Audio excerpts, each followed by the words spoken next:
Inside the dungeon, Ji Meng faintly stared at Yang Kai. Yang Kai laughed back at her. Since he won't believe me easily, how does he plan on winning me over? I can promise him anything now, but that won't stop me from reneging on those promises the moment I leave here. So I need to do something to ensure you keep your word.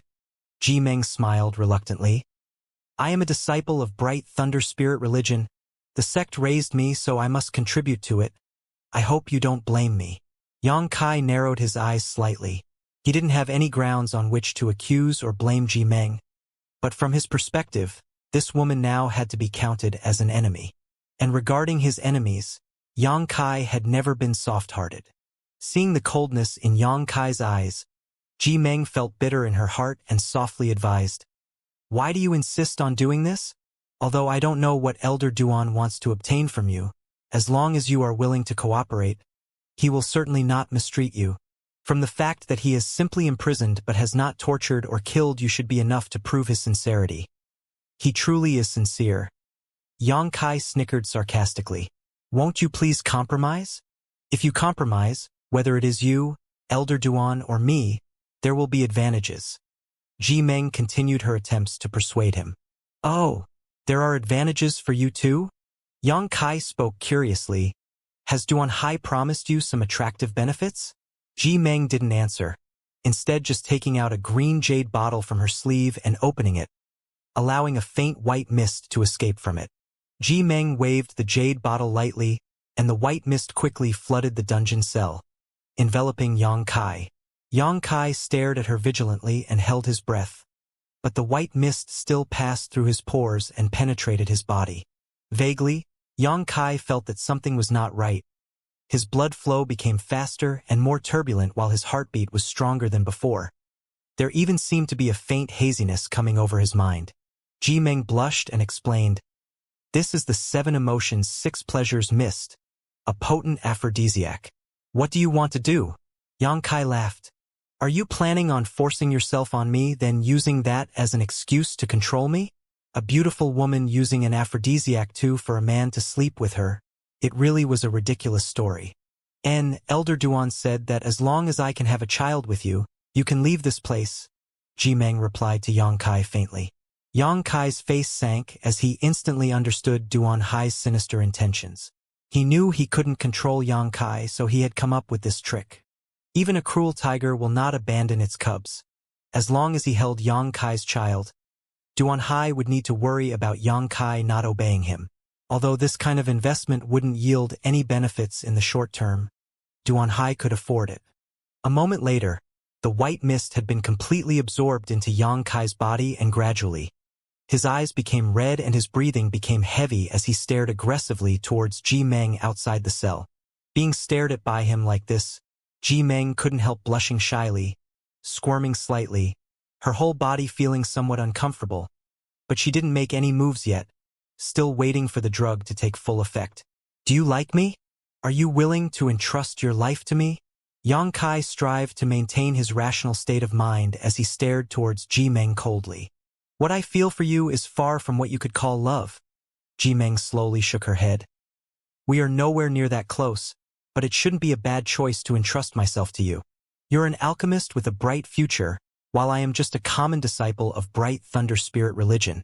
If I want to rise above my current situation, I can only choose to rely on someone powerful like you. You think too highly of me? Yang Kai grinned fiendishly. Even if I want you now, perhaps I won't be good to you later. Maybe I'll just hit and curse you whenever I see you. Ji Meng's tender body trembled, a forlorn look flashing across her face. I can also accept that. How disappointing. Yang Kai shook her head and muttered under his breath, the last trace of respect he had for her shattering in that instant. You shouldn't be able to resist anymore, right? Ji Meng bit her lower lip and called out gently, Elder Duan, open the door. Suddenly, there were a few faint flashes of light on the cell door and a hole in the barrier keeping Yang Kai unopened. Ji Meng walked inside slowly and then leaned down on top of him, with an intoxicating fragrance filling the air and with a beautiful woman offering herself up to him. Yang Kai's face seemed to show signs of madness as the light in his eyes flickered like that of a wild, starved beast. Seeing this, Ji Meng was a little scared, but she firmly resisted the discomfort in her heart, closed her eyes, and pressed her red lips towards Yang Kai's. Her mood in chaos, Ji Meng slowly closed her eyes as her face blushed bright red. Just before their lips met though, Ji Meng suddenly let out a muffled yelp and her eyes shot open. Before she knew what was happening, Yang Kai's hand had grabbed her neck. His eyes were calm and his breathing was steady, no longer showing any signs of intoxication. His gaze was filled with disgust and disdain, and his expression was cold and callous. Women should have more self-respect, Yang Kai muttered icily. Ji Meng struggled and quickly freed herself from Yang Kai's grip, hurriedly darting out of the cell, gasping for breath as she stared towards Yang Kai with incredulity. I've been exposed to too many women who cultivate seduction techniques, wanting to use a trivial aphrodisiac to confuse my mind. Your methods are a bit too disappointing, Elder Duan. Yang Kai sneered as he stared in a certain direction. Outside the dungeon, Duan Hai, who was using his divine sense to monitor the situation, had his expression sink. Yang Kai, Ji Meng opened her mouth, stammering as she tried to explain herself. If you don't want to die, get the hell out. Yang Kai stared at her indifferently, without the slightest trace of warmth. Ji Meng suddenly became somewhat absent-minded, struggling for a while before she eventually lowered her head and quickly left. Senior brother, isn't this little brat a bit too strange? The 7 emotions 6 pleasures missed I arranged can even cause transcendence to lose all sense of reason. How can he be perfectly fine? Outside the dungeon, Su Qi showed a surprised expression. Duan Hai, on the other hand, just looked sullen as a deep sense of frustration came over him. Yang Kai so steadfastly resisting them made him feel somewhat helpless. Senior brother, we might as well take him to the Wind Eye, Su Qi proposed in a low voice. The Wind Eye? Duan Hai frowned. Do you want to wipe away his soul with the power of the Wind Eye? Exactly. Su Qi nodded. From the looks of things, we really have no way to get him to talk, so we might as well directly wipe his soul clean. Even without mentioning the memories he has of the coffin-carrying man, just being able to obtain his conflagrated knowledge will be of big use to us. If we can preserve it and allow one of our people to refine it, perhaps one of our spirit religion disciples will be lucky enough to obtain a conflagrated knowledge. Duan Hai's eyes lit up as he carefully considered it, soon feeling that this method was indeed feasible. With such a plan in mind, Duan Hai didn't hesitate and nodded firmly. Then we'll do that, but in order to use the Wind Eye like this, we should first inform the religion master. It won't be too late to inform the religion master after we succeed, and once we do, he'll certainly be nothing but happy. And very well, you make the preparations and I'll go bring out that little brat. Duan Hai waved. Su Qi nodded, and with a look of excitement on his face, flew away. After spending a moment thinking outside the dungeon, Duan Hai pushed open the door, walked inside, and grabbed Yang Kai. Yang Kai just shot him an indifferent glance before closing his eyes again. Honored guest Yang, since you fail to appreciate kindness, then this old master will not give you any face, Duan Hai said while flying towards the Wind Eye. Yang Kai grinned in response. Where is Elder Duan planning to take me now? My bright thunder spirit religion has several profound heritages. We are now headed to one of them. The Wind Eye is an accumulation of wind energy, and many of our disciples who cultivate wind attributes, secret arts, and martial skills choose to cultivate nearby to it in order to comprehend the mysteries of the wind. In addition to the Wind Eye, my bright thunder spirit religion also has a Thunder Eye which is similar in nature. Even this old master doesn't dare to approach either of these eyes too closely, because the power they exude is not something humans can resist. Inside the Wind Eye, even a third-order transcendent soul can be wiped away. Yang Kai's face sank, suddenly realizing the situation had taken a turn for the worse. It's not too late now for you to regret. As long as you give Ji Meng a child, I will admit that you are a disciple of my spirit religion and will definitely provide you with the best cultivation resources and environment in the future. Duan Hai made one last attempt to persuade. What do you think? Forget about it. Yang Kai shook his head while secretly sighing, considering whether or not he should take advantage of this opportunity to display his demon god transformation. break free from Duan Hai's grasp and flee.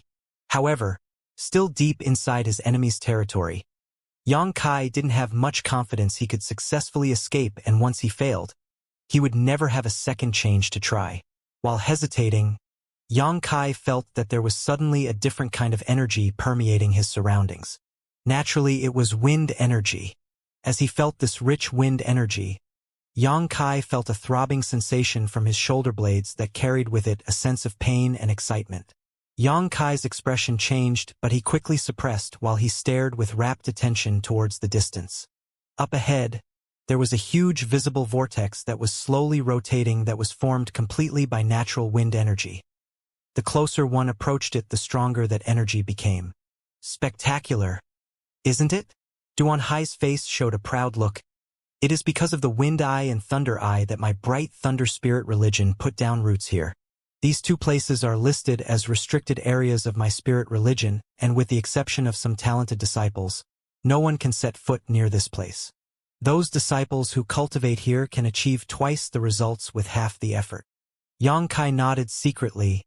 This kind of heavenly manifestation was truly spectacular. This wasn't something man had created, but was instead some kind of natural phenomenon that had coincidentally formed and persisted for many years uninterrupted. As Duan Hai explained, the two quickly approached the wind eye's location. Su Qi was already waiting there, and upon seeing Duan Hai bringing Yang Kai, he quickly said, "Senior brother, the disciples who were cultivating here have all been dispersed. We can begin at any time." Duan Hai slowly nodded before turning his gaze towards Yang Kai. "Honored guest Yang, this is your last chance. Once you enter the wind eye, I can't guarantee your safety." "There's nothing left to be said," Yang Kai sneered. "Seeking your own end," Su Qi coldly snorted. Duan Hai let out a long sigh and nodded. "Very well. You leave me no choice." Saying so, he dashed forward with Yang Kai, and soon, the two approached the center of the wind eye. Even someone as strong as Duan Hai had to furiously circulate his true qi in order to resist the negative side effects of the wind eye. Duan Hai came to a stop approximately 1,000 meters from the wind eye's core, glanced over at Yang Kai, and was about to open his mouth when Yang Kai suddenly turned to him and shouted, "This time, if I survive this, I will definitely take my revenge against your bright thunder spirit religion." Duan Hai's face went cold and no longer hesitated, throwing Yang Kai into the huge wind eye. At the last moment, though, Duan Hai wasn't sure if his eyes playing tricks on him. But when Yang Kai's figure disappeared into the wind eye, the latter seemed to have a sneer on his face. Su Qi quickly followed and landed beside Duan Hai, staring towards the wind eye with excitement. "Senior brother, are you still worried about something?" Su Qi asked suddenly. "And," Duan Hai nodded slightly, "I still can't forget about what old man Du said before.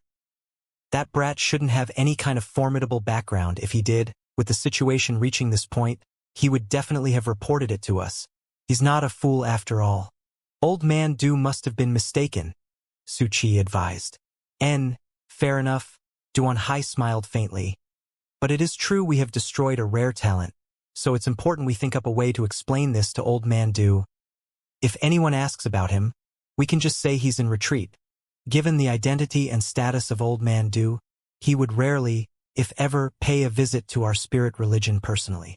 After a few years, when things have settled down, old man Du will also forget about this person." "I suppose so," Duan Hai sighed slightly.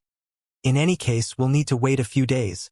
This little brat's soul is extremely strong, at least comparable to an ordinary first-order transcendence. Even inside the wind eye, he should be able to support himself for a while. Once his soul has been purified, we'll collect it and spy on his hidden secrets." "Agreed. We'll do as senior brother says," Su Qi replied excitedly. However, only an hour or so had passed since the two threw Yang Kai into the wind eye when Duan Hai suddenly frowned, turning around and staring towards the distance. "How come there's a disciple approaching?" Su Qi also wore a dissatisfied expression.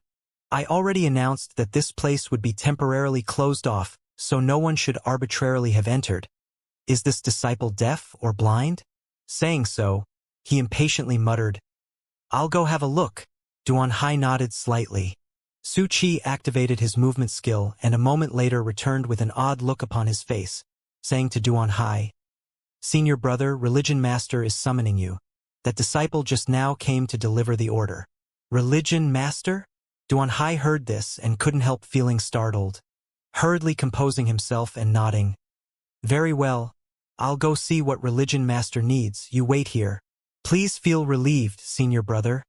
I will strictly guard this place." Duan Hai quickly left and after wrapping the messenger in his true qi, soared towards a certain peak of Bright Thunder Spirit Religion. Naturally, this peak was the residence of Bright Thunder Spirit Religion's Religion Master. This was a quiet place with rich world energy, the best cultivation environment in Bright Thunder Spirit. "Did Religion Master say anything to you about why he suddenly needed to see me?" As he sped along, Duan Hai asked the disciple. "Disciples doesn't know. Religion Master only said to summon Great Elder to see him as soon as possible." The disciple replied respectfully. "Has Religion Master finally broken through to the Saint Realm?" Duan Hai suddenly remembered a possibility and asked excitedly. "Not likely." Disciple did not feel any of signs one would expected from such a breakthrough. Duan Hai couldn't help feeling puzzled, wondering what kind of urgent matter had come up that would require the Religion Master to suddenly summon him. Bright Thunder Spirit Religion's Religion Master, Xianxia, was a powerful third-order transcendent master. However, he had encountered a bottleneck which had halted his cultivation at this level for the past 100 years, unable to comprehend the mysteries of the Saint Realm. For more than a decade, he had constantly been in secluded cultivation and he would only come out once every few months to half a year, and even then he would not always speak with Duan Ha. Yet now he had urgently summoned him. Could it be because of that little brat's matters? Duan Hai suddenly though, his heart clenching up for a moment before relaxing again. Thinking to himself that such a scenario was too ridiculous and he was simply too nervous, no longer asking anything and simply speeding along with the disciple who came to summon him. Atop a mountain with the most abundant world energy in Bright Thunder Spirit Religion stood a solitary palace constructed of the finest gold and jade that gave off a magnificent aura. This was the place where Bright Thunder Spirit Religion's Religion Master Xianxia lived. At that moment, Xianxia sat at the head of a table with a big smile upon his face, as he enthusiastically welcomed two people. Even if these two had interrupted his retreat, Xianxia did not dare to show any unhappiness and instead treated both of them with great courtesy and politeness. After offering these two guests wine and fruit, Xianxia asked, "Old Man Du and Brother Song Yan arriving together is truly an honor for my humble home. Religion Master Xia is too polite. Bothering you while you were in secluded cultivation really makes this old man feel embarrassed." Duan replied apologetically, smiling reluctantly as he reached out and picked up a spirit fruit, handing it to Mina who was standing behind him. Mina had also come together with Old Man Du this time and was curiously looking around, as if she was searching for someone or something. Xianxia carefully observed his unexpected guests while secretly harboring many doubts. He didn't know why Old Man Du had suddenly decided to pay him a visit and had even come together with Soaring Heaven Sext Song Yen. Silently making plans in his head, he laughed frankly and said, "Old Man Du is the one being too polite. Obviously Old Man Du is more than welcome to visit my Bright Thunder Spirit Religion anytime he wishes. Forget about if I am cultivating, even if I was dead. I would certainly climb out of my coffin to welcome you with a grand banquet." Duan wore a forced smile and didn't say anything. With his identity as a saint-grade alchemist, he really didn't need to act politely towards Xianxia. Although Xianxia was Bright Thunder Spirit Religion's Religion Master, a mere third-order transcendent was truly not qualified to exchange greetings with Old Man Du. Xianxia then glanced over at Song Yan, who sat there silently, and felt a big headache coming on. Although Old Man Du had an extraordinary status and could not be seen by ordinary people, his temperament and demeanor were quite amicable, so he was not difficult to interact with. But the madmen from Soaring Heaven sect were another story altogether. Xianxia couldn't think of any reason why this troublesome fellow had suddenly come to his spirit religion. It couldn't be that someone from his spirit religion had offended him. Could it? If that was really the case, then Xianxia had to prepare himself for things to become difficult. Soaring Heaven sect's 4 madmen each had third-order transcendent cultivations and were all comparable to Xianxia in strength. On top of that, There was their Saint Realm ancestral founder behind them as well. Could be said that even throughout all of Tongxian Realm, Soaring Heaven Sect was a big force, stronger than Bright Thunder Spirit religion by several times. If they offended such a force, Bright Thunder Spirit religion's only end would be total destruction. Even if it was just in single combat, Xia Changyin couldn't guarantee he could beat Song Yen.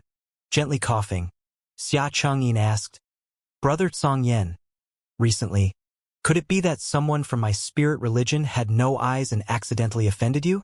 "No." Song Yen cherished the words like gold and simply responded so. "Then may I ask why Brother Song Yen?" Xia Changyin's brow wrinkled slightly as he turned his gaze towards Old Man Du and asked. Old Man Du laughed and replied before he could finish. "There's nothing for Religion Master Xia to worry about. This time, I came with Song Yen to handle some important matters. If Old Man Du has anything to ask of my, please don't hesitate." Xia Changyin's expression became serious. "We're here to find someone." "Find someone? Good, a young spirit-grade alchemist. Your Grand Elder, Duanhai, should know where he is. 2 months ago, Duanhai recruited him from my alchemist guild to serve as an honored guest of your Bright Thunder Spirit religion. So that's it." Xia Changyin suddenly realized why these two had requested to meet Duanhai the moment they arrived here. Apparently, Xia Changyin had been on edge for no reason. After understanding the cause of this incident, Xia Changyin couldn't help but relax, smiling as he nodded. "This kind of minor matter is no trouble at all, since he is my spirit religion's honored guest. Duanhai will surely treat him with courtesy and not harm him in any way. It's best if that is true. I have been looking for him for almost 2 months now." Song Yen nodded with satisfaction. Over the past 2 months, Song Yen had searched through all of Grand Boulder City for Yangkai, relying only on the vague image his martial ancestor had given him, but hadn't found anything. Finally, by complete coincidence, he had asked around the Alchemist Guild and finally understood that Yangkai was no longer in Grand Boulder City. Song Yen was quite annoyed when he learned this.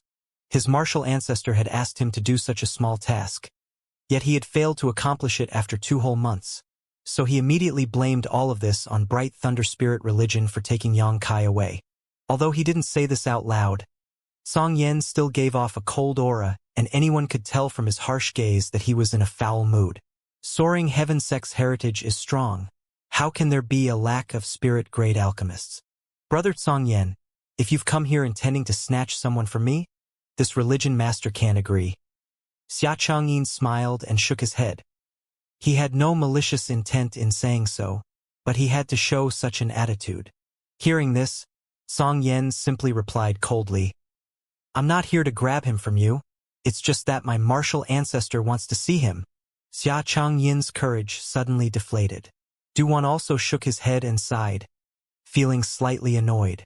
Although he had long guessed that Yangkai had a very powerful background, he had not expected that even Soaring Heaven Sect would pay attention to him.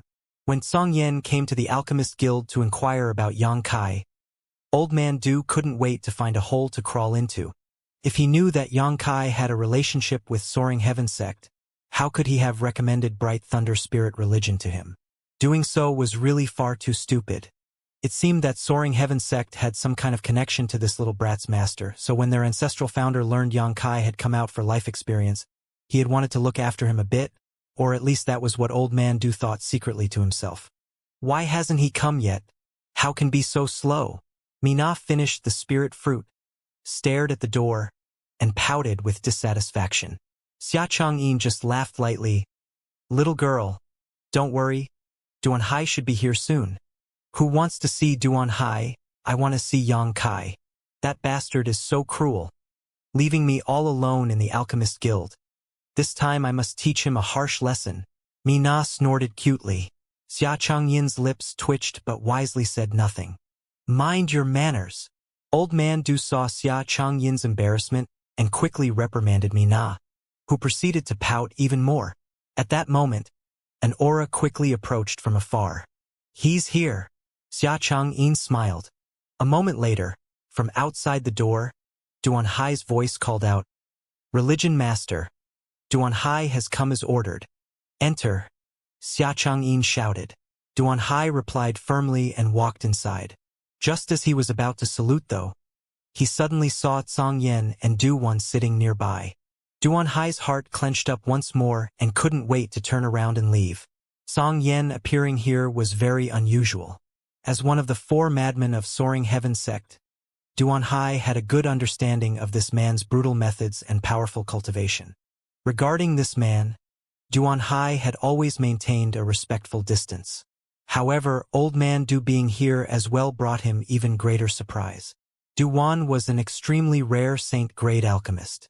For more than a decade, he had stayed in Grand Boulder City but had almost never left the Alchemist Guild branch. Each of the 4 major sects nearby had extended him warm invitations, hoping he could give their alchemists some pointers, but besides Soaring Heaven sect, which had succeeded merely twice in their efforts, whether it was Luoshang sect, Ancient Moon Cave Heaven, or Bright Thunder Spirit Religion, Old Man Du had never graced them with his presence. Of course, what Duan Hai was really worried about was the fact that he brought Yang Kai back to Bright Thunder Spirit Religion from Duan's place. Just now, Su Qi had said to him that someone of Old Man Du's status was unlike to ever visit Bright Thunder Spirit Religion in person.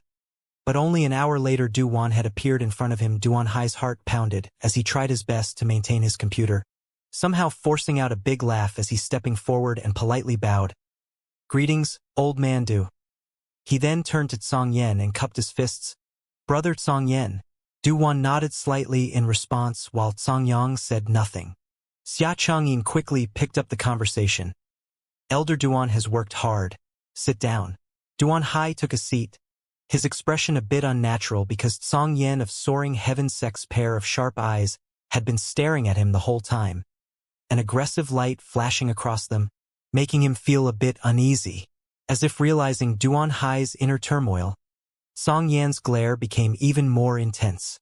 Letting out a dry cough, Duan Hai asked, "May I ask what matter Religion Master has summoned me for?" "Nothing important," Xia Changyin smiled. "Old Man Du and Brother Song Yen just came here to find someone in our spirit religion." "Find someone?" Duan Hai's uneasiness grew even stronger, his face twitching slightly as he forced himself to keep smiling and asked, "Who might they be looking for?" He had a premonition things were about to become bad. "The young man you brought here from the Alchemist Guild 2 months ago," Duan said in a friendly tone. Duan Hai desperately wanted to cry but was unable to shed any tears while in his heart he was cursing Su Qi's 18 generations of ancestors, saying that a man of Old Man Du's status would never come to Bright Thunder Spirit Religion. A powerful sense of helplessness overcame Duan Hai. Although he was greatly flustered inside, Duan Hai didn't reveal anything on his face as his thoughts turned quickly, trying to find a way to resolve the immediate problem. "Elder Duan?" Old Man Du quickly noticed that Duan Hai seemed to be somewhat disturbed and quickly asked, Duan Hai quickly adjusted his expression. "How has my little friend been since coming to your spirit religion?" Duan asked with concern. "Very good. I have sent a young female disciple with excellent aptitude and good looks to attend to any of his needs these past 2 months. Honored guest Yang has also produced a lot of high-quality spirit-grade pills for my spirit religion. And, naturally, in some places, little friend Yang's understanding of the alchemic way and his techniques are far superior to even this old master." As soon as this was said, Xia Changyin and Song Yen both stared towards Duan in shock. "This old master isn't exaggerating. The truth is, I believe little friend Yang's alchemy technique was taught to him by an incredibly powerful master." Duan Hai's face nearly drained of all color. From the words of Duan, he realized that he had made a big mistake. How did that little brat really have a strong background? Which top alchemist was he the disciple of? Otherwise, how could Old Man Du have given him such a high evaluation? In an instant, Duan Hai felt his hands and feet go numb as cold sweat dripped down his back. Is this honored guest so incredible? Xia Changyin also showed a look of interest. Being able to hire such an outstanding character, it is my spirit religion's good fortune indeed. Duan Hai, you must not be negligent with his treatment. Offer him the very best conditions. Otherwise, Brother Song Yen might very well snatch him from us. The corner of Duan Hai's mouth twitched violently as he let out a strained laugh and nodded. Subordinate will do his best. And where is he now? Old Man Du and Brother Tsang Yen both wished to see him. Duan Hai, quickly invite him here. Xia Changyin wore a look of anticipation, very much wanting to see Yang Kai, wondering what kind of person he was to receive such high praise from Old Man Du. Duan Hai's forehead couldn't help leaking a drop of sweat as he sat in place, not moving. Why are you just sitting there? Xia Changyin asked slightly unhappily. Religion Master. Duan Hai's expression cramped as he stammered with great difficulty. Right now, I'm afraid.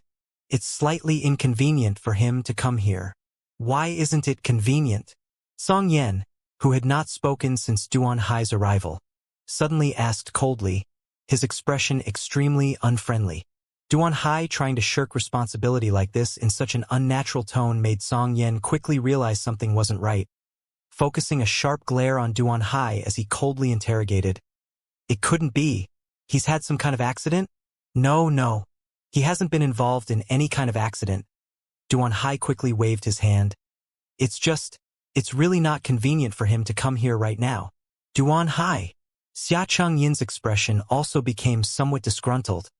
What are you trying to say? Old Man Du and Brother Tsang Yen traveled all this way specifically to see this honored guest. How can you stubbornly refuse them? This is not how my spirit religion shows hospitality. Religion Master. Where is he now? Xia Changyin asked impatiently, knowing that trying to avoid the subject any further would only make things worse. Duan Hai grit his teeth and replied, The Wind Eye. Why would he be at the Wind Eye? Duan's expression changed dramatically. Bright Thunder Spirit Religion's Wind Eye and Thunder Eye. Naturally, Duan had heard about them. The two restricted areas were holy lands for those who cultivated wind or thunder attribute secret arts or marital skills. But what would an alchemist like Yang Kai need to visit the Wind Eye? Earlier, he said he wanted to refine a pill with the help of the power of the Wind Eye, so I brought him there. Duan Hai's mind flashed, thinking up a good excuse. Song Yen turned his eyes to Duan questioningly. Duan nodded slightly in response. It's possible some alchemists can take advantage of the powers of heaven and earth to perform some special alchemy techniques, often allowing them to gain twice the result with half the effort.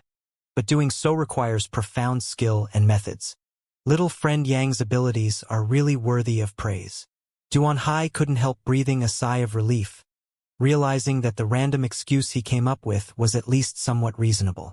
Since he is currently making use of the Wind Eye, perhaps you two would like to stay a few days in my spirit religion while we wait for that honored guest comes out?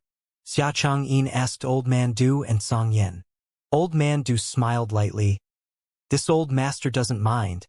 Song Yen, what's your opinion? I want to see him now. Song Yen declared firmly, his expression indifferent as he spoke this unreasonable request without any hesitation. Xia Changyin laughed awkwardly. Brother Song Yen, you must have heard that the Wind Eye and Thunder Eye are both restricted areas of my spirit religion. Outsiders are not allowed to step inside them, and if we were to all suddenly show up there, it may disturb that honored guest's alchemy. Why not wait a few days instead? What bullshit restricted area? Song Yen sneered disdainfully, in the next moment fully releasing his divine sense, obviously not willing to speak any more nonsense with these two from Bright Thunder Spirit Religion. After searching for a moment, he stood up, shot out of the palace, and flew directly towards the location of the Wind Eye. Hey, Brother Song Yen! Duan Hai was shocked and wanted to stop him, but he was a step too late. This uncle really has an anxious temper. Mina, who feared that the world would not be chaotic, saw Song Yen fly off and showed an excited look, quickly urging Duan, Old Man Du, let's go too. Duan shot a glance over at Xia Changyin and saw that the latter's expression was quite unpleasant. Song Yen not giving him any face had obviously made him somewhat annoyed, but since the former was already gone, it was pointless for him to get angry, so he just nodded and said, We might as well all go take a look. Saying so, Xia Changyin also stood up. If so, then I'll thank Religion Master Xia in advance. Duan apologized. Old Man Du is too polite. Xia Changyin naturally dared not accuse this saint-grade alchemist. And so, this group of people hurriedly pursued Song Yen quickly towards the Wind Eye. Duan Hai's face was, by now, a pale shade of white, as his mind was a complete mess. He thought that he could delay things for a day or two, and then use that time to escape from Bright Thunder Spirit religion to avoid this disaster. But he hadn't expected to fall short at the last moment. If he tried to leave now, it would only draw more suspicion towards him. Behind Xianxia and Duan Hai's mood was complex as he thought to himself that he had quite possibly made a grave mistake. A short time later, everyone arrived at the location of the Wind Eye, Song Yen landing first. Staring at the floating whirlpool filled with rich wind attribute energy, Song Yen couldn't help revealing a hint of dread. Such concentrated destructive power was enough to cause even him to shrink back slightly. Glancing around the surrounding area and not noticing any trace of Yang Kai, Song Yan's expression quickly became ugly.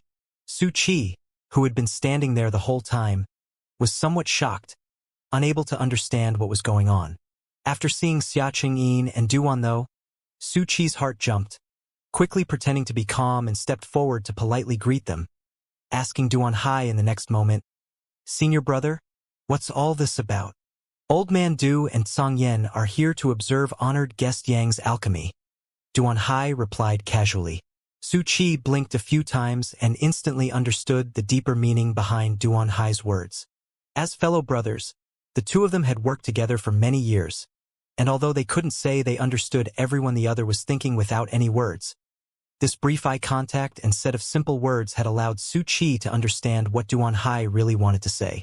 "Where is he?" Song Yen turned his head and stared gloomily towards Duan Hai. Duan Hai opened his mouth but didn't know how to answer, quickly turning to look at Su Qi. "Junior brother, where is honored guest Yang? When I left a moment ago, wasn't he right here?" Su Qi understood immediately and replied, "He entered the core of the Wind Eye, saying it was more convenient for him to perform alchemy there." "Entered the core?" Everyone's cried out in shock, their expressions going pale. "How could he enter the core?" Old Man Du's lips trembled. Forget about him only being at the peak Immortal Ascension boundary. Even if he was a third-order transcendent, entering the Wind Eye's core would still be a death sentence. "How could you let him do that?" Su Qi smiled awkwardly and replied, "I couldn't stop him." Honored guest Yang said not to worry, and that he had his own method of protecting himself. This. Duan wore a look filled with anxiety. Song Yen, on the other hand, didn't say anything, releasing his powerful divine sense again, piercing it into the raging Wind Eye, a moment later letting out a painful roar and stumbling back a few steps, his face pale. He wanted to use his divine sense to explore the inside of the Wind Eye and inevitably suffered some damage as a result. Song Yan's eyes flashed as he turned to stare coldly at Duan Hai and Su Qi. Did he enter on his own, or was he thrown in? Xiaoqing frowned and angrily said, "What does Brother Song Yen mean? Do you think my spirit religion's elder will harm an honored guest?" Song Yen smiled coldly, his eagle-like eyes glaring towards Duan Hai and Su Qi as his aura became dangerous. Duan Hai and Su Qi didn't dare return his stare, shifting their eyes away awkwardly. Duan also noticed this and his old face couldn't help sinking. Seeing Duan Hai continuously try to avoid responsibility really was suspicious. The people here were all powerful and experienced masters. Naturally, none of them was an idiot. Although Duan Hai and Su Qi sang the same tune, the lie they had woven was by no means perfect. Everyone had seen some clues by now. What exactly happened? Xia Chongyin's expression became sullen as he questioned the two elders coldly. "Brother Song Yen is accusing my spirit religion of impropriety, so you two should give me a clear explanation and rebuttal." "Religion master, please understand," Duan Hai shouted. "Honored guest Yang's alchemy skill is outstanding. We could not favor him enough. How could we possibly harm him?" Su Qi also chimed in. "That's right. It really was he who wanted to enter the Wind Eye. I strongly discourage him, but he simply wouldn't listen." Song Yan's mouth twitched a few times before putting on a false smile. "That would be best. Otherwise, your bright thunder spirit religion should prepare for its complete destruction." Xiaoqing shot him a cold stare. "Brother Song Yen, this is my spirit religion's territory. Please take care how you speak." "Enough," Duan snorted. After learning that Yang Kai had entered the Wind Eye, Old Man Du was feeling particularly unhappy, but he knew that regardless of what the truth was, Yang Kai was currently in real danger. What's worse, he was the one who recommended Yang Kai to go to Bright Thunder Spirit Religion to become an honored guest in the first place. What's more important now is to confirm little friend Yang's safety. Song Yan, what did you sense just now? Duan turned to look at Song Yan. He's still alive, but his aura is a bit chaotic. Nothing like it should be if he was performing alchemy. Song Yan replied succinctly. Duan's face became even uglier, shooting an unfriendly glance towards Xia Chengyin. Religion Master Xia. It seems that entrusting him to your spirit religion was not a wise decision. If he is lucky enough to survive this incident, I will be bringing him back to Alchemist Guild with me. I trust Religion Master Xia will not raise any objections. Xia Changyin's face contorted somewhat but still nodded. With Duan saying so, even if he tried to retain Yang Kai, the likelihood he would succeed was almost zero. Glaring at Duan Hai and Su Qi, he ground his teeth and shouted, "Such a good deed you've done, even unable to look after a single honored guest. I don't think my spirit religion needs such competent elders." It was his own. Su Qi still tried to argue. However, Duan Hai just shook his head and sighed, feeling that everything was now beyond his control. If Old Man Du and Song Yan had come a few days earlier, this situation wouldn't have ever occurred, but they just had to arrive right after he and Su Qi took action. Was it their own luck that was too bad, or was Yang Kai's fortune just that good? Everyone stood around watching, none of them speaking, the atmosphere quite strained. Su Qi and Duan Hai's eyes continuously met, both of them well aware of how thorny a situation they had gotten themselves into. That little brat would definitely not be able to leave the Wind Eye alive. The question now was, if he was to die, what would Duan and Song Yan do? They really didn't know why Song Yan was even here. This whole situation seemed to have nothing to do with Soaring Heaven sect.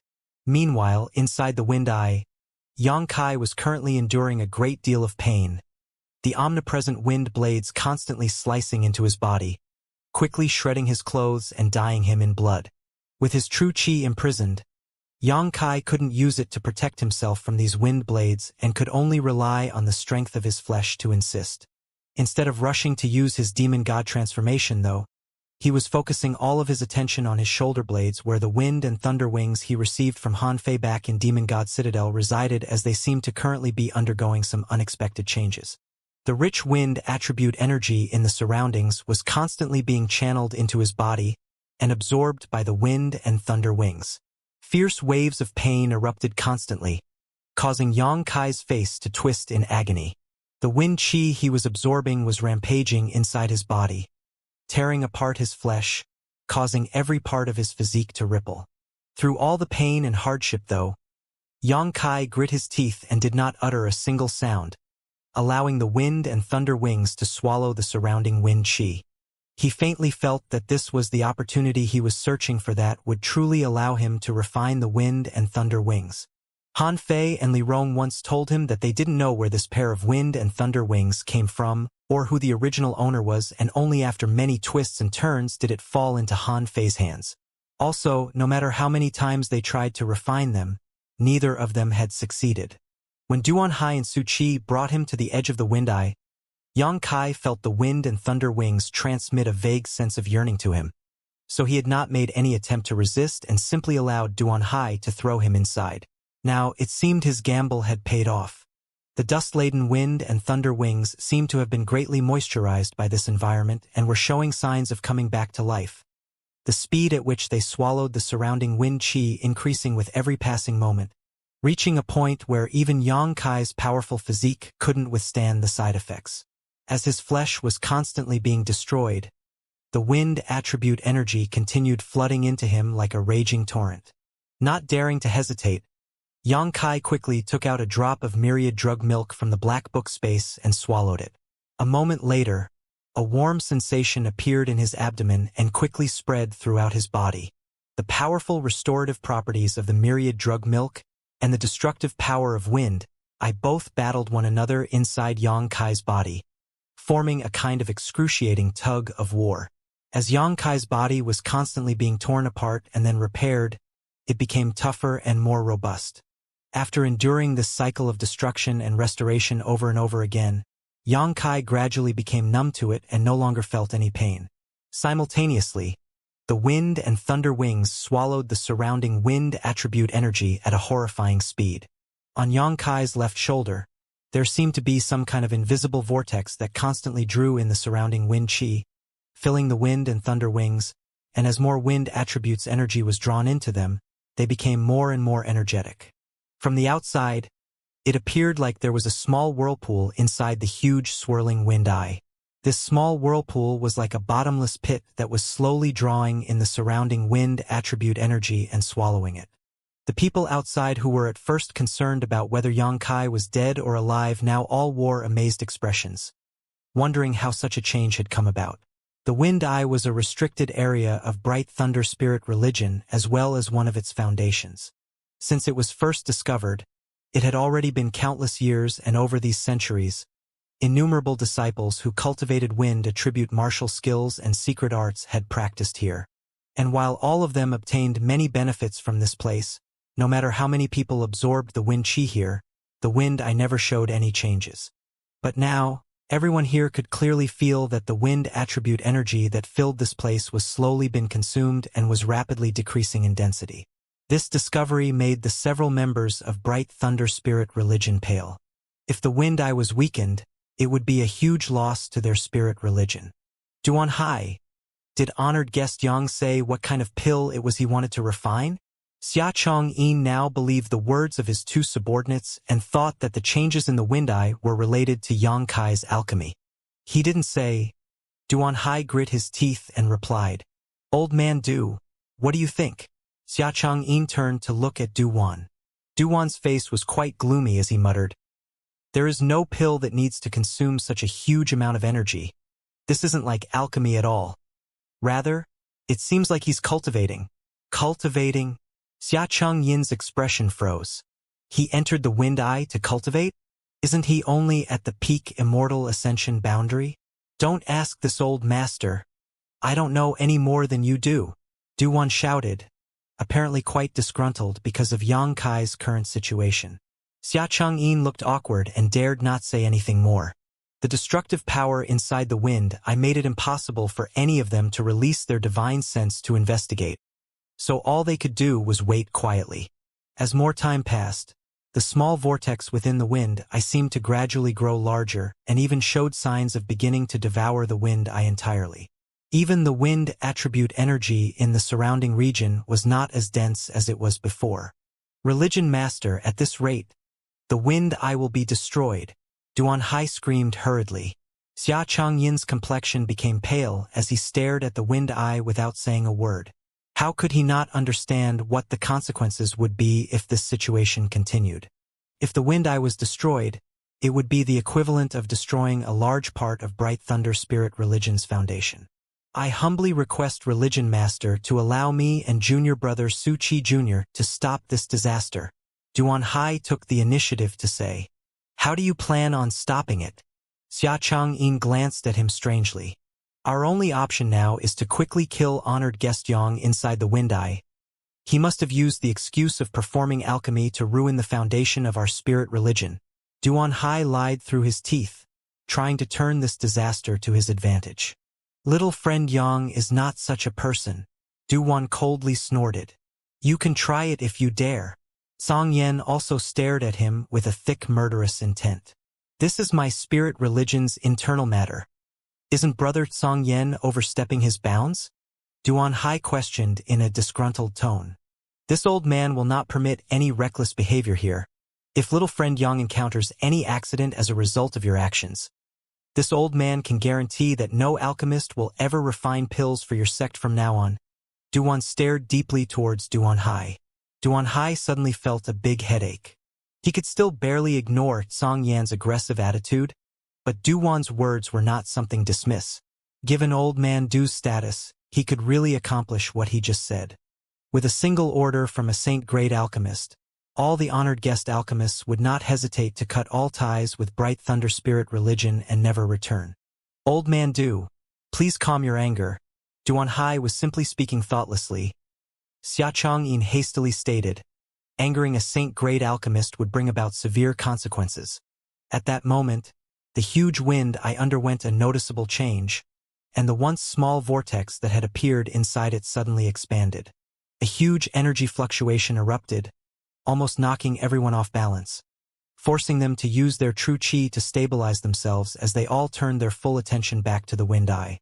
Inside the wind eye, Xianxia suddenly felt the seal Duan Hai had planted on him shatter, and the true chi which had been locked inside his meridians once again began rapidly circulating. Not only that, his flesh and blood around his shoulder blades began throbbing intensely, as if something was trying to break free from them. He had experienced this feeling once before when he first obtained his flaming yang wings. His state of mind relaxing, not showing the slightest signs of fluster, Xianxia let out a long breath and allowed these changes to take place without resisting. Wah! In the next instant, a pair of grand, beautiful wings suddenly unfurled behind Xianxia. As it opened, all the pressure he felt inside and outside his body instantly vanished and was replaced by a kind of joyful sensation of freedom. The wind attribute energy swirling around him no longer seemed capable of injuring him, and instead gave Xianxia a strange feeling of intimacy. This nimble wind attribute energy lingered around Xianxia and gave him the illusion that he had integrated himself into the wind itself. Shifting his gaze to his side, Xianxia's eyes flashed. He discovered that his flaming yang wings had undergone a noticeable change as well. The wing on his right side, as always, burned like a raging fire. However, the wing that stretched from the left side of his back now not only contained his blazing hot true yang yuan qi, but also a swift and sharp wind qi, causing both its shape and form to become more dazzling and breathtaking. The remaining wind attribute energy in the wind eye continued flowing into Xianxia's left wing, and he could clearly sense that it was rapidly becoming more powerful. As he swung his wings, the wind around him swirled and whipped, quickly transforming into massive wind blades that rushed towards the center of the wind eye with incredible momentum. These swirling wind blades not only contained the wind's swiftness, but also the burning heat of Xianxia's true yang yuan qi, the combination of the two complementing one another and multiplying their destructive power. Inside the restricted area of Bright Thunder Spirit Religion, where the wind eye was located, a loud bang suddenly rang out, and immediately, the surrounding world energy became chaotic. Almost all the Spirit Religion disciples heard this disturbance and couldn't help turning to stare in its direction, wondering what exactly had happened. Soon, a violent wind blew outwards from the direction of the restricted area, uprooting trees and collapsing buildings. Everything within a radius of 50 kilometers of the explosion became a complete mess. Many Bright Thunder Spirit Religion masters wore shocked expressions. An icy chill shoot up their spines. As for those who were inside the restricted area, they were even more stunned when they felt the destructive power that was bursting forth from this natural formation. The power that erupted from the wind eye not only contained blades of sharp qi but also an invisible energy which sheared away at one's soul. All of the energy which was normally contained inside the wind eye was exploding outwards at that moment. None of the masters closest to the wind eye had expected that this disaster would suddenly befall them. Duan Hai and Su Qi both let out pitiful cries as the soul-destroying winds impacted them, causing their knowledge seas to become turbulent and their consciousnesses to become unstable and hazy. Xia Chang'in didn't dare show any neglect, immediately displaying his own means to guard his soul.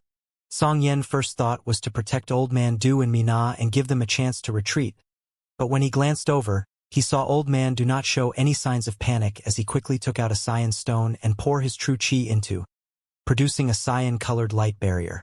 Song Yen, come inside. Old Man Do waved to him.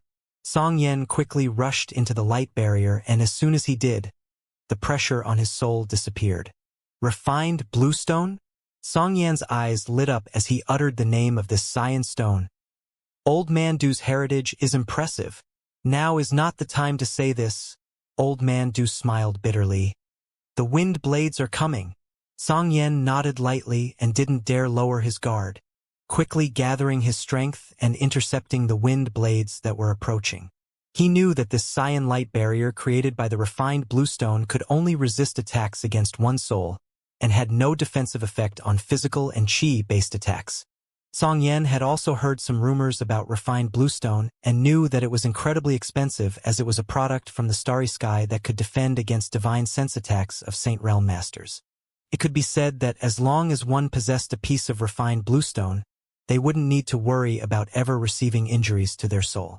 Unfortunately, this treasure had a low resilience, meaning it could only be used a few times before it would crumble into dust. Old Man Du taking it out at this time was also because he had no other option. He was a saint-grade alchemist, but not a Saint Realm Master. In fact, he was just a first-order transcendent.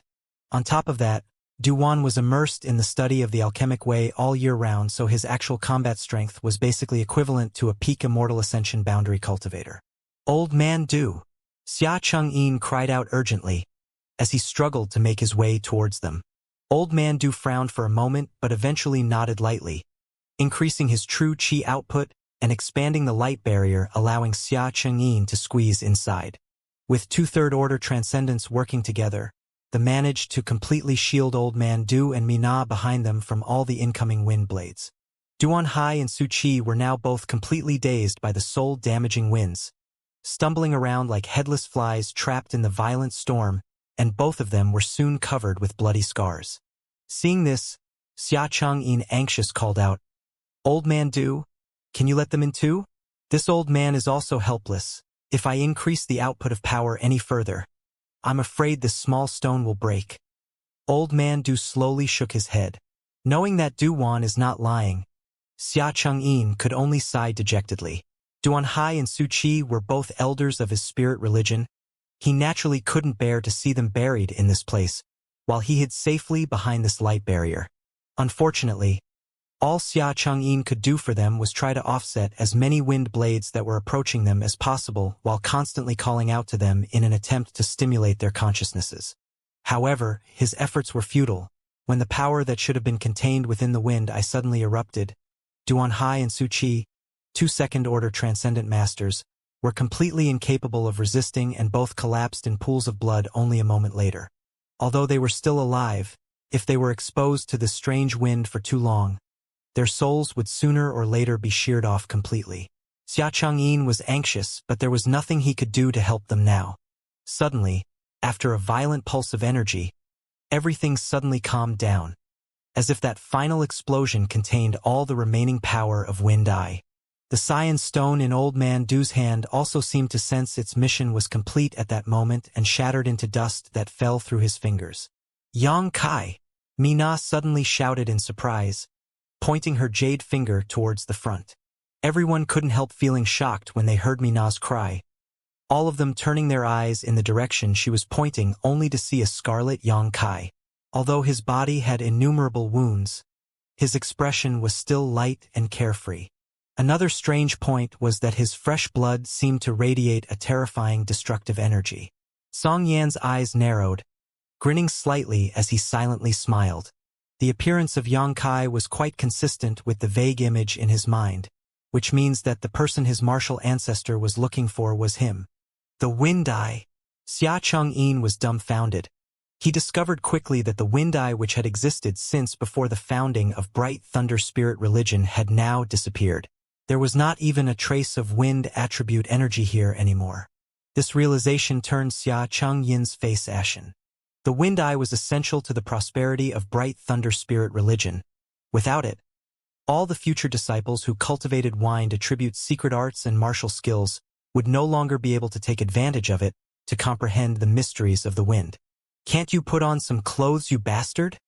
Mina cupped her hands over her mouth and called out, her face blushing bright red as she swept her eyes over Yang Kai's impressive figure. Seemingly awakened by Mina's shout, Yang Kai slowly blinked and turned his head towards her. Immediately, his brow furrowed slightly as he discovered 4 people standing there, the familiar Old Man Du and Mina, and 2 others he didn't recognize. However, these 2 strangers undeniably gave him greater pressure than Duan Hai and Su Qi, meaning they were definitely stronger. Out of the corner of his eye, Yang Kai suddenly spotted Duan Hai and Su Qi lying in a pool of their own blood and sneered menacingly. His figure flickering, Yang Kai suddenly arrived in front of Duan Hai and Su Qi at a speed several times faster than he was previously capable of. So fast! Song Yen and Xia Chang'in couldn't help but exclaim. At that moment, the two of them seemed to have faintly felt a burst of swift wind qi. What's more, despite their extremely high strength, both of them almost lost track of Yang Kai's figure when he moved. Before the two masters had even finished calling out, Yang Kai had already unleashed a decisive strike to Duan Hai's neck. With a snapping sound and a splash of blood, Duan Hai's head flew out. Seeing this, Xia Chang'in nearly went crazy. Looking at the head that still had a pained expression on its face fly through the air, Xia Chang'in couldn't turn his eyes away for a while. Never had he imagined that a person his spirit religion had hired to be an honored guest would actually kill his sex grand elder. Moreover, he had acted without the slightest hesitation. Song Yen secretly smiled a little as he stared at Yang Kai appreciatively, snickering under his breath. He found that this brat, whom his martial ancestor had tasked him to find, matched his temperament. Seeing Yang Kai's murderous intent not decrease at all as he turned to start at Su Qi, who was currently unable to put up the slightest resistance, Xia Chang'in roared, "Boy, you dare!" As he shouted, he shot out like lightning towards Yang Kai. No matter what, he couldn't let Yang Kai kill two of his sex elders right before his eyes. Song Yen grinned meaningfully and also shot out, arriving in front of Xia Chang'in in a flash. "Song Yen, what do you mean by this?" Xia Chang'in glared at Song Yen as he coldly questioned. Although both of them were third-order transcendents, facing Song Yen, he wasn't confident he could prevail in a direct conflict. "I have no other meaning, but if you want to hurt him, you have to go through me first," Song Yen replied faintly. "He has nothing to do with your soaring heaven sect." "Song Yen, don't go too far." Xia Changyin's face twisted, shouting out somewhat hysterically. "Little friend Yang, please show some mercy." Duan also hurriedly shouted, bringing Mina with him as he rushed towards Yang Kai. Upon hearing Old Man Du's shout, Yang Kai's brow wrinkled, quickly examining Su Qi's current state, his determination not wavering but still reluctantly standing down for the moment. Soon, Old Man Du and Mina arrived beside Yang Kai, Old Man Du sighing softly as he directed a complex stare towards Yang Kai. During the time he had spent at the Alchemist Guild, Yang Kai had given Old Man Du a very good impression. Not like an ordinary reckless youth who flaunted their strength and status, but now he couldn't understand why this mild-mannered boy had suddenly decisively tried to kill two elders of Bright Thunder Spirit religion. "Old Man Du," Yang Kai greeted indifferently before nodding lightly to Mina. Mina's neck was dark red, shooting a glance towards Yang Kai before pursing her lips and quickly averting her eyes again.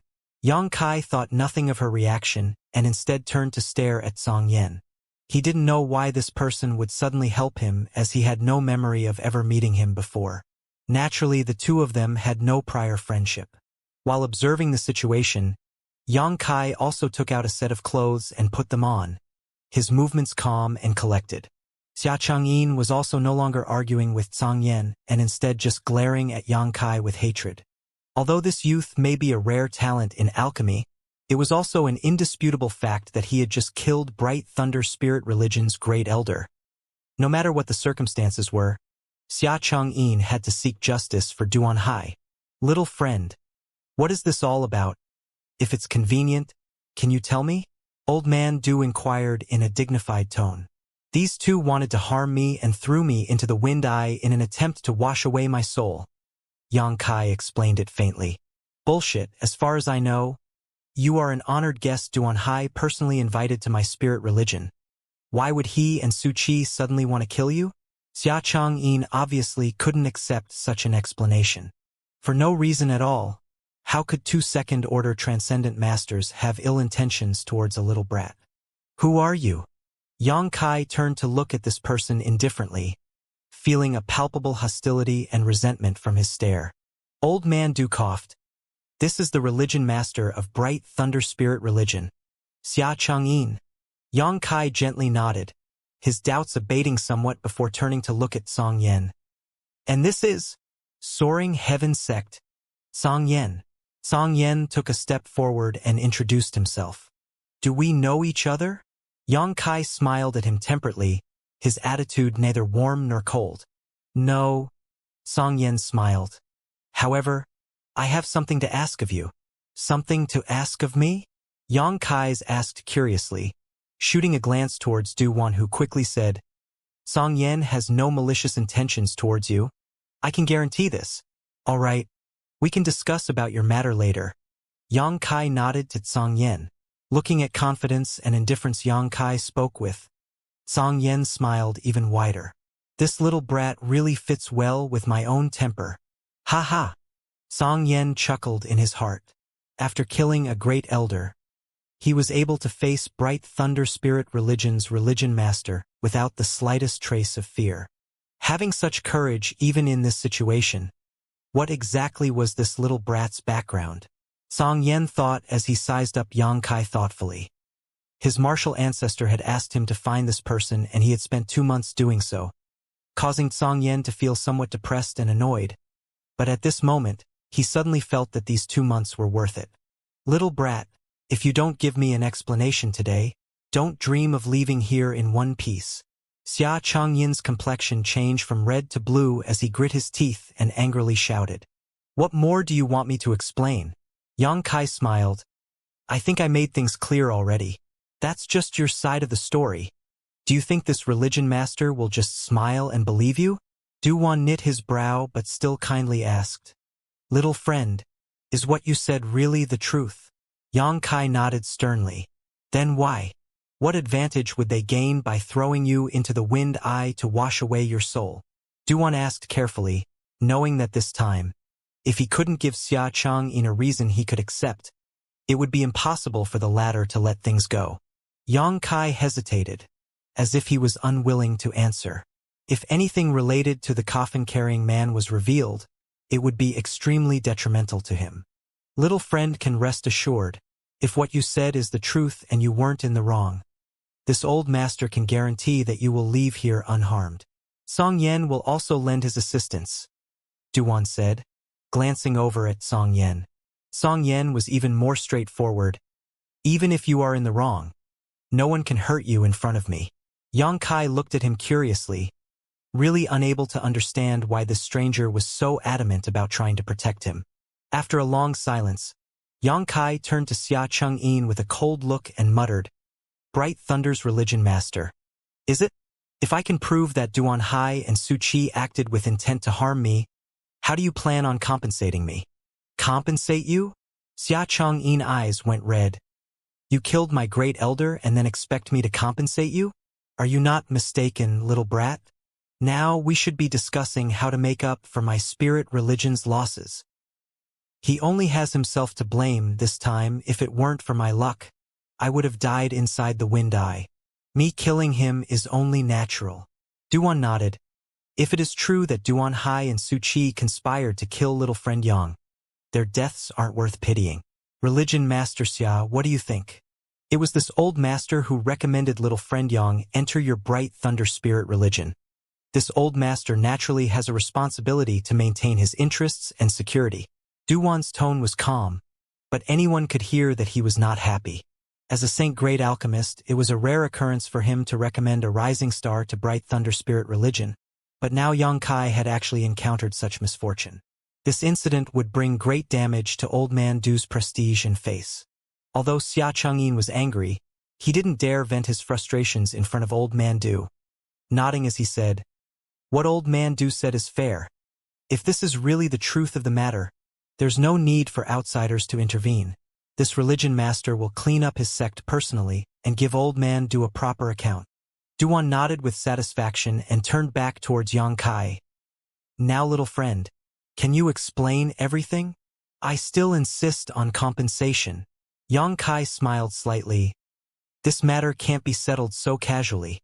This religion master has given Old Man Du face, but what do you count for? Don't overestimate your own worth. Xia Changyin glared at Yang Kai resentfully, wishing he could immediately pound this insolent brat into meat paste. I agree with you. Song Yen nodded repeatedly to Yang Kai.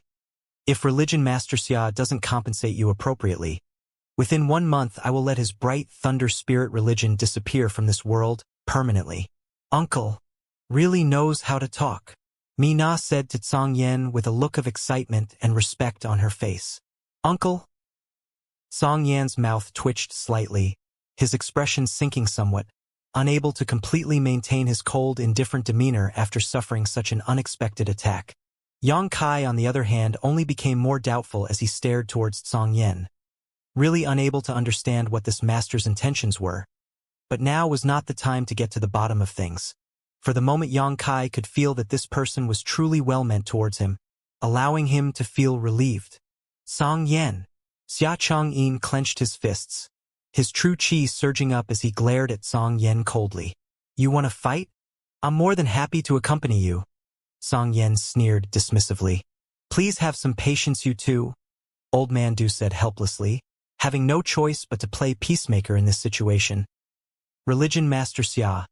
This old master also hopes that if what little friend Yang said is true, you can offer him some compensation. Old Man Du also has this intention?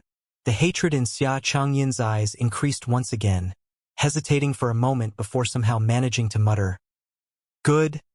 This religion master can accept his impolite request, but Old Man Du, if we find out that things are not as he said, then don't blame me for not giving you face.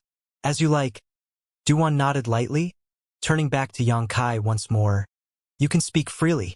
Yang Kai hesitated for a moment before wearing a helpless expression and replying.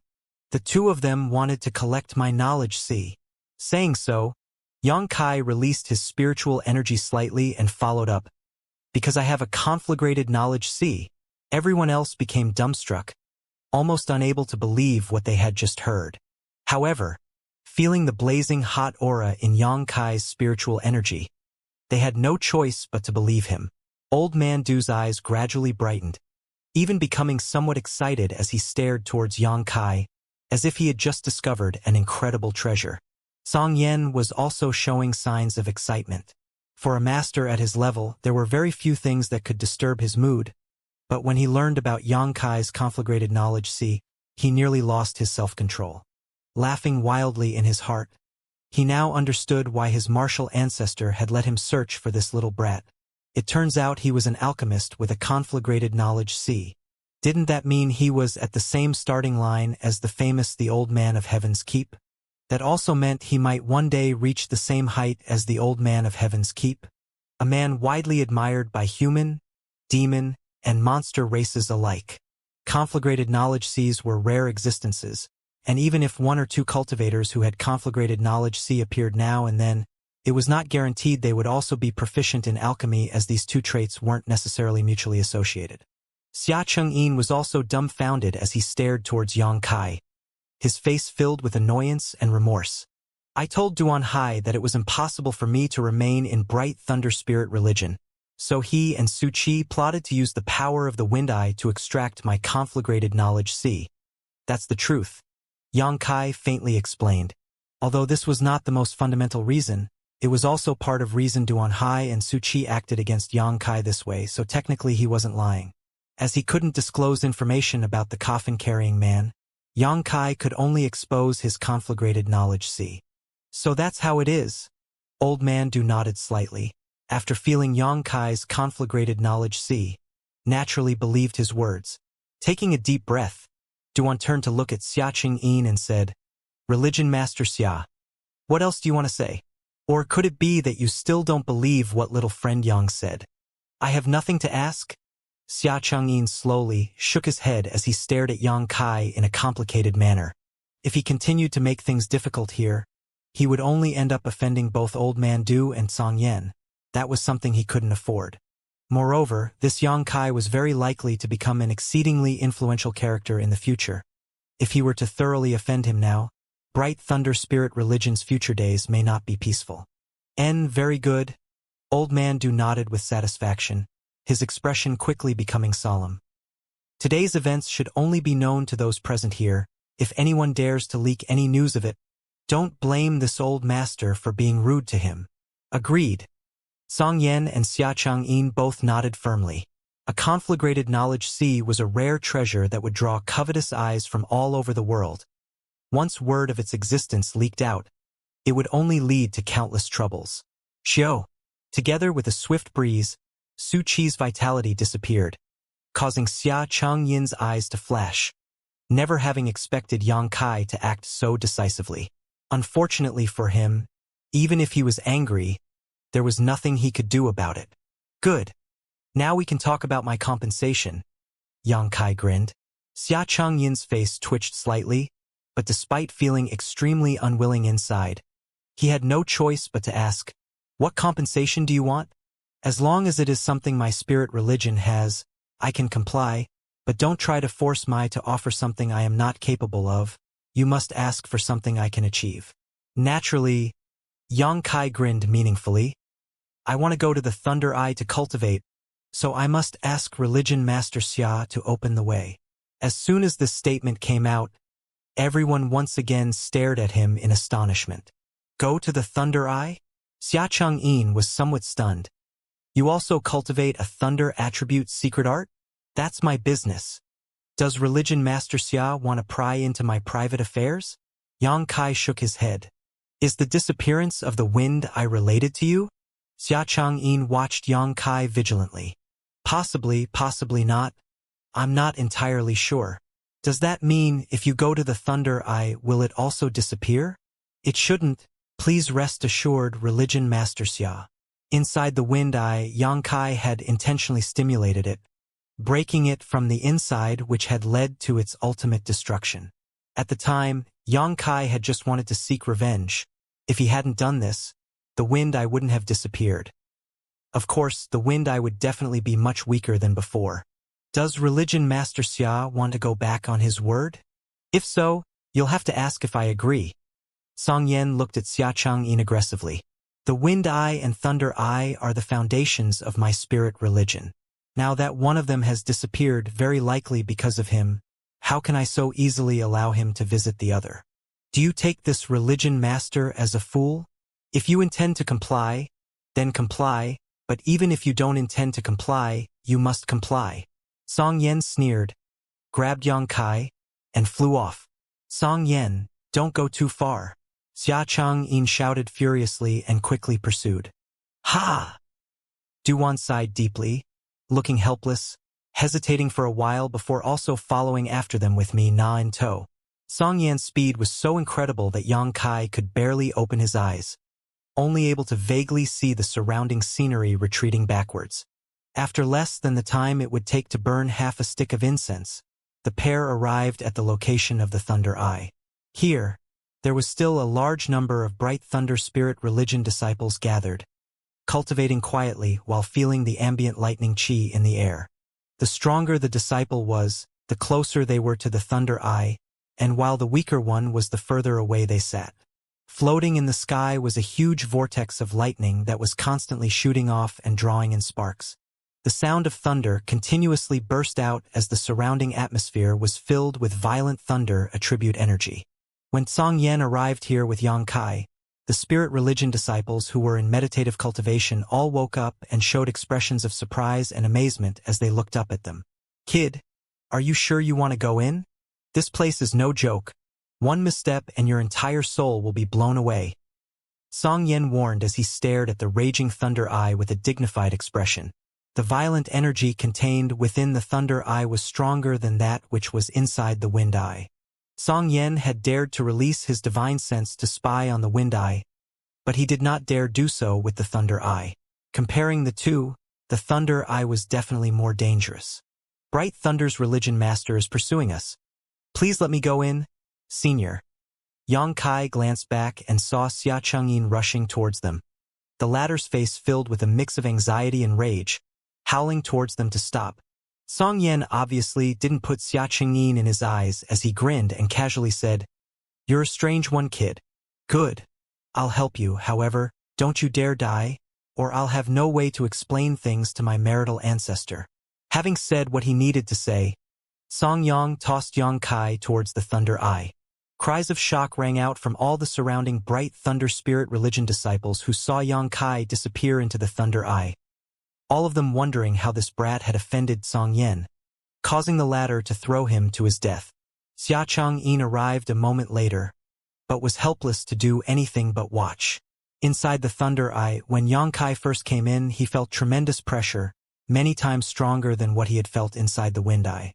The power of lightning instantly surged through his entire body, causing all of his hair to stand on end and his soul to tremble fiercely. His skin soon giving off a scorched smell. Taking another drop of myriad drug milk, Xianxia quickly sat down inside the Thunder Eye and, while ignoring his own injuries, allowed the wind and thunder wings to extract the thunder chi around him. After his previous experience, Xianxia was much more relaxed, understanding exactly what it was the wind and thunder wings were craving. From Xianxia's back, at the position of his right shoulder blade, as expected, a huge suction force erupted, rapidly pulling the surrounding thunder attribute energy into his body. Wah! As Xianxia's wings opened once more, wind danced freely to his left, while lightning arced back and forth on his right. Xianxia soon entered into a meditative state as he comprehended the mysteries of thunder and lightning. Outside the Thunder Eye, the bright thunder spirit religion disciples had all scattered as Tsongyen and Xianxia engaged in an earth-shaking battle. It wasn't until Old Man Du caught up and came forward to mediate that their fight ceased. It was not easy to decide a victor in a contest between two third-order transcendent masters, but just from observing the two of them, Xianxia was obviously in worse shape than Tsongyen. If the battle had continued, undoubtedly Xianxia would have eventually lost. After realizing this, Bright Thunder's religion master decisively took advantage of Old Man Du's intercession to draw back. As time went by, the small group of people outside the Thunder Eye noticed that the thunder and lightning attribute energy in the surrounding atmosphere was gradually weakening. Even the most intuitive manifestation of this, the amount of lightning strikes falling from the Thunder Eye, had become noticeably sparser. Xianxia's expression turned incredibly ugly. Today, 2 elders had died, the Wind Eye had been destroyed, and the power of the Thunder Eye was severely weakened. The only question now was whether it would disappear entirely like the Wind Eye. The loss to Bright Thunder Spirit religion was simply incalculable. One day later, the intensity of the Thunder Eye was less than half what it originally was. By now, Xianxia's eyes were completely bloodshot as he stared at the Thunder Eye like a crazed beast, his resentment nearly palpable. Although Old Man Du felt like destroying the foundation of a sect was somewhat immoral, thinking about how Duan Hai had tried to kill a young genius he had recommended to him, he still chose to say nothing. Inside the Thunder Eye, Xianxia took a deep breath and suddenly opened his eyes as sparks of lightning flashed across them. After one day of absorption, he realized that the wind and thunder wings had perfectly integrated into his body. From this moment on, this pair of wings had truly been refined by him and become a part of his strength. The wings behind him were still filled with blazing hot yang attribute energy, but the left half now also contained sharp wind attribute energy, while the right half contained wild thunder and lightning attribute energy. Wind, thunder, and yang qi all came together to form a strange kind of balance while undergoing some subtle changes. These 3 different attribute energies were no longer in their most elementary forms. They combined into something new. The power of wind and thunder now containing a burning heat, creating a kind of flame wind and flame lightning, multiplying their lethality compared to ordinary wind and thunder. His flaming yang wings had not been completely replaced by the wind and thunder wings. The only thing that Xianxia had difficulty with was determining what exactly this pair of wings was. It was somewhat like an artifact, but also somewhat like a martial skill. However, what was undeniable was that Han Fei had sent him a big gift. The reason why Han Fei and Li Rong failed to refine the wind and thunder wings was likely because they had not had an opportunity like the one Xianxia experienced. Everything was a coincidence, but it still subtly felt like an inevitable result. Withdrawing his wind and thunder wings, Xianxia stepped out from the greatly weakened Thunder Eye. The group who had been waiting outside for a long time now saw Xianxia coming out and couldn't help smiling. Xianxia also breathing a sigh of relief. In the end, the Thunder Eye did not disappear, and although it was not as powerful as it used to be, it was at least intact. Staring at Xianxia, Xianxia felt extremely complicated. Annoyance, hatred, and doubt all swirling about his thoughts. "Kid, you sure surprised us," When Yang Kai appeared, Song Yen immediately laughed. Kid, your aura has changed a lot. Did you reap a big harvest? And something like that. Yang Kai nodded slightly. Although my cultivation hasn't increased, sensing the mysteries of thunder took some time. Sorry for making you wait. Little friend Yang is too polite. Duan smiled and shook his head. Since you're done here, let's go. Song Yen waved. Yang Kai shot a glance over at Xia Chengyin, who although still looked sullen, eventually didn't say a word or try to stop them from leaving. With Song Yen here, even if Xia Chengyin wanted to stop them, he couldn't. The losses suffered by Bright Thunder Spirit religion over these past 2 days was already big enough. If he were to now completely offend Song Yen and end up in a conflict with Soaring Heaven Sect, Bright Thunder Spirit religion really wouldn't be able to afford the consequences. Soaring Heaven Sect's 4 madmen were each no worse than him. Once a fight started, Bright Thunder Spirit religion would definitely be destroyed. Xia Changyin had no choice but to swallow this insult. Religion Master Xia, many thanks for your hospitality this time. Old man Du nodded to Xia Changyin. Leave, I won't see you off. Xia Changyin took a deep breath and closed his eyes, unwilling to watch anymore. Song Yen just coldly snorted and wrapped Yang Kai, Duan, and Mina in his true chi before soaring off into the sky. After they left, Xia Changyin's face twisted as he stared at their fading backs for a moment before suddenly activating his movement skill and flying towards where the wind eye was formerly situated. He still had numerous doubts about Yang Kai's story. At that time, Duan was watching closely, so he had not pressed the issue. But now that he had a chance, he naturally planned to investigate further. Although Su Qi and Duan Hai had been dead for a day, Xia Changyin still had confidence he could gather some of their scattered souls together and spy on their memories to unravel exactly what kind of grudges they had with Yang Kai. Arriving at the spot where the 2 elders died, Xia Changyin quickly chanted some profound words while circulating a mysterious energy. A moment later, a barrier encompassing the surrounding 30-kilometer radius formed. Xia Changyin had to blockade this area in order to collect the broken fragments of Su Qi and Duan Hai's souls. He believed that given the strong cultivation of these 2, even though their bodies had died, their souls would not have been completely dispersed so quickly. However, what made Xia Changyin depressed and even more doubtful was that no matter how he tried, he couldn't gather the slightest bit of residual spiritual energy. It was as if the 2 elders' souls had been completely erased, surprising him greatly. Above Bright Thunder Spirit religion, a group of 4 people flew forward. When they passed by a certain mountain peak, Yang Kai inadvertently glanced down and saw a tall, beautiful woman standing there. The other party seemed to also notice him, her beautiful eyes flashing with a guilty light as traces of amazement and sadness flickered past her face. Suddenly, she leapt up and used her full strength to try to chase after them, her pretty face filled with anxiety. But how could her speed compare with Song Yen? After a few breaths, she had fallen out of sight. Hey, you big bastard! There was a young miss chasing after you just now. Mina suddenly shot Yang Kai an accusatory look. Oh, where? Yang Kai feigned ignorance. Trying to play dumb? Mina snorted. She called your name? I'm sure you heard. Did you thoughtlessly have your way with her only to abandon her after? Humph. I didn't think you were such a beast. But now it seems I should keep my distance from you in the future. Can you not make wild accusations? I'm nothing if not a gentleman. I wouldn't do something like that. Yang Kai replied seriously. Mina spat disdainfully, obviously not convinced. She had stayed inside the Alchemist Guild for a long time, so her desire for gossip was stronger than most. Not having caught wind of Yang Kai's salacious scandal, obviously she was not about to let the subject drop so easily. Yang Kai ignored her though, and instead turned a puzzled look towards Song Yen. Even until now, he didn't understand why this person had helped him for no reason, not even hesitating to offend Bright Thunder Spirit religion's religion master in the process.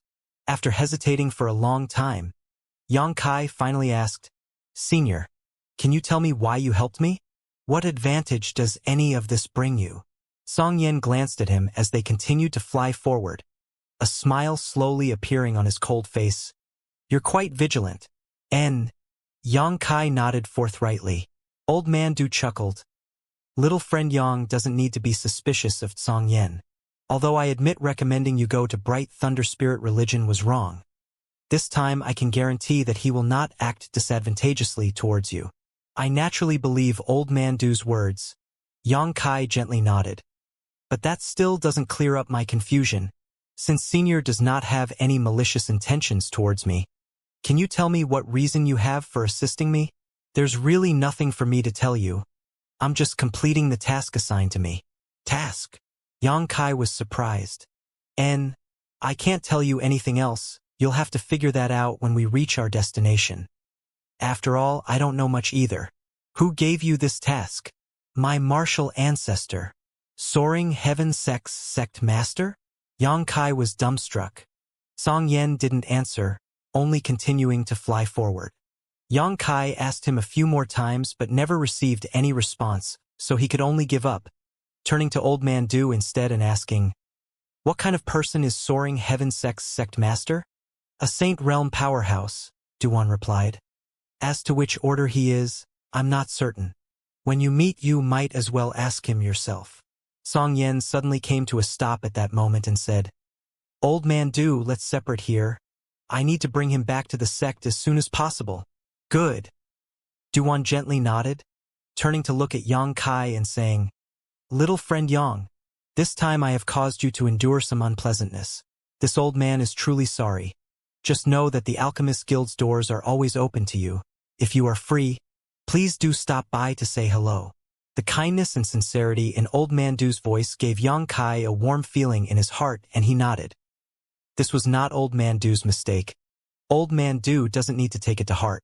And I will definitely visit the Alchemist Guild in the future. Old Man Du showed a faint smile before saying to Song Yen, "Give my regards to your martial ancestor. This old man is getting on in years, so I won't be visiting him this time." "I will certainly deliver Old Man Du's sentiments," Song Yen replied firmly. "We'll be taking our leave then."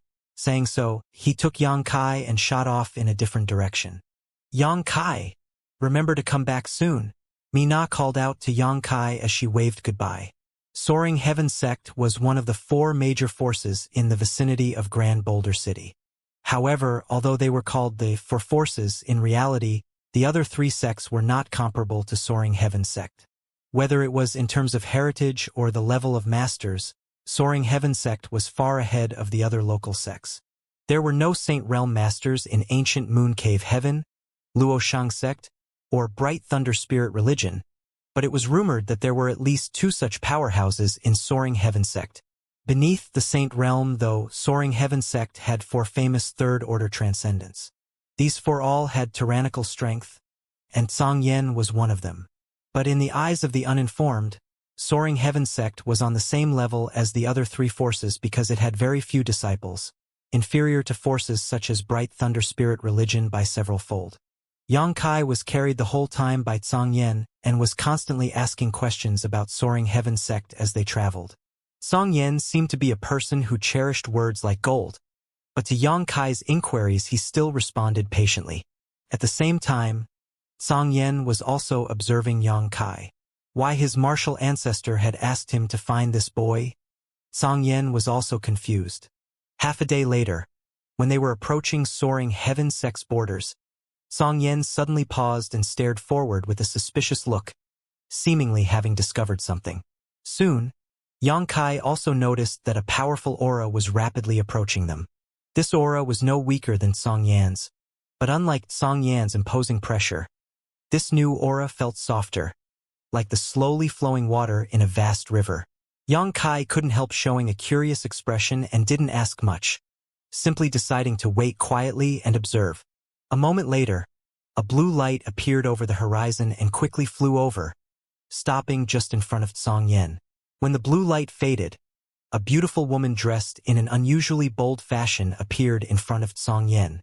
This beautiful woman's skin was snow white and her eyes were pure and watery, seemingly containing 10,000 kinds of charm. There was a tiny black mole at the corner of her mouth which only added to her appeal.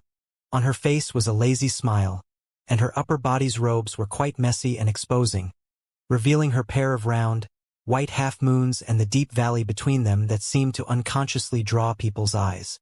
As for her lower half, her skit had an extremely long slit which reached almost all the way up to her hips, allowing one to see the whole length of her slender legs, including her tender white thighs.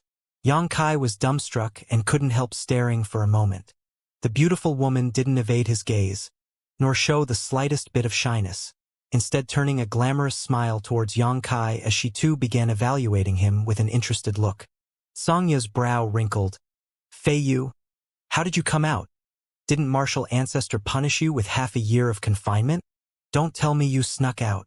"I didn't sneak out," Fei Yu replied curtly as she lightly bit her lip. In the next instant, without even seeing how she moved, she suddenly appeared in front of Xianxia and extended a jade hand, gently lifting Xianxia's chin. "Where did you find this little brother? Why does he look somewhat familiar?" Xianxia didn't quite know why, but he felt his hair stand slightly on end at that moment. Song Yan quickly pulled Xianxia behind him, like a mother hen guarding its newborn chick, blocking him from Fei Yu as he frowned. "Don't make trouble. This is the person martial ancestor is looking for." "Martial ancestor?" Hearing this, Fei Yu's beautiful eyes flashed brilliantly as she pondered. "Why does martial ancestor want to see him?" "I don't know." Song Yan shook his head. "But he's not your toy." "Fine." Fei Yu frowned slightly and muttered impatiently. "Enough about that. Why aren't you staying quietly in the sect and have instead run out here?" "Martial ancestor sent me out." Fei Yu giggled. "If I didn't receive an order from the old man, how could I dare to go out?" Suddenly, her beautiful eyes flickered as she said, Martial ancestor told me to redeem myself with good works, saying that if I can resolve this problem, he will cancel my half-year confinement." "What matter do you need to solve?" Song Yan asked curiously. But the moment these words left his mouth, he felt the impulse to slap his own face. Raising his hands and waving them, "Forget I asked, I'll be returning to the sect first. You carry on." "Don't go." Fei Yu swiftly grabbed Song Yan's arm, smiled warmly and said, "Since you asked, naturally I should tell you."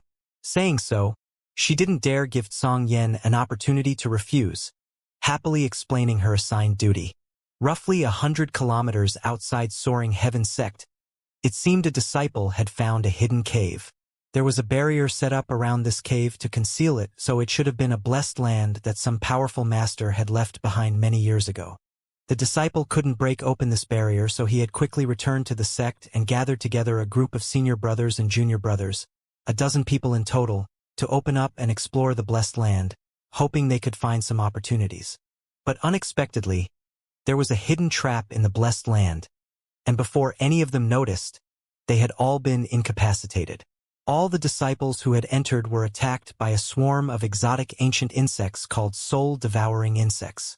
When this news was sent back to Soaring Heaven sect, the sect master had dispatched Fei Yu to handle it. "Soul-devouring insects?" Song Yan's expression changed greatly. "Wasn't that exotic ancient insect supposed to be extinct?" "Who knows?" Fei Yu shrugged her shoulders. "I don't know which despicable bastard left these troublesome bugs near our Soaring Heaven sect, but if I find his bone, I'll definitely trample them into dust. Martial ancestor sent you to handle this matter. But what are you planning on doing? This isn't something that ordinary cultivators can deal with. Even if it's you, if you're not careful, your life might be endangered." Fei Yu wore a pitiful expression that could make anyone who saw it sympathize with her as she whispered, "Therefore, Song Yan, you have to help me." "How am I supposed to help you? I don't have any method to handle this kind of exotic ancient insect." "You cultivate fire attribute secret arts, you should be able to incinerate them. Do you think flames created from true qi can burn them? You must be dreaming." Song Yan coldly snorted. But as he said these words, he suddenly glanced over at Xianxia, a thoughtful expression appearing on his face. "But no one other than you can help me." Those two bastards Li Wan and Fei Jian went into hiding the moment they learned I had accepted this task. Hateful. Fei Yu gnashed her teeth. "I also should have hidden from you," Song Yan muttered, feeling a big headache. Had he only known in advance, he would not have spoken to her in the first place. After spending so many years together with this woman, Song Yen couldn't even remember how many times he had been deceived by her appearance and roped into dangerous situations like this. It's too late. Fei Yu glared at Song Yen coldly and declared, "If you want to help me, then just help me already. But even if you don't want to help me, you still have to help me." Song Yen sighed. "It's really not a convenient time for this. I have to bring this kid back to see Martial Ancestor as quickly as possible. You've been searching for him for 2 months already. Who cares if you wait another day or two? Just come with me to take a look. If we really can't handle the situation, I won't make things difficult for you," Fei Yu continued. Song Yan's brow wrinkled, seemingly weighing this decision carefully. Seeing that there might be hope, Fei Yu quickly struck while the iron was hot, continuing her attempts to persuade him. After a long time, Song Yan nodded slightly. "Good. I'll help you out this time, but whether we can ultimately succeed, I can't guarantee." Fei Yu was overjoyed and nodded repeatedly. "I knew you wouldn't abandon me. You're the best. Li Wan and Fei Jian, the 2 bastards, they should just go die in a ditch somewhere. However, can I make a request?" "What request?" Song Yen coughed lightly. "I remember 50 years ago, you brewed a batch of 1,000 safflower wine, right?" Fei Yu's elegant face sank, gritting her teeth as she muttered, "Do you make a habit of remembering things from 50 years ago?" "I always keep good things in mind," Song Yen nodded slightly, replying in a natural tone. "And if we succeed, give me half of them." "No. I crossed the whole continent in order to collect the 1,000 different rare flowers to brew that 1,000 safflower wine before waiting 50 years for it to ferment. Even I haven't had a sip of it myself, yet now you open your mouth and demand half of it from me? I take back my words. You're no better than Li Wan and Fei Jian. No, you're even worse. If that's your price, I'd rather not have your help at all." Yang Kai stared blankly at this beautiful woman, faintly thinking that this so-called 1,000 safflower wine seemed to be more important to her than her own life. "You brewed 20 bottles at that time.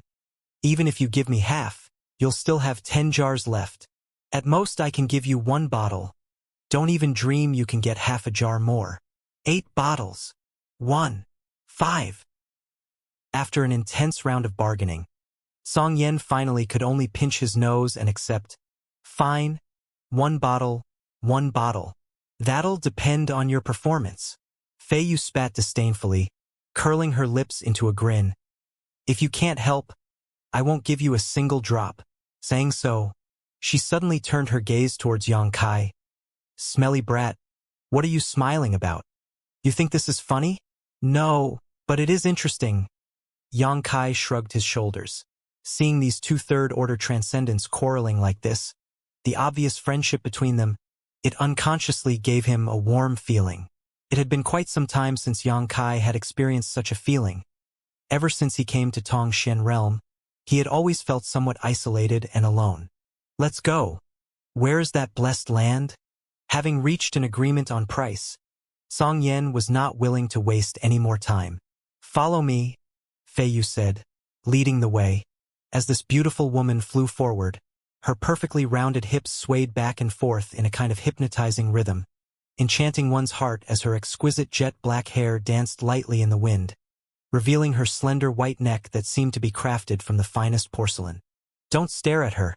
If you're not careful, she'll dig out your eyes," Song Yen whispered into Yang Kai's ear. For just that, Yang Kai was stunned. Not long ago, because an elder from Luoshang sect had an obscene glint in his eyes as he stared at her. "She." Song Yen didn't say any more, but instead made a chopping motion with his hand as he glanced towards Yang Kai's lower half. Yang Kai's face instantly went black. "That's why Martial Ancestor gave her half a year of solitary confinement." Song Yen nodded. "Actually, despite the flirtatious way she dresses and acts, she's actually still." Before he could finish his words, though, a delicate jade white fist landed on his face, sending Song Yen flying over 1,000 meters. The air around Fei Yu seemed to freeze as an ice-cold light flashed across her face as she stared towards the miserable Song Yen, snorting as she scolded, "Do you think I'm deaf?" Yang Kai couldn't help gulping while secretly worrying about Song Yen. "Little brother, Come here, you can travel together with elder sister.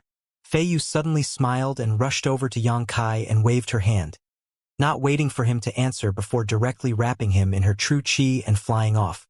Being pulled close and involuntarily sniffing the enchanting fragrance that lightly wafted from this beautiful woman, Yang Kai's face became slightly unnatural, but he wisely kept a serious expression on his face, not daring to show the slightest signs of impropriety. Don't listen to that bastard's nonsense. He's just slandering me, Fei Yu whispered as she exhaled a warm breath laced with a unique scent of flowers, tickling one's heartstrings. It doesn't matter if you take a look. Elder sister won't punish you for just that. I'm quite gentle. Song Yen, Fei Yu, and Yang Kai landed halfway up a lonely mountain peak, and after spending a moment carefully examining the surroundings, the two third-order transcendents honed in on their target. Yang Kai also faintly noticed that there was some kind of subtle energy overflow at the position Song Yen and Fei Yu indicated. However, even up close, Yang Kai couldn't see any difference between it and the surrounding area. If he didn't know any better, he would swear it was just an ordinary piece of land. It should be some kind of camouflage, and it's quite ingenious at that. No wonder so many people hadn't discovered this place even after so many years. Song Yen revealed a solemn expression as he looked around. The spirit array probably degraded after such a long time, which allowed the sect's disciples to inadvertently discover it. Fei Yu also agreed. Let's go, we shouldn't waste any more time. Song Yen stamped his foot on the ground and spread out a scalding hot aura, after which Yang Kai quickly noticed some mysterious glowing runes on the ground. These runes seemed to be floating within the earth like tadpoles in a pond, struggling for a moment before being burned to ashes under Song Yan's technique. Song Yen cultivated a fire attribute secret art, so his true chi flames were extremely potent, and with his third-order transcendent cultivation, it was naturally easy for him to crack this old, damaged, concealing spirit array. A dark hole appeared on the ground, only big enough for one person to enter or exit at a time. Fei Yu didn't say anything and jumped straight in, disappearing in the next instant. Song Yen waved. Go in. I'm going in as well? Yang Kai was surprised.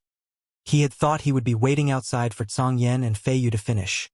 After all, with over a dozen soaring heaven sect disciples having met tragedy inside, this was definitely a crisis-ridden place. If he were to recklessly follow these two masters, the only thing he would accomplish would be to slow them down. Of course you're going in, Song Yen smiled meaningfully. This time I'm afraid we'll have to rely on you. Rely on me? Yang Kai became even more confused. Senior must be joking. I'm not joking at all. If it was just me here, I would never have agreed to Fei Yu's request. But with you here, things are different. Good. Once you enter, you'll understand. Saying so, Song Yen directly threw Yang Kai into the hole.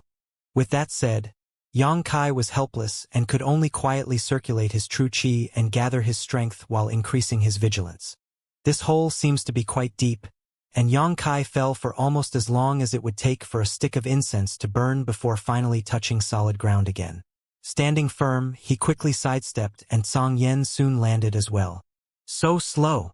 Fei Yu pouted, somewhat dissatisfied. Song Yen said nothing, summoning a bright fireball above his head, illuminating their surroundings.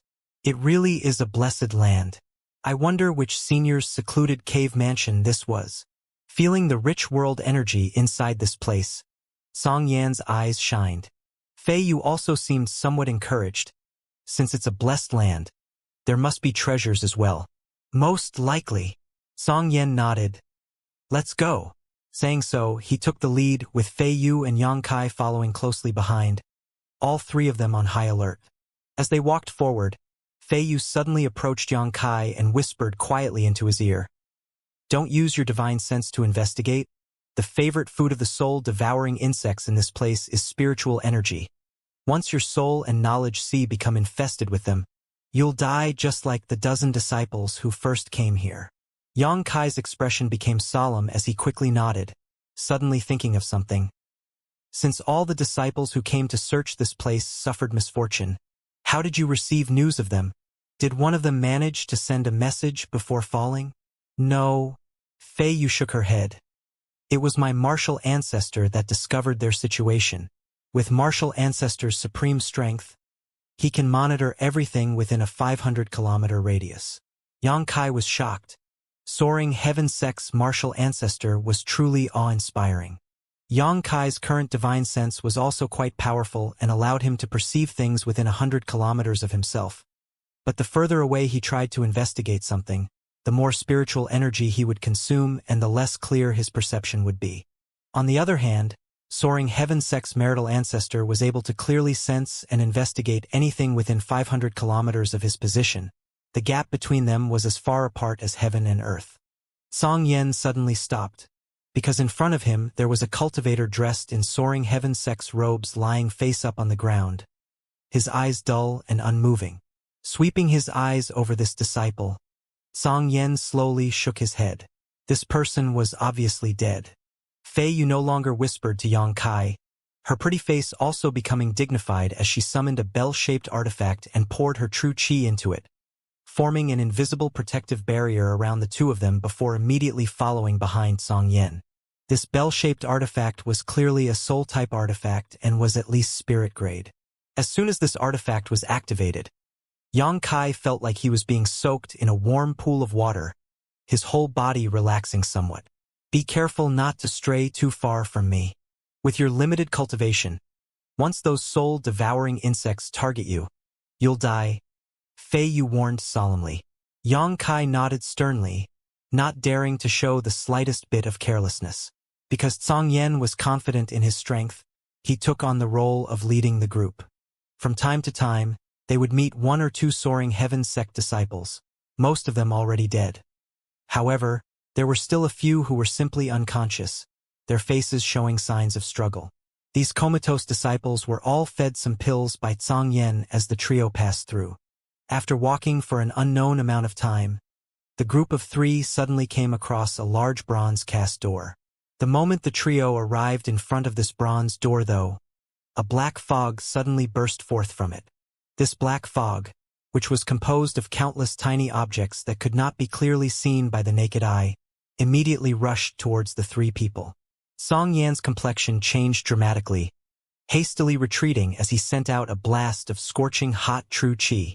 Unfortunately, this blast of true qi unable to incinerate the black fog and was only capable of slightly impeding its momentum. Soul-devouring insects! Fei Yu cried out, her beautiful face also paling slightly, hurriedly pushing her true qi, sending out a barrage of water arrows into the black fog. How can there be so many of them? Fei Yu's voice was slightly unsteady, continuing to attack as she called out, Song Yen, we need to retreat.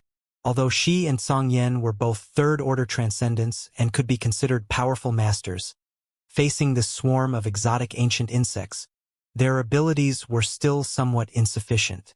In this situation, all they could do was escape from here and report back to their martial ancestor. Song Yen, however, didn't panic, falling back to Fei Yu and Xianxia's side as he stared at the rapidly approaching black fog, shouting out to Xianxia, burn them with your divine sense. Xianxia was momentarily stunned but quickly collected himself and sent out a burst of spiritual energy towards the swarm.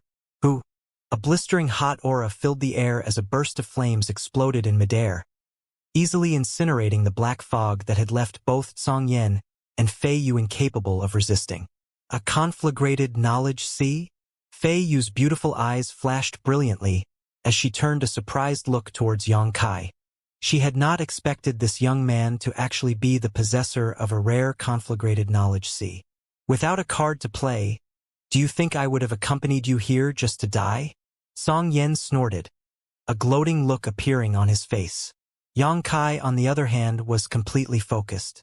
After seeing that his conflagrated knowledge sea was actually the nemesis of these exotic ancient insects, his anxiety faded completely, stepping forward towards the sealed bronze door. He could sense that hidden inside this door there were still countless tiny lives. They were obviously more soul-devouring insects. This bronze door was no doubt the source of the dozen Soaring Heaven Sect disciples' misfortune. Under the continuous assault of Xianxia's conflagrated divine sense, these soul-devouring insects didn't have any chance to escape back into the bronze door and were all burned to death.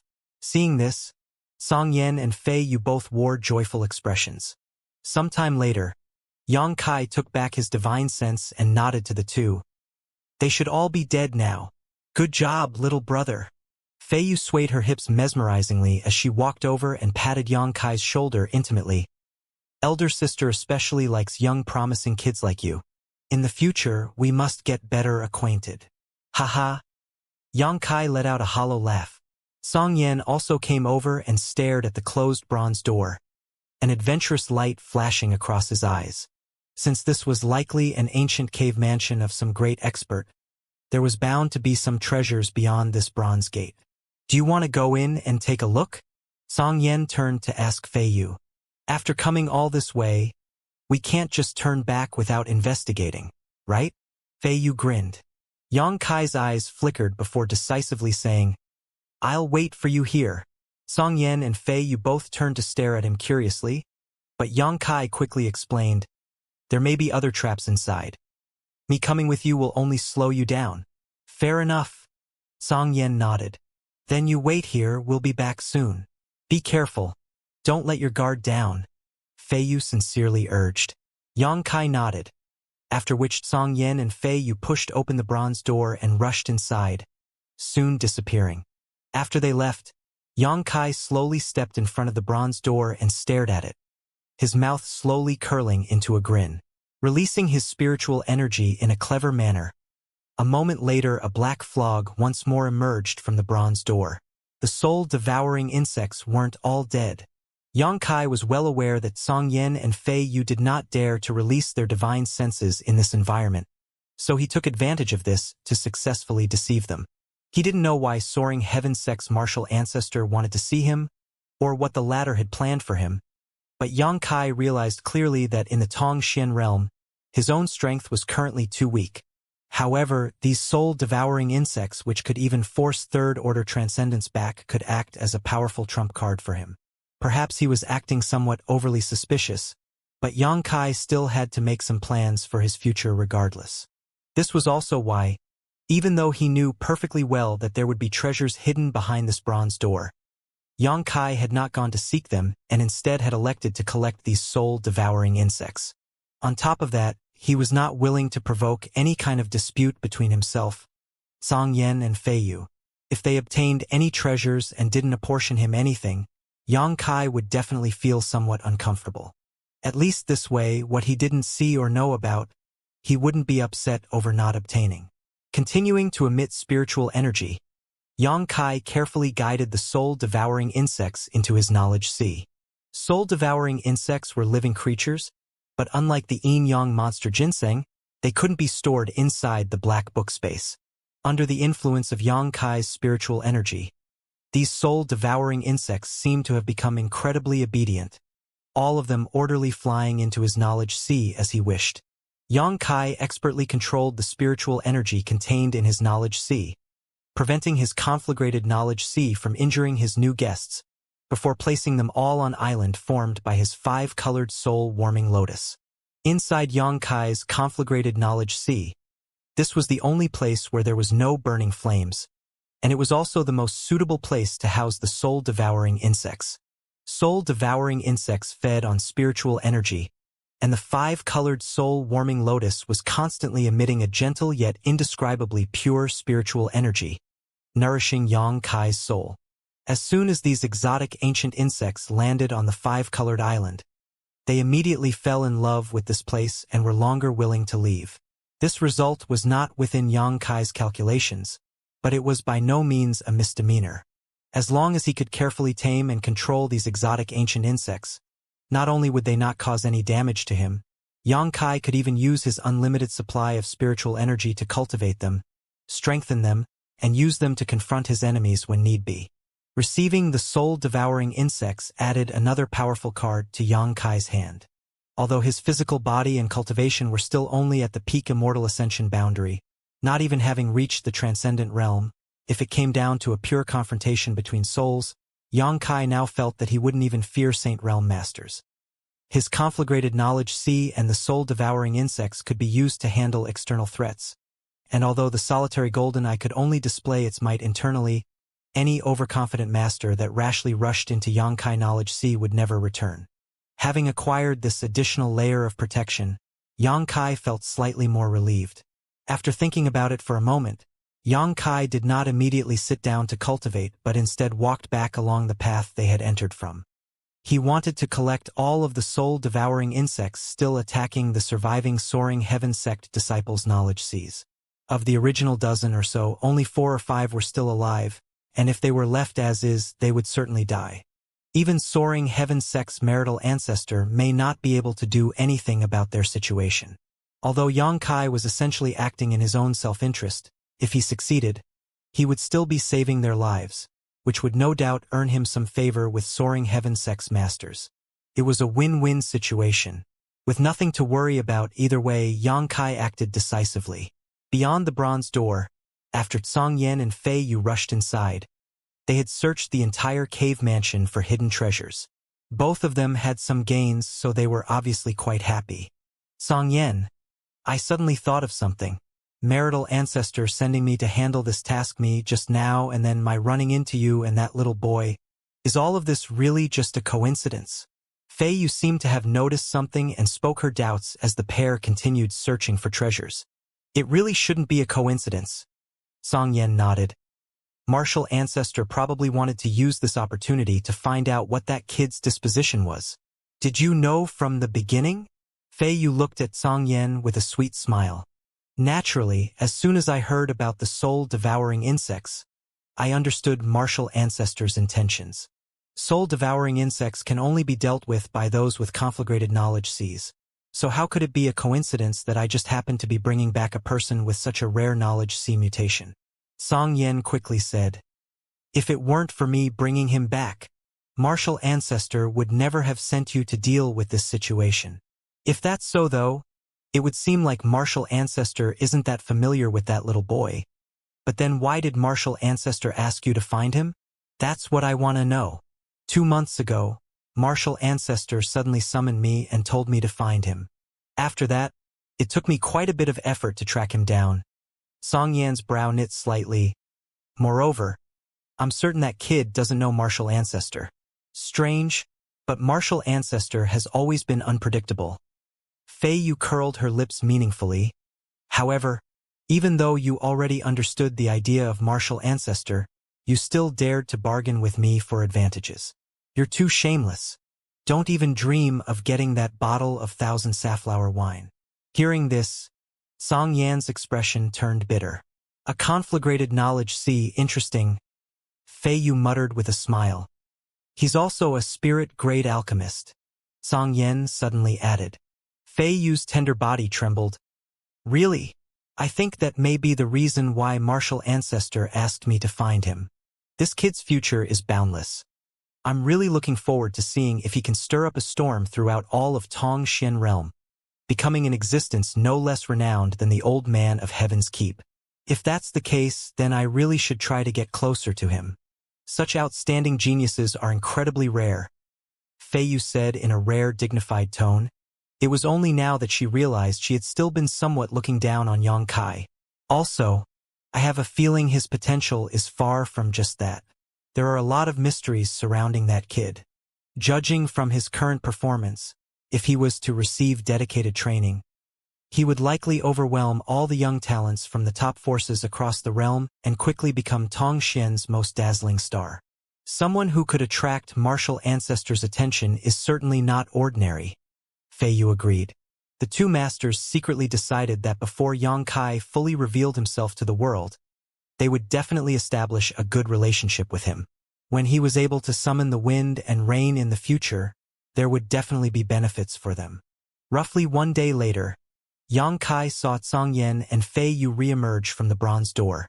Both of them wore big smiles on their faces. It seems their harvests weren't small. When they saw Yongkai sitting cross-legged, quietly waiting for them with 5 soaring heaven sect disciples lying down nearby, Song Yan and Fei Yu couldn't help showing amazed expressions. And I was idle anyways, so I tried to scatter the soul-devouring insects in their knowledge seas. I didn't expect it to actually be so easy. They should be able to fully recover after a year or so of cultivation. Yongkai explained, impressive. Song Yan's eyes flashed brightly as he complimented. Earlier, he and Fei Yu could only give these disciples some pills to temporarily alleviate their conditions because they had no idea how to go about saving them. They had thought there was no hope for these disciples, but now, unexpectedly, Xianxia had given them a big surprise. Elder sister is liking you more and more. Fei Yu smiled warmly. Good. You are these disciples' savior. In the future, you don't have to worry. Elder sister will not treat you unjustly. Xianxia shrugged his shoulders, indicating it was just a minor matter. How did things go on your end? Good. Song Yan showed a faint smile before suddenly pulling out a number of items and showing them to Xianxia as he said firmly, "This is everything I and Fei Yu found inside." Unfortunately, most of the treasures had already turned to dust after such a long time. In any case, take a look. If you want anything, feel free to take it. I also have a share? Xianxia pointed at himself and asked in surprise. Of course you have a share. Do you think we would hoard everything for ourselves? Fei Yu giggled lightly. If it weren't for you, we wouldn't have even been able to pass this door, let alone search for treasures. You also saved several of our disciples. For this trip, you definitely contributed the most. Then I won't hold back. Xianxia smiled faintly, turning his attention to the items laid out in front of him. Song Yan and Fei Yu glanced at each other and nodded secretly, both of them thinking this kid firm character while being neither servile nor arrogant. If it was some other junior in front of the two of them, they wouldn't dare act so. Instead, they would certainly choose to give up these immediate interests in exchange for leaving a good impression on both of them. When he needed to act, he acted decisively. In front of Xianxia were 5 things, 3 artifacts, a secret art, and a black fist-sized stone. This was indeed everything that Song Yan and Fei Yu had found inside. They hadn't concealed anything. Among the 3 artifacts, one of them was spirit grade top rank, while the other 2 were actually saint grade, their values immeasurable. Even masters like Song Yan and Fei Yu had never owned saint grade artifacts. The secret art was also a rare treasure, actually reaching the spirit grade top rank. After examining these 5 items for a while, Xianxia's eyes finally fixed on the black stone. The stone was round, and he couldn't see what kind of material it was comprised of. Xianxia poured his true qi into it, but there was no reaction. He also tried probing it with his divine sense, but couldn't glean anything from it once again. What is this? Xianxia asked the 2 masters. Both Song Yan and Fei Yu shook their heads. They also knew nothing about the stone, only that it had been placed in a very covert location. So they had conveniently brought it with them. Then I want this, Xianxia said with a smile. Song Yan frowned and sternly said, you should choose an artifact to defend yourself. Although you can't use saint-grade artifacts as your cultivation level is too low and may even harm yourself if you tried to. But this spirit-grade top-rank artifact is still quite good. That's right, you don't have to be so modest. Fei Yu was also confused, wondering how this boy's personality had changed so much after acting so decisive just a moment ago. She was somewhat uncomfortable seeing this. Choosing a stone that none of them knew how to use, it seemed like he was intentionally suffering a loss. I'm not trying to act modest. Xianxia laughed. Since even you 2 can't see what this thing is, it can only mean one of 2 things. Either it's worthless or it's priceless. If I choose it, there's a chance I'll gain even more than you. You want to gamble? Song Yan somewhat disapproved. The benefits that one holds in their hands are the only real benefits. True, but the very fact that it is here means you intentionally brought it out, which indicates there's a great possibility of it being something valuable. The 2 of you aren't blind after all. Xianxia smiled and grabbed the black stone.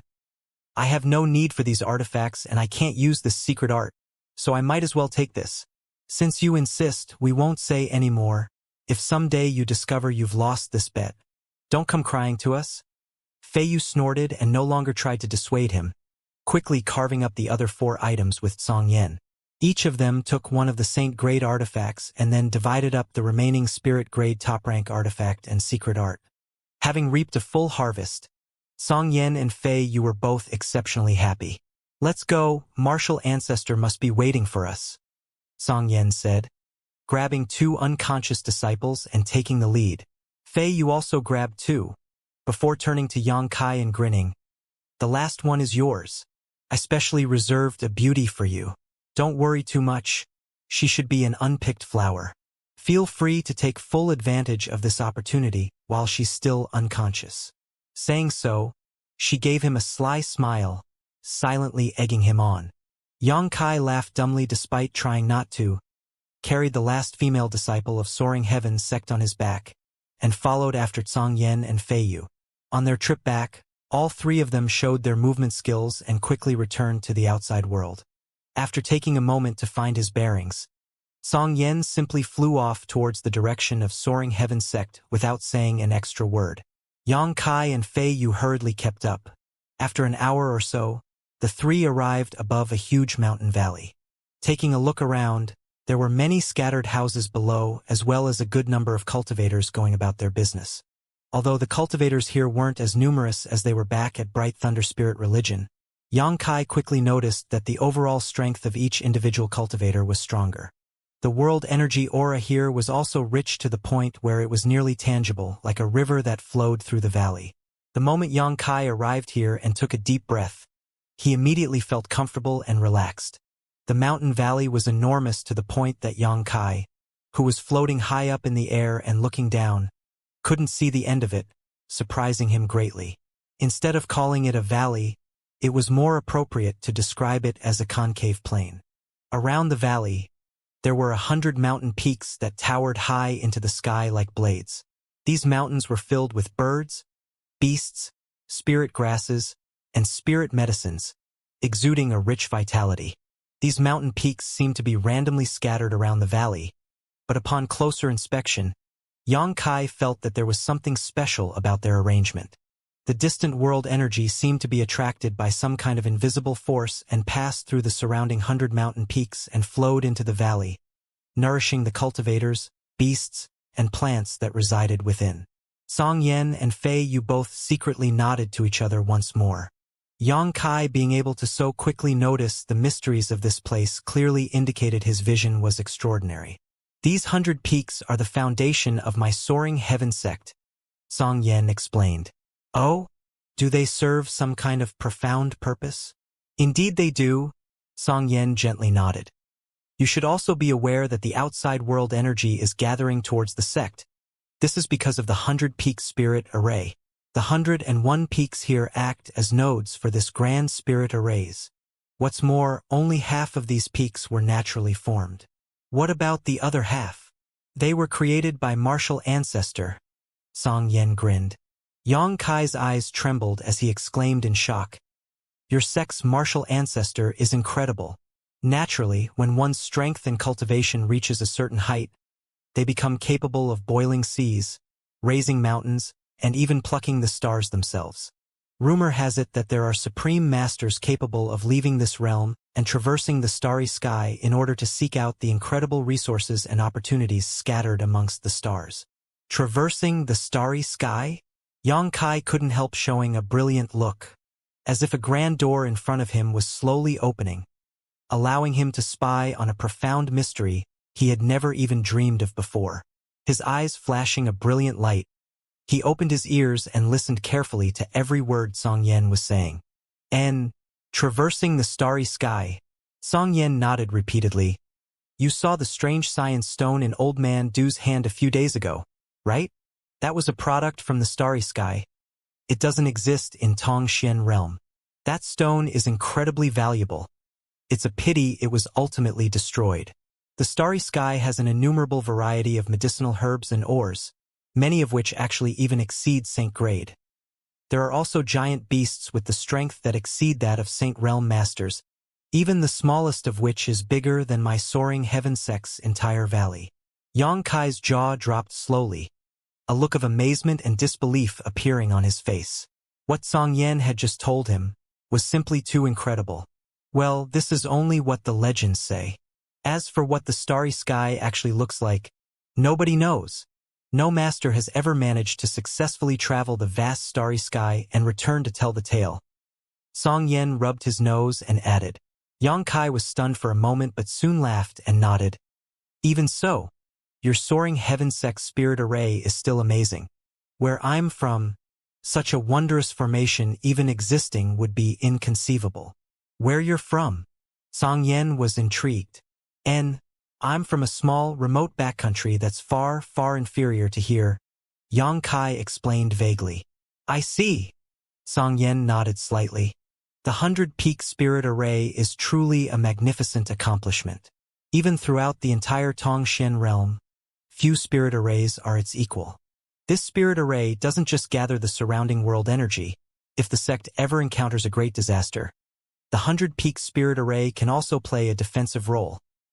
Of course, no one dares to invade my soaring heaven sect, so I have never actually seen the 100-peak spirit array fully open before. Enough idle chatter, you two. Hurry up. Fei Yu interrupted the two men's conversation impatiently. I'll finish introducing little brother to everything around here later, Song Yen said in a friendly manner. He had already decided to build a good relationship with Yang Kai. Song Yen no longer spoke about these matters and instead led Yang Kai and Fei Yu down towards the valley. Perhaps because the world energy here was so rich, when one looked down at this place from the sky, everything seemed somewhat illusory, like a light fog was enveloping the entire valley, adding a layer of mystery and danger to it. A moment later, the group of three landed. As Song Yen leisurely strolled forward, the soaring heaven sect disciples that met him along the way all bowed and greeted him respectfully. These cultivators were all quite strong. Most of them have at least broken through to the immortal ascension boundary. The aura surrounding these disciples was thick and solid. Clearly, they were much stronger than average cultivators in the same realm and stage.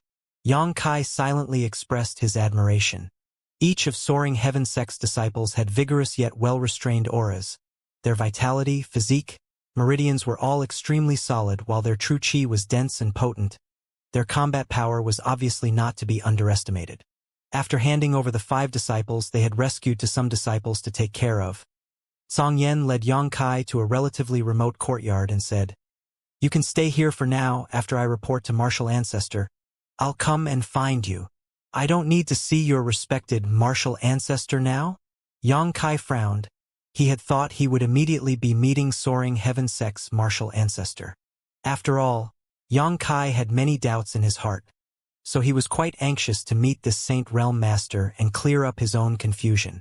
But from Song Yan's words, obviously, he would have to wait for some time. "When Martial Ancestor summons you, I'll lead you to see him." Song Yen smiled and didn't say anything more, turning around and departing casually.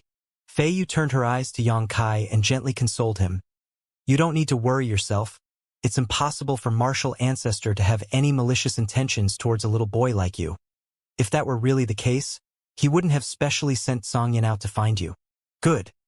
Let me give you a gift for you to pass your time with." Saying so, she suddenly threw 2 things to Yang Kai. Yang Kai instinctually caught them and found that they were actually a pair of shackles made from some unidentifiable stone material. "What are these?" Yang Kai examined them and, to his surprise, couldn't discover anything extraordinary about them. They weighed less than half a kilogram each, and there was no trace of any spirit arrays engraved on them or any kind of energy stored within them. It really seemed like an ordinary toy. "Try pouring your true chi into them. Remember to pour in as much as possible," Fei Yu instructed. Yang Kai nodded unsuspectingly and quickly poured his true chi into the 2 stone shackles. In the next instant, he suddenly felt an incredibly heavy weight pulling down on him, causing him to fall forward and nearly plummeted to the ground. After tumbling unsteadily through the air, Yang Kai somehow avoided embarrassing himself. Hong hong. With 2 muffled thuds, the 2 shackles fell to the ground and smashed open 2 deep pits. Yang Kai paled slightly, a surprised and shocked look appearing on his face. Hearing an enchanting burst of laughter to his side, Yang Kai slowing turned his head and saw Fei Yu giggling happily. "You tricked me?" Yang Kai knit his brow as he stared at this beautiful woman. Because he felt that this woman had no malicious intentions towards him, Yang Kai naturally hadn't thought much about things and had thus been successfully pranked by her. These 2 shackled were obviously not ordinary toys, but instead valuable tools. "Elder sister is just teaching you a lesson. Don't readily believe anyone." Fei Yu giggled lightly. Yang Kai took a deep breath and nodded. "I have indeed been taught. Auntie is quite a sinister character. Fei Yu's laughter came to an abrupt end, and her pair of beautiful eyes immediately flashed a dangerous light as she glared angrily towards Yang Kai. Suddenly, from a nearby treetop, a burst of laughter rang out. Fei Yu whipped around and pushed her hand forward, sending out a water dragon towards the man hiding in the tree. Just try laughing again and see if I don't rip your mouth from your face. Fei Yu stared at the man coldly.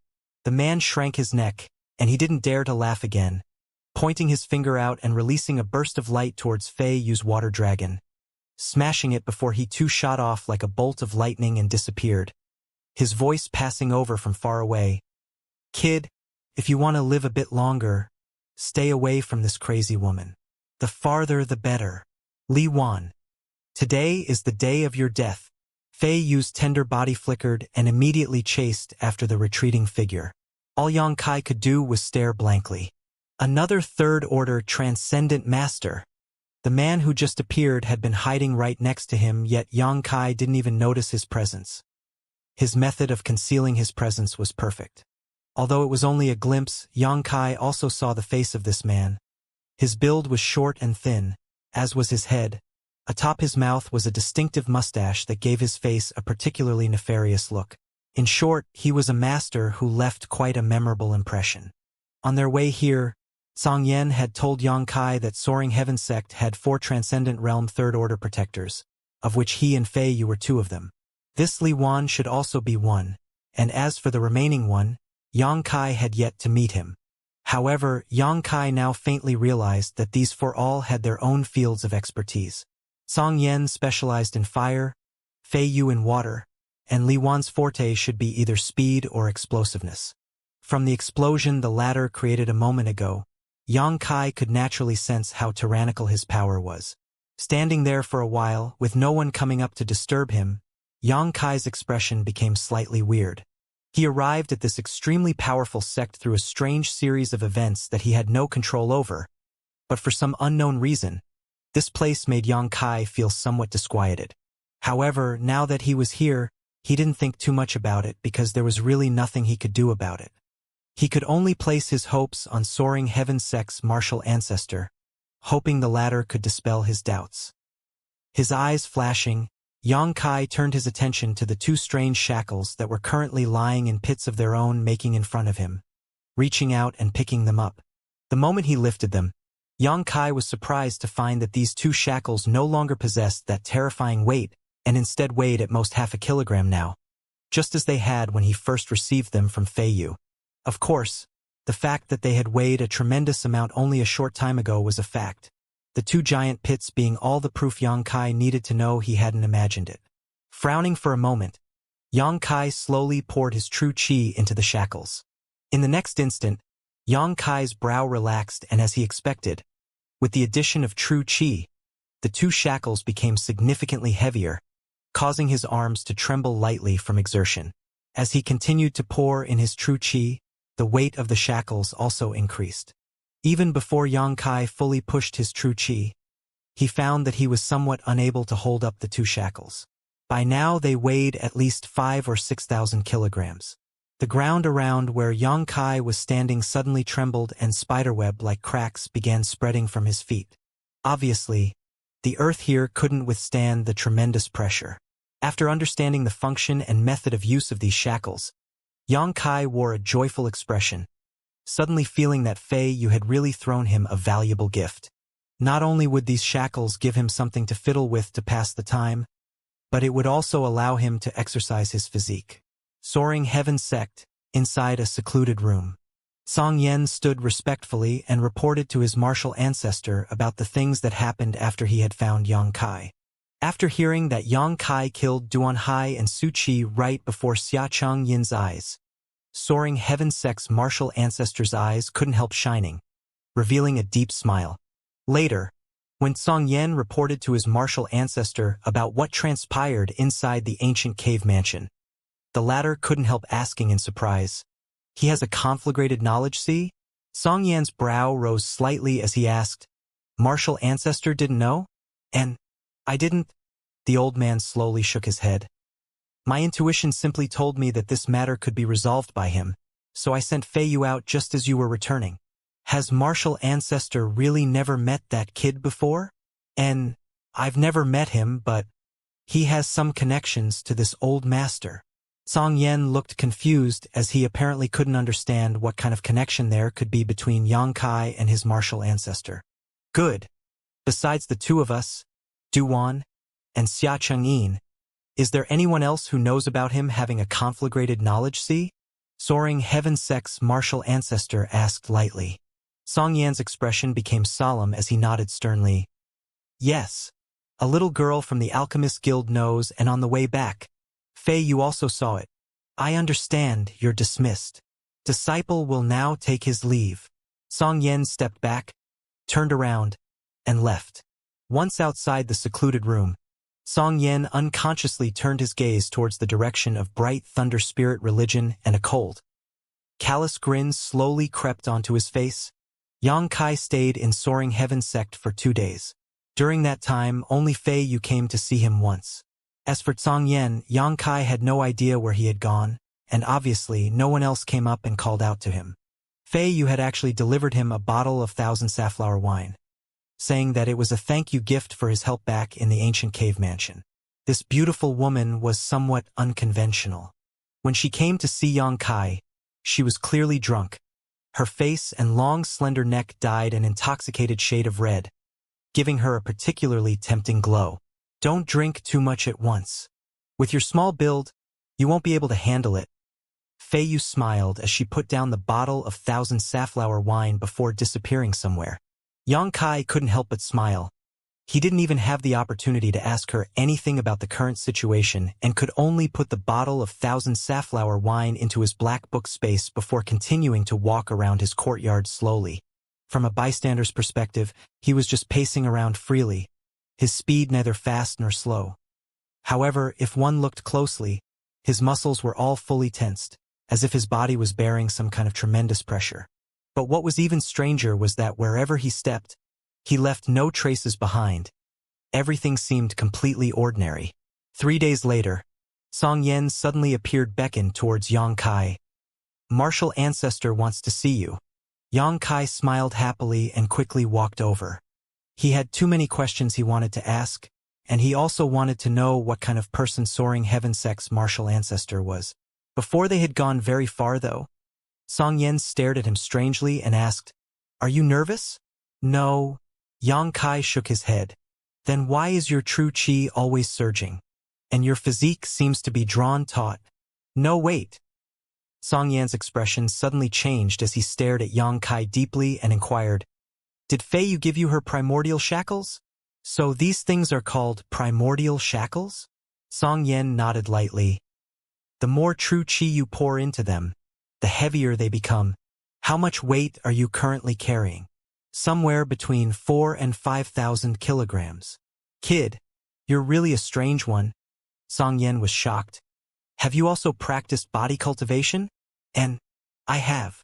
The unyielding golden skeleton's tempered body record was a secret art dedicated to the development of physical strength, so now, even though he was carrying an additional 4 or 5,000 kilograms, Yang Kai could still move about unhindered. Besides feeling a little unnatural, even if he was walking around casually, he wouldn't leave any kind of noticeable imprints on the ground. Song Yen silently expressed his admiration. He had also tried out Fei Yu's primordial shackles before and understood them well. When he thought about when he was at Yang Kai's cultivation realm, he couldn't help thinking he wouldn't be able to perform as well having to carry so much additional weight. But Yang Kai is an alchemist. Why was his physical strength so intrepid? Song Yen thought.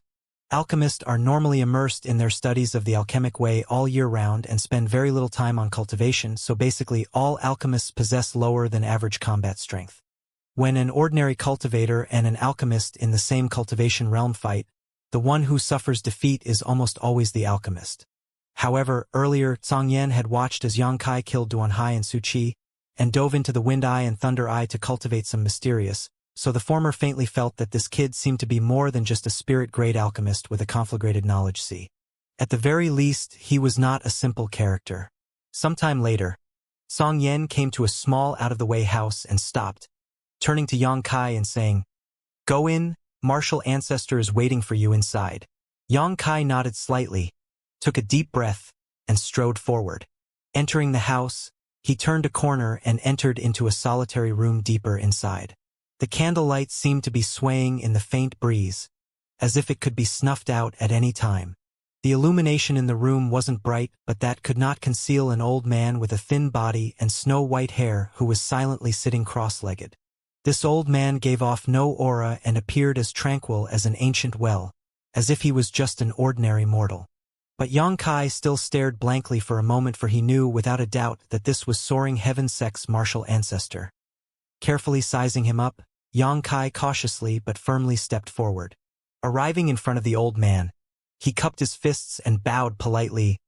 "Junior Yang, greet Senior." The old man slowly opened his eyes and stared at Yang Kai, soon smiling as he commented, "Excellent aptitude, steady will, and a bold and courageous temperament. Good nowadays, such young people are a rare sight. Senior's praise is too generous. Sit down."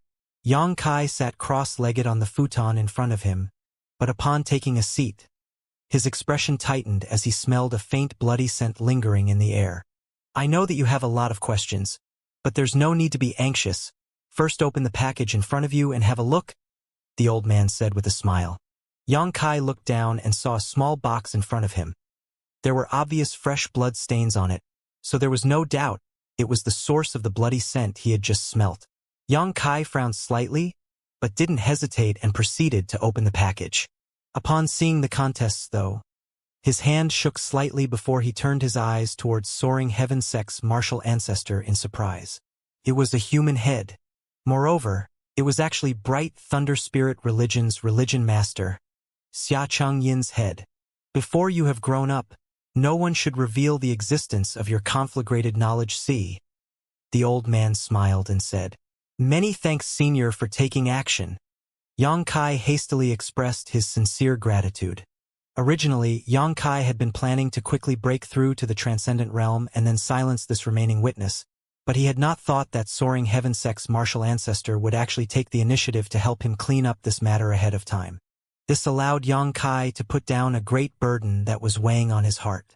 At that time, Yang Kai really had no other choice but to reveal the secret of his conflagrated knowledge. See, because in his view, information about the ancient demon clan and the coffin-carrying man absolutely could not be revealed. A minor matter. The old man just lightly shook his head. With his strength and means, killing bright thunder spirit religion's religion master, a mere third-order transcendent, was indeed a minor matter. Before Xianxia had even responded, his head had already been separated from his body.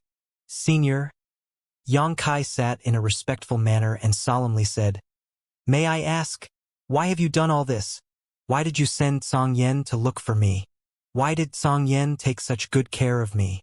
And why are you even willing to kill Bright Thunder's religion master? I don't believe we've ever met. Have we?" "Heh." The old man chuckled. "This old master doing so. Naturally there is a reason, and, first of all, this old master is called Chu Ling Xiao. After hearing this, have you understood anything?" Yang Kai's expression changed, faintly realizing something as his eyes stared towards the old man, the vigilance in his gaze gradually melting and being replaced with a bright light. "It seems you have some idea but are still not sure. Then let this old master show you some evidence." Chu Ling Xiao smiled and suddenly stretched out his hand, sending a pulse of energy into Yang Kai's body. Before Yang Kai could react, the sound of a clinking chain rang out inside the chamber. A shining golden chain had suddenly strangely appeared above Yang Kai and flew over to Chu Ling Xiao. "The devil sealing chain," Yang Kai called out in surprise. This was the evil suppressing artifact he had acquired beneath High Heaven Pavilion's coiling dragon stream. Since he obtained it, Yang Kai had used it twice, the first time being when he killed Demon General Meng Ji's soul clone in the depths of the evil cavern. The second time was beneath the central capital, where he used the devil sealing chain to deal with Demon Lord Yang Bai. After the death of Yang Bai, Yang Kai had taken back the devil sealing chain and not used it since. But now, the devil sealing chain was summoned out by soaring heaven-sex martial ancestor. "This thing belongs to this old master." Chu Ling Xiao smiled as he said to Yang Kai, The last remnants of confusion in Yang Kai's eyes faded, and he finally understood everything. Yang Kai scratched his head lightly as asked the old man hesitantly, "Ancestral founder?" Chu Ling Xiao nodded lightly. This old master didn't expect that after a few hundred years someone from that world would arrive on Tong Xian realm. "You must have encountered a lot of hardship. You've worked hard." "I haven't suffered much hardship. Many people have assisted me on my journey here." Yang Kai was subtly excited as he looked at Chu Ling Xiao, feeling a sense of warmth and comfort, as if he had returned home. "If so, then that's for the best."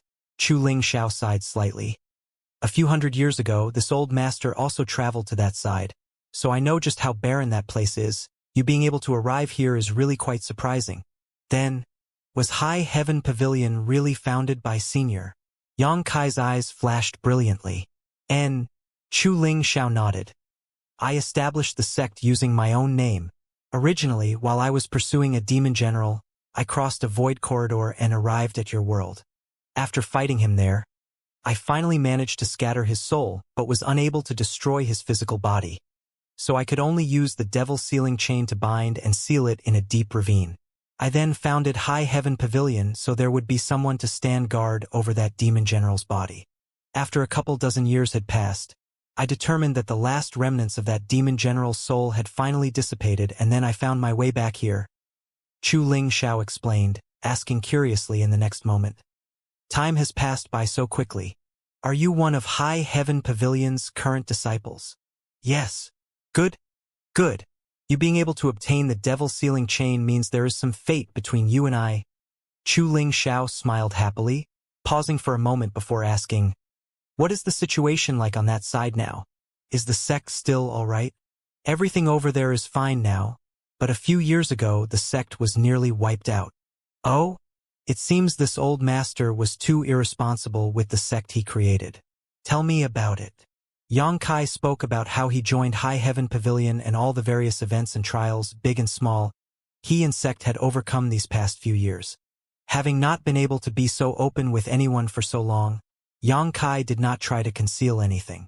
After all, the old man with a gentle temperament and kind smile in front of him was not just soaring heaven sect's martial ancestor. He was also the ancestral founder of High Heaven Pavilion. Yang Kai naturally did not need to hide anything from him. Chu Ling Xiao also listened with great interest. Seemingly quite concerned with the successors of his legacy he had left over on that side. When he heard that High Heaven Pavilion's current sect master had become a second-order transcendent, Chu Ling Xiao couldn't help smiling brightly. He knew just what the conditions of that world were like. Anyone being able to break through to such a realm must have extremely good aptitude and natural talent. When Chu Ling Xiao departed, he hadn't left much behind, only a single universe bag. The very same one Ling Tai Su had given Yang Kai, and which was currently in Su Yan's hands. "It turns out you were from one of the central capital's 8 great families. When this old master was over on that side, I had heard much about their strength." Chu Ling Xiao nodded lightly. "There's no comparison between them and this side though." Yang Kai shook his head. Any random force here was stronger than all of the central capital's 8 great families combined. "How did you come to this side?" Chu Ling Xiao asked curiously. Yang Kai went on to describe how he had found a void corridor with Xue Ling and made the subsequent trip here. "Water Spirit Temple. Good. This old master has heard about them. A sect that specializes in water attribute secret arts." Chu Ling Xiao nodded slightly. "You've indeed worked hard to be able to arrive at this step. This is just the path this disciple has chosen," Yang Kai replied righteously. "What plans do you have for the future?" Chu Ling Xiao kindly asked. "Nothing for the time being, however. There are 2 people I want to find." "Who are you looking for?" "My 2 senior sisters, they also crossed over to this side," Yang Kai replied. Chu Ling Xiao smiled and nodded. "What characteristics do they have?" "I can let the sex people help pay attention to any news about them." Yang Kai quickly described the features of Su Yan and Xianing Chong, adding on after, "Strictly speaking, they are actually 4 people I am looking for.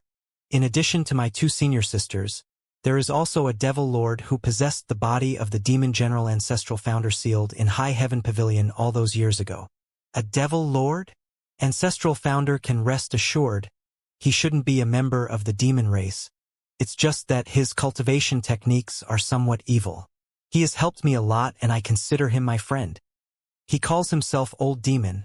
As for his real name, he's never mentioned it before. Old Demon? I've never heard of him, but I'll believe in your vision. And the last one. An old foggy named Meng Wuya. He's a very mysterious person. Meng Wuya. Chu Ling Xiao expression changed dramatically. Did you say Meng Wuya? Does ancestral founder know him? I do know someone named Meng Wuya, but I don't know if it is the same person. What does he look like? Yang Kai quickly described the appearance of Meng Wuya. Chu Ling Xiao's expression became weird as he murmured, "Is it really him? He was supposed to have died already, but now it seems that old fox is alive and kicking and also escaped to that side." Yang Kai was also quite surprised.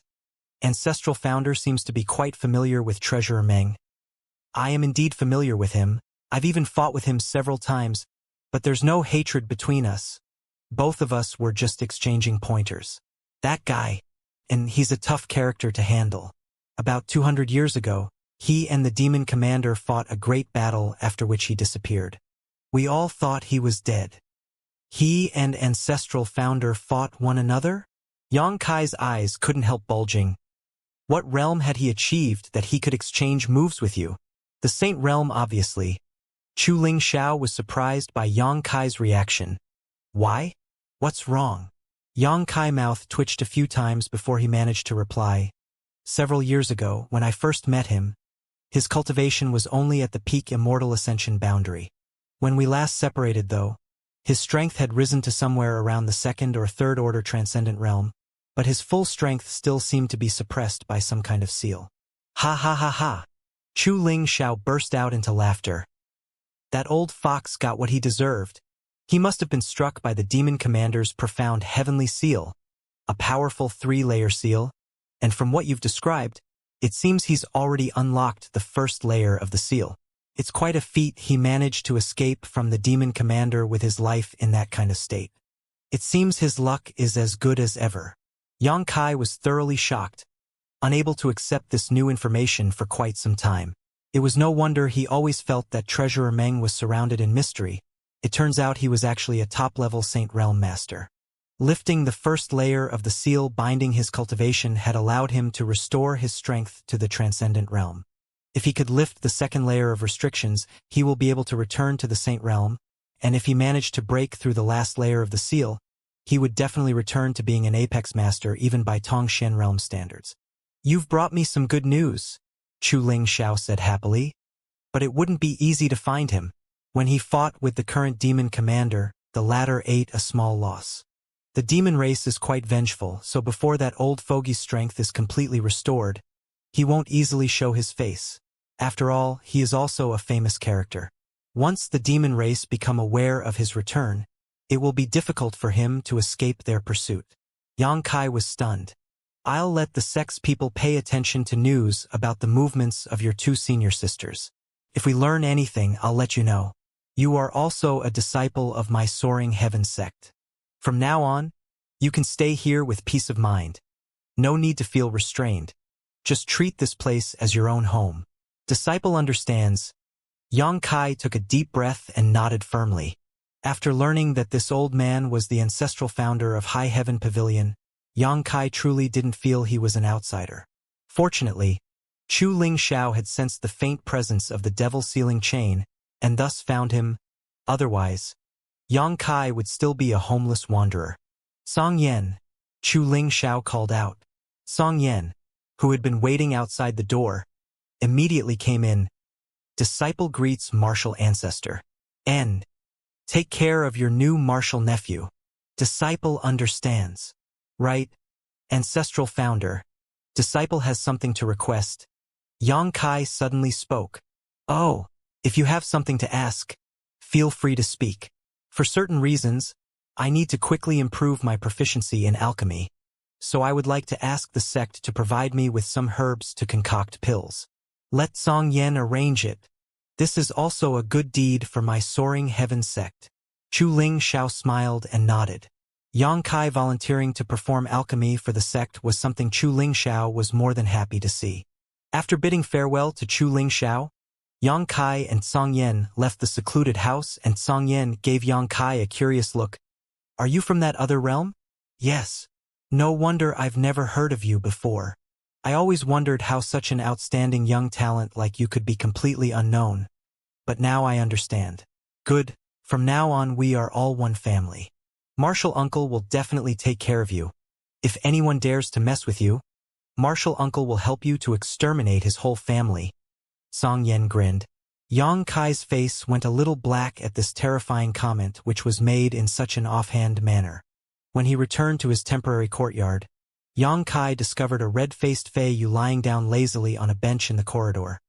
Her exquisite curves and tall peaks, clearly outlined by her thin, messy robes, simulate one's fantasies.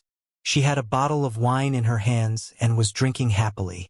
Drinking again, Song Yen slowly shook his head and whispered to Yang Kai, "Your martial aunt here doesn't behave like a woman at all. All she does is drink all year round, and I bet no one will want her for her entire life." Before he had finished voicing his thoughts, Fei Yu's wine bottle flew over towards him. Song Yen caught it, sniffed, and muttered in dissatisfaction, "Not your 1,000 safflower wine?" "Humph." Fei Yu got up and squinted at Song Yen. "There's no share of my 1,000 safflower wine for a jerk who enjoys slandering me behind my back." "But you promised me before," Song Yen grumbled. "I already gave that bottle of 1,000 safflower wine to this little brother." "Gave it to him?" Song Yen stared blankly at Yang Kai before breaking out into a flattering smile. "Martial nephew. You see, Martial Uncle worked hard for 2 months searching for you. Shouldn't you offer me some thanks as a show on sincerity?" Yang Kai grinned meaningfully. "I want to keep good things for myself." Song Yen blinked for a moment, apparently not having thought Yang Kai would actually flat out refuse him. Fei Yu, on the other hand, frowned slightly as she asked suspiciously, "How did it suddenly become Martial Nephew? Did this little brother join our Soaring Heaven sect?" "Strictly speaking, he has always been a disciple of our Soaring Heaven sect." "Oh, what happened?" Fei Yu was quite surprised as she stared curiously at Yang Kai. Song Yen gave a brief explanation of what had just happened, causing Fei Yu to suddenly rejoice. "So that means I'm also this boy's martial aunt?" "And?" Song Yen nodded. "Haha, it seems we've picked up another martial nephew," Li Wan said, seemingly appearing out of nowhere. His head not even reaching past Yang Kai's shoulders as he crossed his arms and examined the latter from top to bottom like a wise old soul. His eyes fill with bright light as he nodded slightly. "Not bad. Greetings, martial uncles, martial aunt." Yang Kai cupped his fists. The three people glanced at each other and laughed, Fei Yu smiling even more brilliantly than before, obviously feeling very happy. All of a sudden, Li Wan declared, "Good. I think we should celebrate martial nephew's recognition of his ancestors and return to his roots." "Good idea." Song Yen nodded in agreement, continuing, "I think Serene Resplendent Peak would be the perfect place to hold a celebration." "No!" Fei Yu's complexion changed rapidly as she hurriedly tried to object. However, Song Yen had already used his movement skill to fly away, his voice traveling back from afar. "I'm going to hunt for some fresh meat." Li Wan had similarly disappeared as he said, "I'll go find Fei Jian. We can't let him miss out on the celebration." In the blink of an eye, only Fei Yu and Yang Kai were left behind. The beautiful woman bit her lip as she stared off in the direction Song Yen and Li Wan disappeared, cursing under her breath, "You bastards!" After scolding them for a while, she smiled helplessly and shook her head.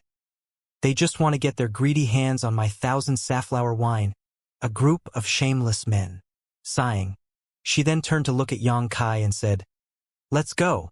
If I don't give them what they want this time, they'll just squat on my serene resplendent peak and bother me until I give in such a headache." "Am I going too?" Yang Kai was still a little dumbstruck. "They're taking advantage of your name to do all this. Of course you have to go." Fei Yu nodded, swiftly reaching out and grabbing Yang Kai's collar before flying off with him towards a mountain in the distance. As soon as she flew up, though, Fei Yu suddenly felt an intense weight dragging her down. her pretty face cramping up as she quickly increased her strength to compensate. Shooting a glance towards Yang Kai, Fei Yu knit her brow and asked, "Are you wearing my primordial shackles on your body?" And Yang Kai nodded. "Stop injecting your true chi into them. It's too difficult to fly like this."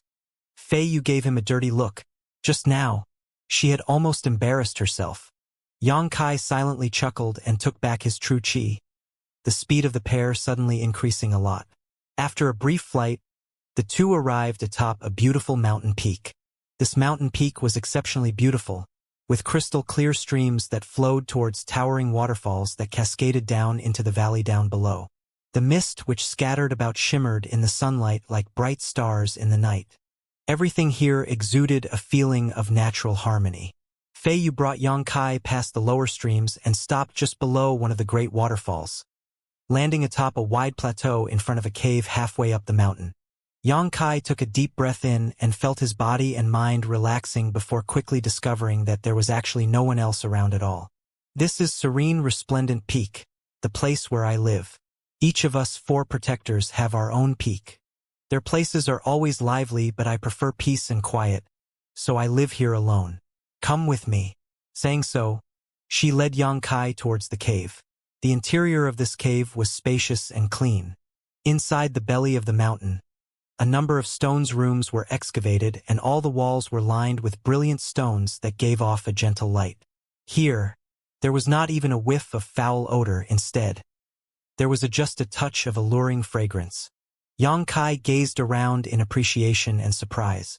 He had thought a woman like Fei Yu, who was so addicted to alcohol, would definitely not have a dwelling that could be described as feminine. But the truth was her home was actually filled with elegance and refinement. "Little Martial nephew, if you'd like. Afterwards you can live here with me. Martial aunt has grown somewhat bored with the constant loneliness." Fei Yu commented suddenly, perhaps cracking a joke, or perhaps not. Yang Kai wasn't sure. "Me, live here? I arranged a place for you in the valley before because I didn't know your origins, but now, since you're my soaring heaven sex disciple, you are free to choose a mountain peak to live on, and since you will be often studying alchemy, you will need a quiet and comfortable environment, right? My place is perfect then. Song Yen and their side is crowded every day, so there will definitely be more people there disturbing you. The conditions here really are excellent." Yang Kai nodded earnestly. "Think about it, Martial Ant's offer is serious."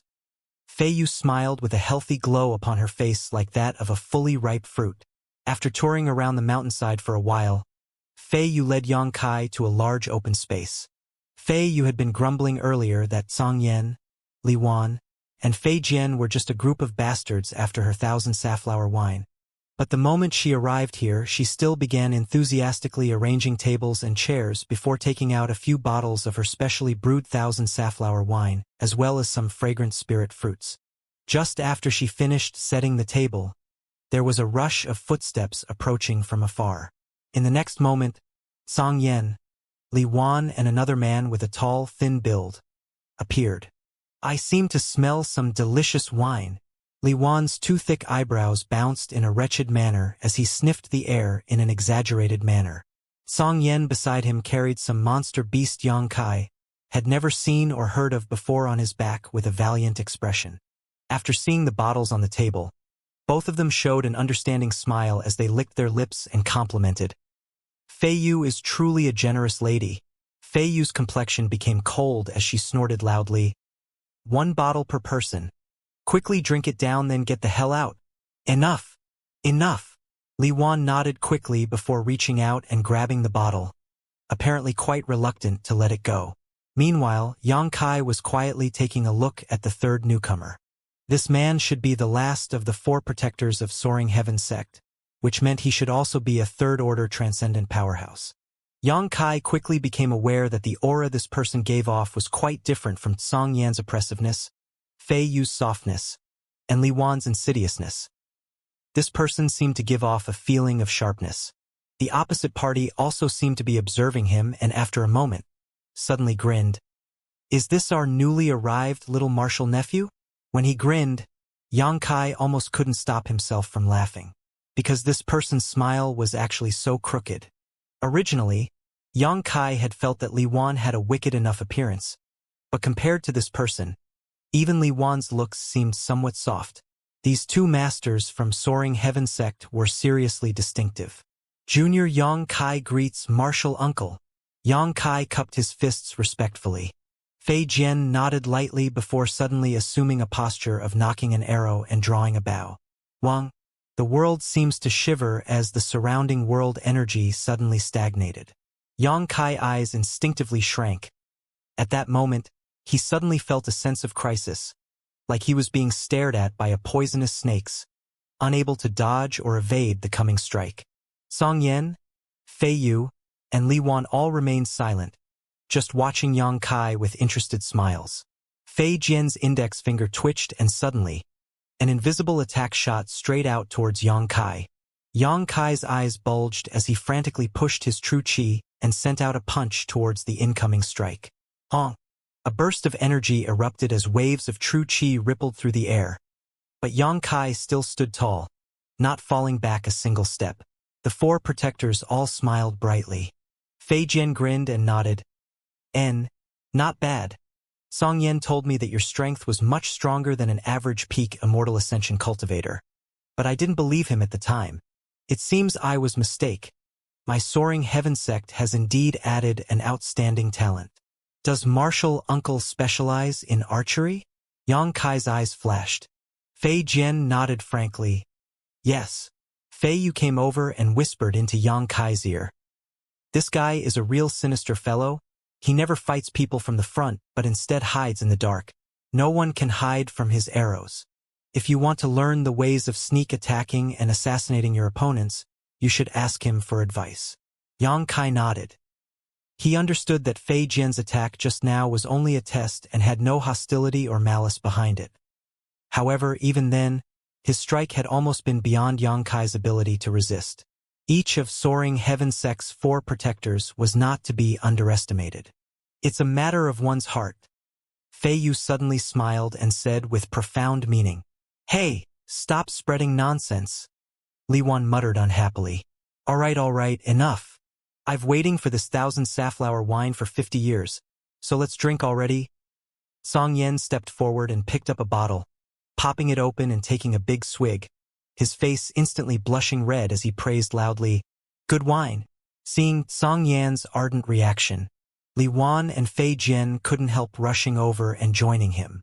Yang Kai also sat down and picked up a spirit fruit, slowly eating it while he watched these four masters' straightforward and unrestrained behavior, suddenly feeling a touch of warmth inside. These four martial seniors were clearly a close-knit group, and their occasional disputes only seemed to serve as catalysts to enhance their bonds as brothers and sisters. After 3 rounds of wine, no one was able to keep up appearances anymore, all four of them not showing any of the majesty transcendent realm masters should have. Fei Yu, whose skin was now dyed a health shade of red, suddenly shot Yang Kai a drunken look and threw him the bottle of wine she had been drinking and grinned. "Little martial nephew, you have a drink too." Yang Kai took it, glanced over at her suspiciously, but still didn't hesitate to gulp down a mouthful. Oddly, there was no strong taste of alcohol. Instead, only a rich yet mellow fragrance lingered on his tongue. But before Yang Kai had time to offer his praises for this concoction, a burning sensation erupted from the pit of his stomach and began spreading like a raging fire. Yang Kai's expression changed dramatically as he suddenly felt like his entire physique and all of his meridians were trembling. Like a fierce, invisible torrent was flooding through every part of his body. In an instant, Yang Kai could no longer control himself, his body going stiff before he keeled over onto his back and passed out. Fei Yu's had moved faster than the eye could see and snatched the bottle from Yang Kai before it hit the ground. The 4 third-order transcendent masters all exchanged glances before suddenly bursting into laughter together. After a good laugh, the 4 of them began drinking again, none of them paying any attention to Yang Kai anymore. When Yang Kai woke up again, his surroundings were quiet. Song Yan and the others had already left, leaving behind only a mess of dishes and bottles. As for Fei Yu, she was lying sloppily on a chair nearby, her head resting comfortably atop her jade arm as she stared at Yang Kai with a drunken look. "You're up." Fei Yu smiled lightly. Yang Kai's face was still dyed red, but he managed to nod slightly. He hadn't expected the so-called thousand safflower wine to be so overbearing.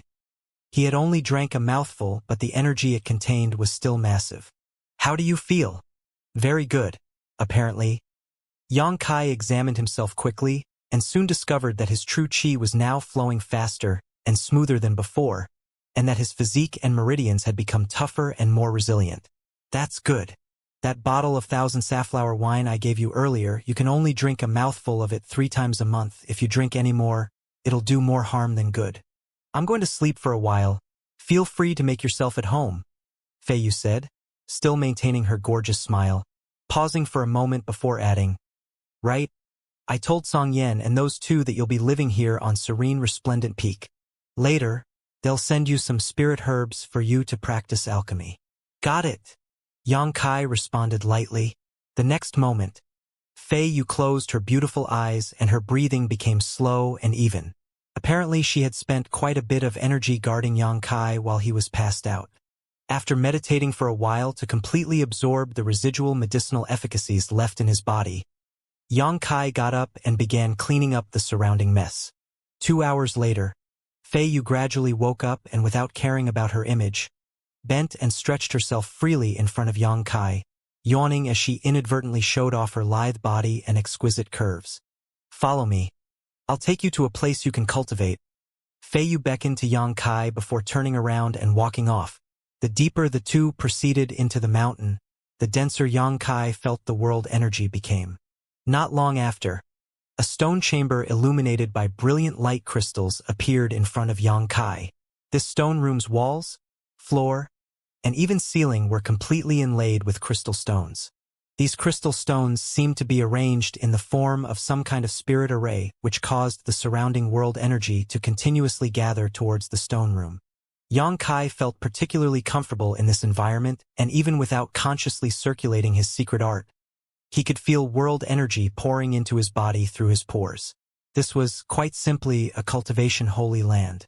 Xianxia released his divine sense and soon found that this stone room did not just have a single layer of crystal stones, but at least a dozen or so, making each node of the spirit array at least half a meter thick. Using so many crystal stones to create such a stone room, this expenditure was nothing less than astonishing. Looking around the stone room in front of him, Xianxia was thoroughly shocked. What do you think? Fei Yu asked.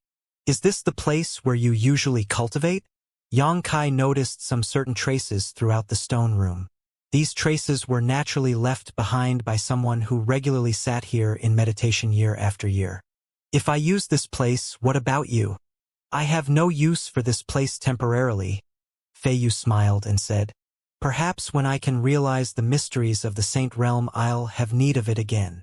Fei Yu and the other 3 protectors had all reached the peak of the Third Order Transcendent Realm but were stuck comprehending the mysteries of the Saint Realm. Before they reached a high enough level of understanding and overcame this mental barrier, they would be unable to break through to the Saint Realm. If all 4 of the protectors could break through to the Saint Realm, the strength of Soaring Heaven sect would increase dramatically. You don't need to have any psychological burden. This stone room is idle in any case, Fei Yu smiled and said. Xianxia nodded. Then I won't polite. Here, you don't have to worry about anything. Just cultivate in peace. If you feel bored, you can come out and look for me. I'm usually around Serene Resplendent Peak. If you can't find me, you can go seek out one of those 3. They should be able to teach you many things. Fei Yu urged him gently before quickly disappearing. Song Yen sent a large number of herbs to Xianxia the following day, and the latter immediately began diligently performing alchemy. When he grew tired from alchemy, Xianxia would meditate and rest for a while, restoring his spirit before once again continuing to refine pills. Serene Resplendent Peak was truly a quiet place. There was only Xianxia and Fei Yu on this entire mountain, and while Xianxia was performing alchemy or cultivating, Fei Yu would never bother him, allowing him to completely relax and immerse himself in his efforts. All 3 meals Xianxia ate each day were prepared from rare monster beast meat and medicinal herbs, providing him with massive nutritional supplements, although with Xianxia's current cultivation, he could go months or even a year without eating anything. Fei Yu still insisted on sending him this food every day. These meals would be placed in front of his door every day, and if Xianxia needed it, all he had to do was take it. Occasionally, When Yang Kai left the stone chamber, the four protectors would get together and share with him their own insights and understanding of the heavenly way and martial Tao. Here, Yang Kai felt a deep and meticulous care he had not previously experienced. Soaring Heaven Sect provided him with the best possible environment for both cultivation and alchemy. For all of this, Yang Kai was incredibly grateful. Although he knew that part of this was due to his own aptitude and his identity as an alchemist, it was still the truth that his four martial seniors really were good to him. Several months later, Yang Kai's alchemy skill had once again improved, and he had even successfully refined a saint-grade low-rank pill without the help of a supplementary spirit array. This brought him one step closer to his goal. During these past few months, Yang Kai had spared no effort to refine a large number of pills for Soaring Heaven Sect. The sheer number, quality, and grade of these pills shocked his four martial seniors greatly. Originally, they had only known Yang Kai was certified as a spirit-grade low-rank alchemist by the Alchemist Guild and hadn't thought much about it, so one could imagine their surprise when he continuously refined spirit-grade mid-rank and spirit-grade top-rank pills. On top of that, many of the pills Yang Kai refined even had pill veins. The four protectors quickly realized the seriousness of the situation, and after some simple deliberations, Yang Kai's existence and abilities were quickly listed as one of Soaring Heaven Sect's highest-level secrets. Soon after, Fei Yu almost became Yang Kai's exclusive bodyguard and atop serene resplendent peak. She was never far from his side. Yang Kai only met with Fei Yu several times over this period, but every time he did, this beautiful woman would inevitably be drunk, as if her greatest love in life was drinking. Every time she drank, she would display none of the style a martial ant should have and would often entangle Yang Kai in her revelries, making the latter not know whether to laugh or cry. Afterwards, when Fei Yu woke up from her drunk stupor, she wouldn't remember a thing about her embarrassing performance, so Yang Kai was helpless to stop the cycle from repeating itself. Occasionally, when he went out to relax, Yang Kai would visit Chu Lingxiao and listen to his teachings. Since he began cultivating, Yang Kai had always been forging his own path and never received formal instruction from anyone. There was a great difference between having someone enlighten him about the martial Tao and groping around on his own was. Fortunately, Yang Kai had acquired the demon eye of annihilation, which allowed him to absorb the insights and comprehensions of the martial Tao and heavenly way of the masters he killed, benefiting his understanding greatly. The only thing that made Yang Kai feel somewhat depressed about was that although Chu Lingxiao had asked people to inquire about Su Yan and Xianing Chong, there had thus far been no news about them. Tongxian realm was incredibly vast. Searching for two people amongst this sea of people was undoubtedly more difficult than looking for a needle in a haystack. One day, a few months after his arrival, while Yang Kai was practicing his alchemy, he suddenly heard a set of soft footsteps outside his door. Naturally, it was Fei Yu. She had never bothered Yang Kai while he was performing alchemy, but now she had deliberately made some noise to alert him to her presence, so it was obvious she had something important to discuss with him. Yang Kai did not pause the movements of his hands, focusing on the task he was performing, and an incense worth of time later, he took a spirit-grade top-rank pill out of his furnace. Storing the pill into a jade bottle, Yang Kai stood up and opened the door to the stone room. Looking at Fei Yu, who was waiting out, he quickly asked, "Does Martial Ant have a matter to discuss with me? Did I disturb you?" Yang Kai shook his head. "That's good." Fei Yu let out a light sigh of relief before continuing. "Song Yan is looking for you, he's outside." "I'll go greet him then," Yang Kai said and hastily walked out. A moment later, Yang Kai saw his martial uncle. This time, though, not only was Song Yan present, but so too were Li Wan and Fei Jian, the expressions on each of their faces somewhat dignified.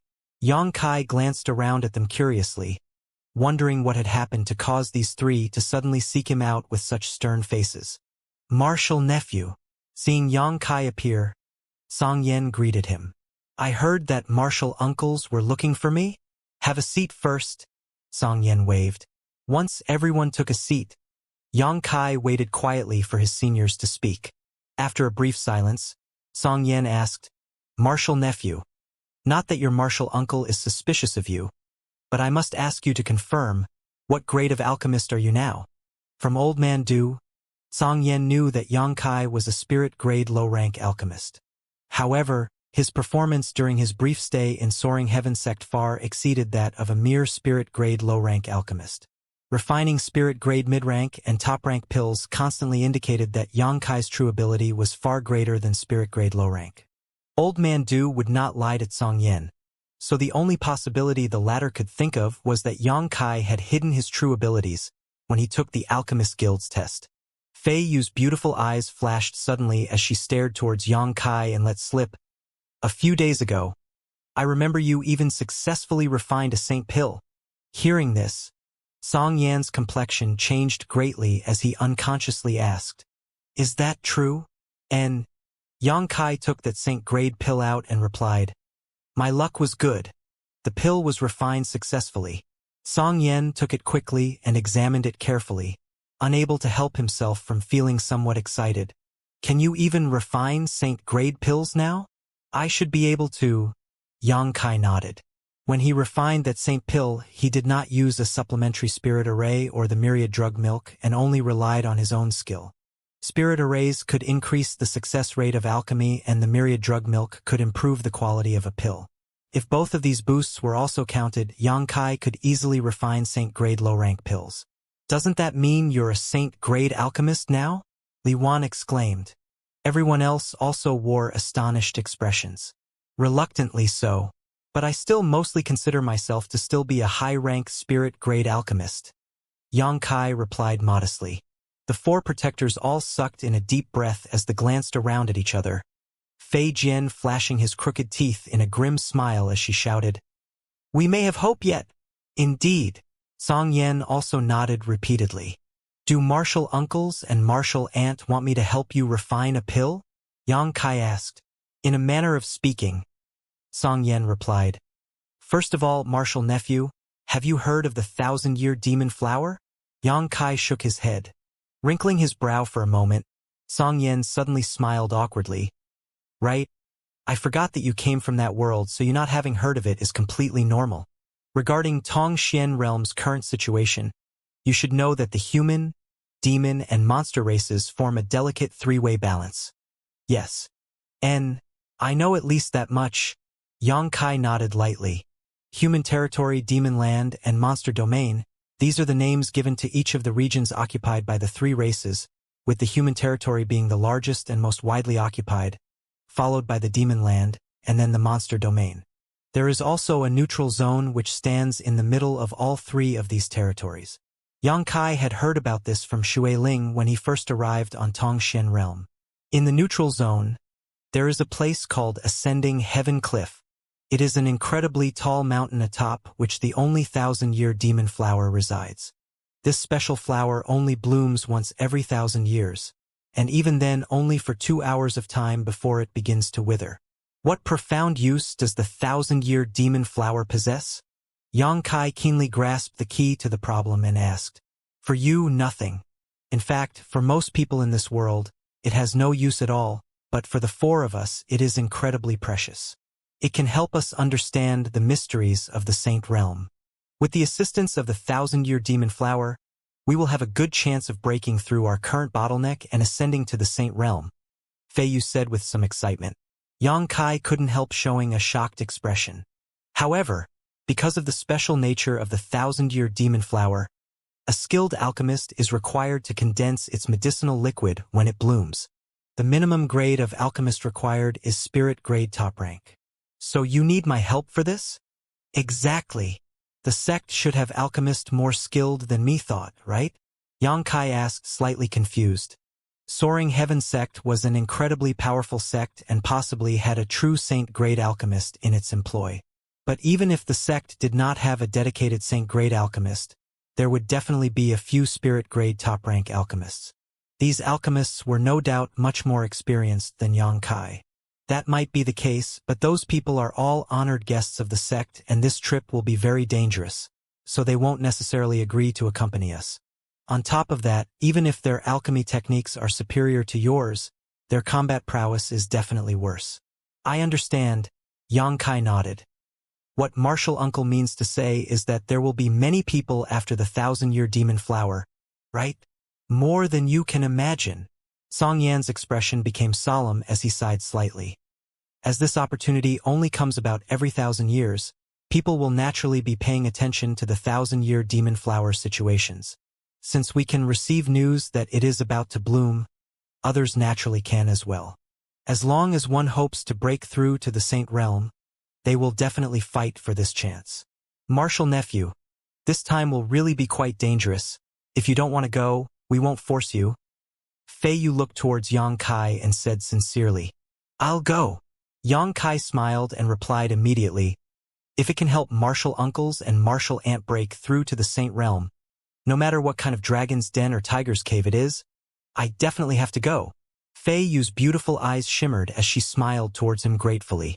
Song Yan and the others were also moved. Good kid, martial uncle has not cared for you in vain. Li Wan laughed. Then you prepare yourself, we'll leave 5 days from now. We still have plenty of time, so there's no need to feel rushed, Song Yan declared. Yang Kai quickly nodded. The 3 men quickly left. In order to cope with the upcoming journey, they had their own preparations to make. This time, whether or not we succeed, I must thank you, Fei Yu said softly. Martial uncles and martial aunt have looked after me a lot. This is something I should naturally do. Yang Kai shook his head. Fei Yu stared at him calmly, seemingly wanting to see thought his true intentions, smiling brightly after a long silence. I'm going to take a bath. Do you want to join me? Yang Kai's face immediately became black. Have you been drinking again? Humph. No fun at all. Fei Yu curled her lips mischievously, her tender body flickering before she quickly disappeared. Yang Kai could only shake his head. His marital aunt's unrestrained behavior was very difficult to deal with, and she would often say some astonishing things that would leave him at a loss for words. Over the next 5 days, Yang Kai didn't make any special preparations and was instead continuing his usual routine of pill refining as always. 5 days later, after putting everything in order, Yang Kai walked out of the stone room and met Fei Yu, who was waiting outside. Seeing him appear, she smiled warmly and gently beckoned to him. What about Song Yan, martial uncle, and the others? Yang Kai asked. They're all waiting outside. Leaving the cave, Yang Kai saw Song Yan, Li Wan, and Fei Jian standing under the waterfall, staring up at it somewhat excitedly. Seeing Yang Kai appear, Song Yan and the others didn't waste any time, nodding briefly before immediately setting off. The 4 transcendents all soared up into the sky, flying ahead at a relaxed pace with Yang Kai quickly following behind them. Sweeping Yang Kai with their divine senses, soaring heaven-sex 4 protectors all couldn't help feeling a bit surprised. This was because they found that Yang Kai had still not taken off the primordial shackles Fei Yu had given to him a few months ago. Even at this moment he was still wearing them while burdening himself with several thousand extra kilograms of weight on top of that. He even seemed to have completely adapted to this situation and showed not the slightest bit of disturbance on his face, as if he was in his natural state. This kid's physical body is really more akin to a monster. He is likely to be even stronger than those of the demon race. All 4 of them involuntarily thought. Not long after their departure, Song Yan suddenly came to a halt and turned his eyes towards a certain spot down below. At the same time, Yang Kai also heard a pair of voices calling out to them from the ground. Looking down, there was a white-haired old man stroking his beard while staring up at them, while next to him was a young woman who was waving her arms towards them. It's Old Man Du. Song Yan looked surprised and waved. Let's go down. As he landed on the ground, Yang Kai once again saw the Alchemist Guild's Old Man Du and Mina. After seeing Yang Kai, Mina immediately rushed up and started complaining. You bastard! Didn't you say when you had free time you'd come to Grand Boulder City to see me? Why have I not seen you for so many months now then? Ah, I was a little busy and forgot. Yang Kai replied awkwardly. Really? Or did you perhaps think my alchemy skills weren't as good as yours, and so you disdained to meet with me?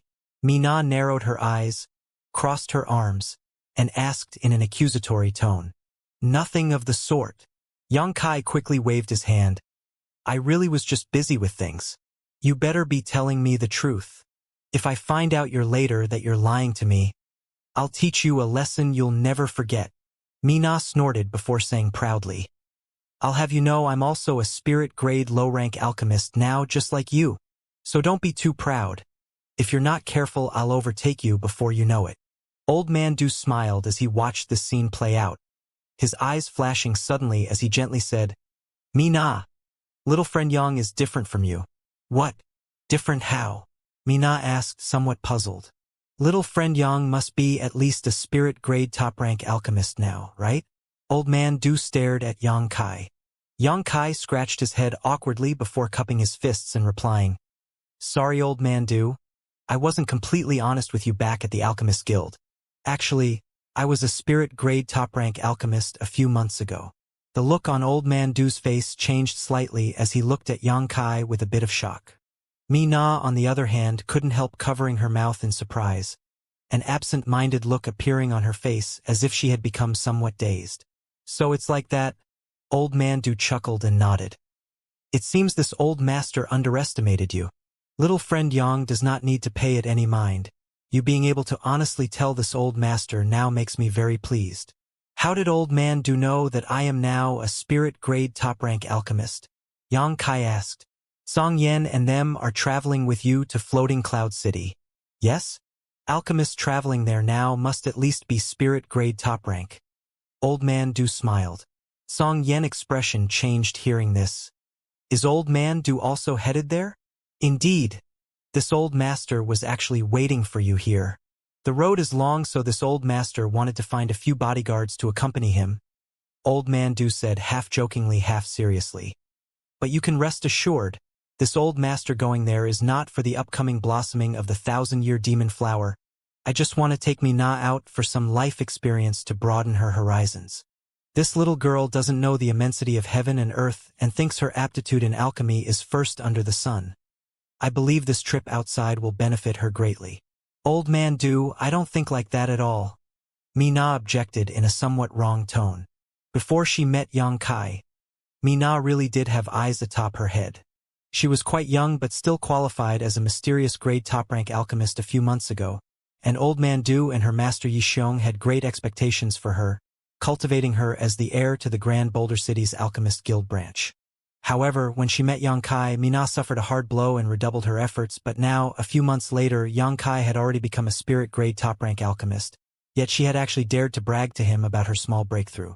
Thinking about all of this, Mina's pretty face blushed bright red, and she couldn't wait to find a hole to crawl into to avoid the eyes of these people she had just embarrassed herself in front of. Old Man Du just laughed, though. The 1,000-year demon flower is about to bloom, so I believe there will be a lot of powerful alchemists traveling to Floating Cloud City. This is a rare, once-in-a-millennium event. This old master doesn't want to miss it.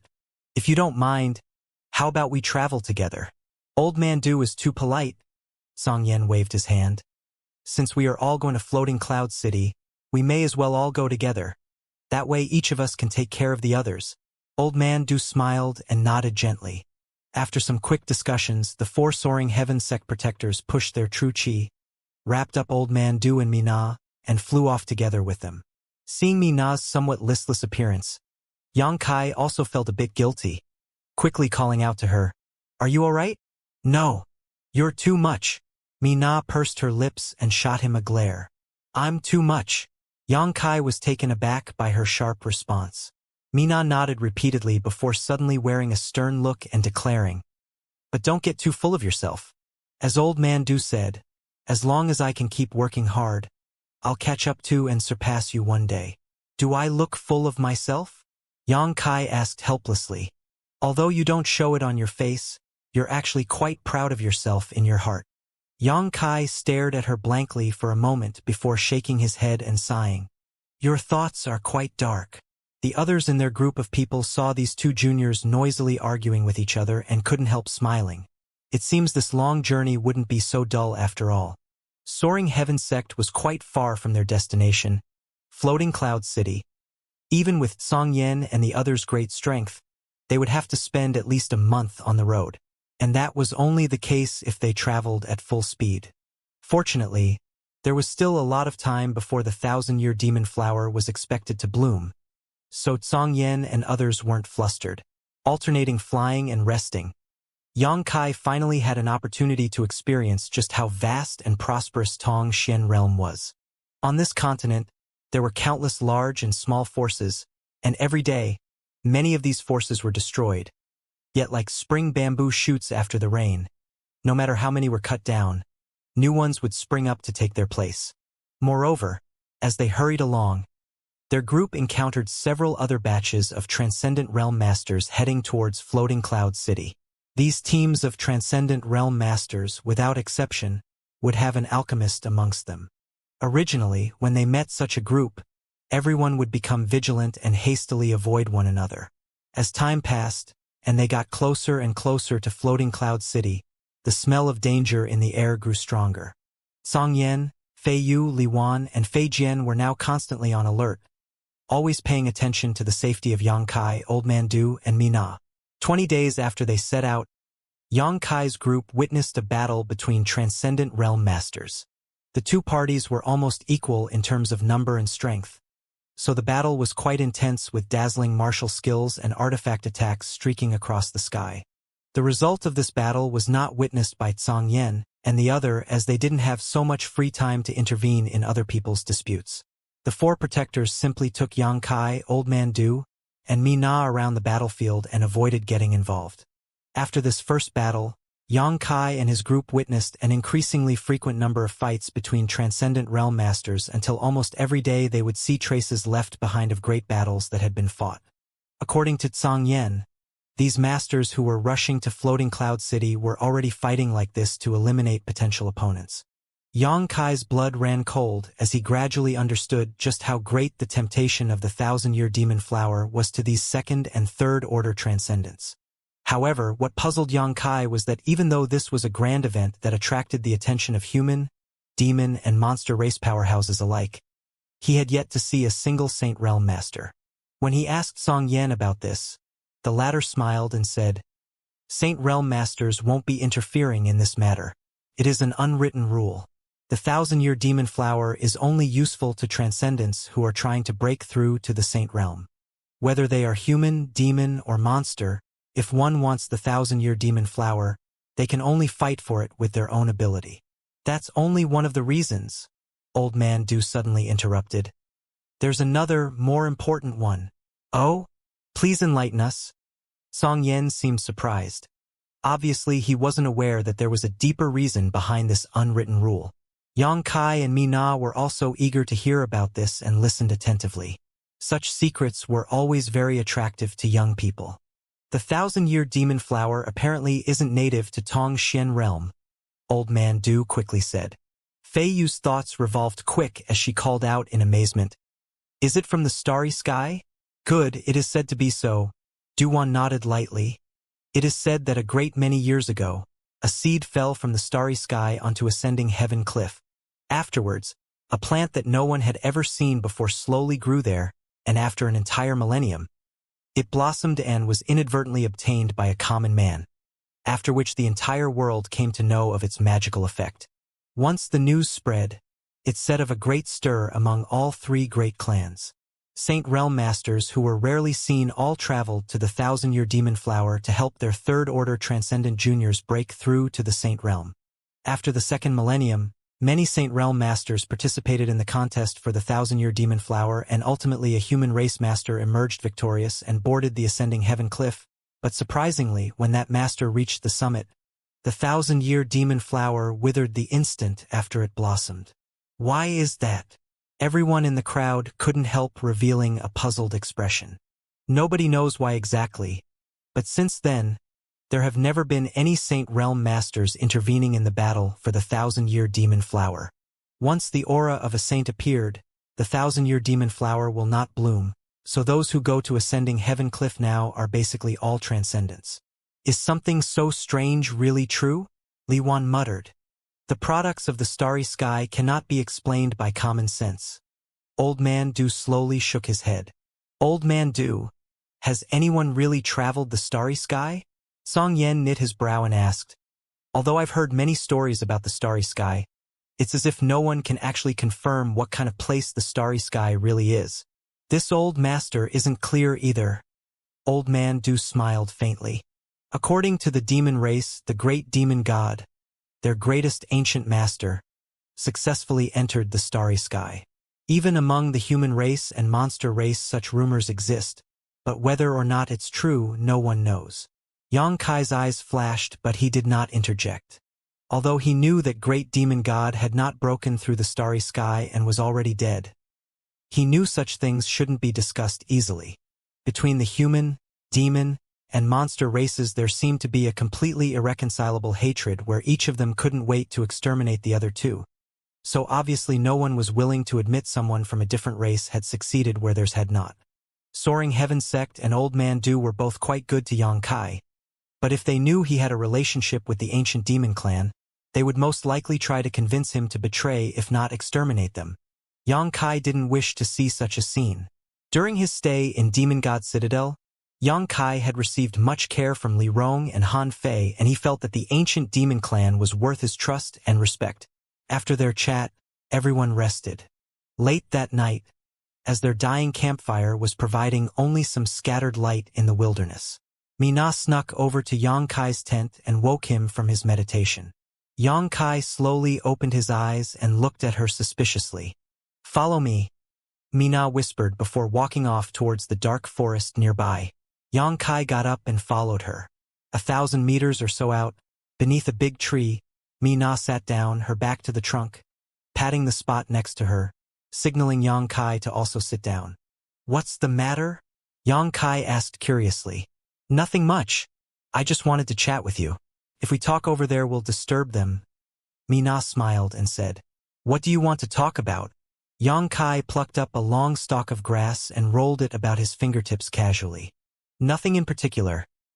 Mina stretched out her arms and legs, assuming a relaxed posture before she turned and asked, "Who did you learn alchemy from? Why is it that you're even younger than me yet already a spirit-grade top-rank alchemist? If I told you that I learned everything through self-study, would you believe me?" Yang Kai smiled faintly. Mina snickered lightly, apparently not believing his explanation. "Then I can't help you." Yang Kai shrugged his shoulders. "Old Man Du said that the master who taught you must be a top-level alchemist, one much more skilled than even he is." "Fair enough." Yang Kai nodded lightly. Yang Kai's true alchemic way was something left behind by the great demon god. It could be said that alchemy really was something he had learned through self-study, but it was also fair to say he had inherited his knowledge from the great demon god. "Regarding that person, Old Man Du very much wants to meet him," Mina said hurriedly after hearing Yang Kai's words. "But Old Man Du also understands that such masters don't show themselves easily, much less provide guidance to outsiders." "Heh." Yang Kai chuckled. Old Man Du wanting to see this imagined masters of his was understandable to Yang Kai. Most likely the former's alchemy skills had reached a bottleneck. As such, he wanted to receive some pointers from a higher-ranked master in hopes that it would spark some kind of epiphany which would allow him to break through his current bottleneck. Old Man Du's trip to Floating Cloud City this time probably also had such a purpose. After all, there would be a great many powerful alchemists gathered there. "If there is an opportunity, can you introduce Old Man Du to your master?" Mina turned towards Yang Kai and asked sincerely. Yang Kai fell silent and did not speak for quite some time. This request, he really had no way to fulfill it. "Is it not possible?" Mina saw him fall silent and subconsciously thought her request was a bit too excessive, becoming confused as to what to do now. "And the person who taught me alchemy is already dead." "Ah." Mina covered her small mouth and quickly apologized. "I'm sorry, I didn't know." "It's all right." Yang Kai shook his head. At that moment, the pair's faces both changed dramatically as they focused their attention on a spot in the night sky. A mass of spiritual energy that radiated a thick malicious intent was rapidly approaching them, and in the blink of an eye arrived in front of Yang Kai and Mina. Facing this critical situation, Mina hurriedly summoned a number of artifacts to protect herself. Her combat experience was incredibly thin, but her response was still quite fast. Although she was in something of a panic, she still managed to fully protect herself in an instant. Yang Kai glanced over at her frantic behavior strangely before turning his gaze back towards the void, his eyes gradually becoming cold. He felt that this mass of spiritual energy was a bit strange and seemed to be different from a divine sense attack one would normally release. As he thought about it though, This mass of spiritual energy actually swept past Yang Kai and Mina and in the next moment rushed into Yang Kai's knowledge sea and disappeared. Yang Kai! Mina's beautiful face paled as she called out in shock. Yang Kai's pupils became blurry as he sat in place, not moving. Shwa shwa shwa. Attracted by the burst of noise, Song Yen quickly rushed over and asked worriedly, "What happened?" Just a moment ago, he also felt a burst of spiritual energy and immediately rushed over after hearing Mina's cry. But upon arriving he found nothing. Mina was badly frightened and quickly said what had happened. Seizing a body? Li Wan's face changed, suddenly becoming aware of the truth of the matter. Obviously a master had suffered a mortal wound somewhere nearby and then abandoned his body. That master's unbound soul must have coincidentally come across Yang Kai, and was now attempting to take over the latter's body for his own use. Seizing one's body, is it? Fei Yu pursed her lips and giggled. In that case there's nothing to worry about. Song Yen also relaxed and nodded lightly. Li Wan and Fei Jian both just snickered. You? How come none of you seem worried at all? Mina was so anxious she could barely keep herself from crying. She too understood this was a case of body seizing and what the consequences of this could be. If things went poorly, Yang Kai's very soul may be destroyed. However, the four masters from Soaring Heaven sect not only didn't seem worried, they were even grinning mockingly, like they were taking pleasure in someone else's misfortune, which greatly confused Mina. Old Man Du smiled faintly and comforted. Mina, just be patient. But Old Man Du, Mina stamped her foot angrily. Little friend Yang's body won't be seized. Did you forget about his special trait? Old Man Du said meaningfully as he lightly tapped his head. Mina thought about it for a moment before suddenly understanding. That's right, this bastard's knowledge sea is. Old Man Du nodded slightly. As long as it wasn't a Saint Realm Master Soul, little friend Yang will be able to easily handle it. All we have to do is wait. This poor guy really has bad luck. Of all the people he could choose, he just had to pick little Marshall nephew. If it was me, I would have chosen this tender, soft-skinned little girl instead. Li Wan smiled dreadfully. Mina glanced at him and snorted angrily. So old yet so rude. Hey, I'm still very young. Li Wan immediately became disgruntled. Inside his knowledge sea, Yang Kai's soul avatar's mouth curled into a thin smile as he stared at the soul that had become trapped and helpless the moment it invaded. This guy had wanted to devour Yang Kai's soul and seize his body, but the instant he broke into the scalding how knowledge sea, he realized something was wrong. It was as if he just stepped out of purgatory straight into the depths of hell. All around him was a burning sea of fire. The scorching aura made him scream out in pain as his soul was slowly roasted. It was a type of suffering he had never even dreamed possible before now. If you don't want to die, show yourself right now, Yang Kai said indifferently. The mass of spiritual energy shook slightly, and soon a clear soul avatar appeared in front of Yang Kai. Its face twisted in agony as it grit its teeth and stared at Yang Kai in fear and terror. This person seemed to be 50 or 60 years old, but his soul strength was only at the level of a second-order transcendent. In other words, when he was alive, he should have been quite a powerful master. You have really bad luck. Yang Kai shook his head and snickered sarcastically. Perceiving Yang Kai's hostility, the man endured his pain and let out an awkward laugh. Little brother, this is all a misunderstanding. It's not at all what you think. Oh really? Yang Kai grinned, his knowledge sea becoming more turbulent as the intensity of the flames increased. Please allow me to explain, the man screamed. Yang Kai turned a deaf ear to his pleas though, since this person wanted to seize his body. Naturally Yang Kai had no reason to be polite. Inside his knowledge sea, Yang Kai's conflagrated knowledge sea rushed towards the invader's soul, wanting to incinerate it in one fell swoop. Wait. If you let me live, I can tell you a secret. Not interested. Yang Kai shook his head, his expression as cold and ruthless as ever. It's related to your safety, the man shouted desperately. Yang Kai's eyes narrowed slightly, calming his turbulent knowledge sea somewhat as he stared at this person's soul avatar deeply. A moment later saying, if you're just stalling for time, or if you lying to me, I won't just kill you. I'll let you suffer a fate worse than death. I wouldn't dare. Seeing that Yang Kai did not immediately try to kill him, the man couldn't help calming down slightly, quickly continuing. Are you also going to Floating Cloud City? What of it? If so, you'd better go turn around right now. There's a large group of masters up ahead who are hunting those traveling to Floating Cloud City. Several groups have already been wiped out by them, including my own. We were all on our way to Floating Cloud City, but now all of us dead. Only my soul managed to escape. How many people do they have? A dozen or so, and a number of them are third-order transcendents. Moreover, each one of them is extremely brutal and vicious. Not a small number, Yang Kai muttered to himself. It's like that, so, little brother, you see, I told you the truth, can you? The man pleaded miserably, but in the depths of his eyes there was still a smoldering vigilance. If Yang Kai still decided to attack him, he would immediately go all out and try to drag him down with him.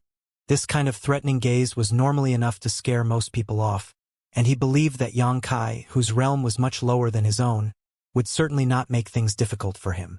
Yang Kai, however, just showed a faint smile and stared at him. The man's heart suddenly jumped, and he was about to launch a last desperate struggle when suddenly, a burst of golden light struck him. In an instant, this person's soul was completely purified.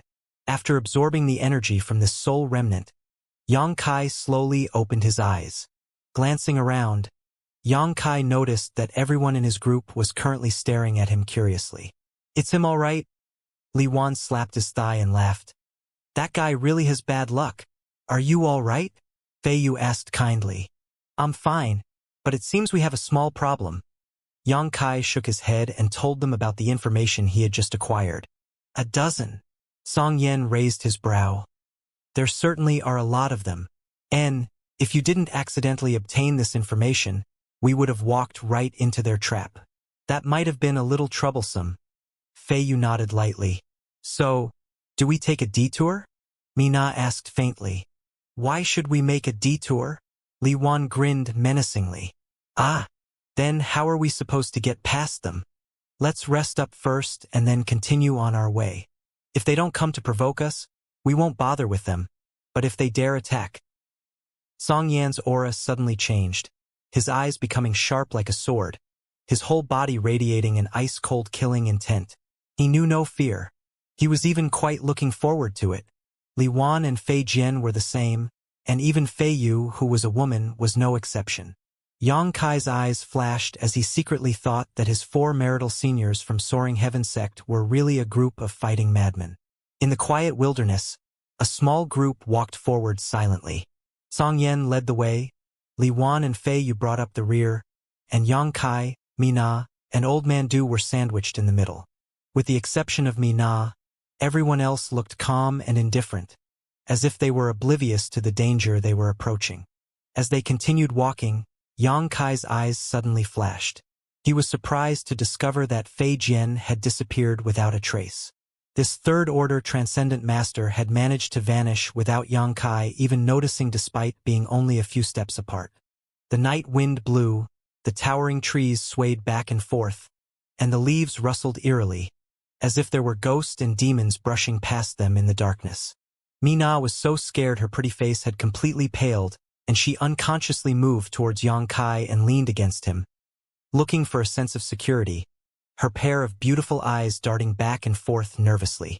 Sensing her uneasiness, Yang Kai firmly grasped her hand, allowing Mina to relax a lot. However, she made no attempt to distance herself from him either.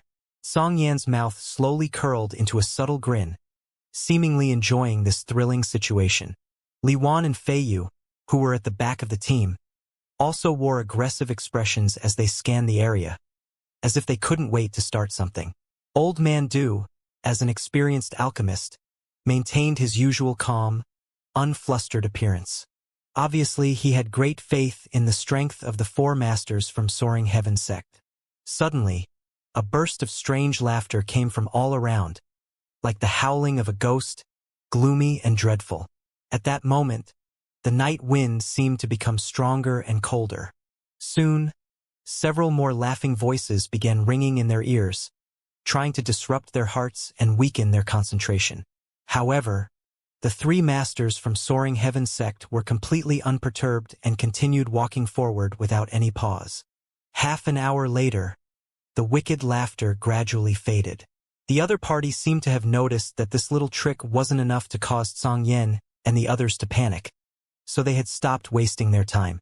Not even daring to show your faces, just a bunch of cowards. Song Yen muttered discontentedly. He thought there would be a big battle when he first entered this region, and his blood was boiling in anticipation, but the opposite party didn't seem to have any intention of immediately attacking and were instead playing tricks on them and probing their reactions. This made him quite disgruntled. "Li Wan, go take a look," Song Yen said. Li Wan grinned fiendishly and his small body suddenly disappeared into the darkness.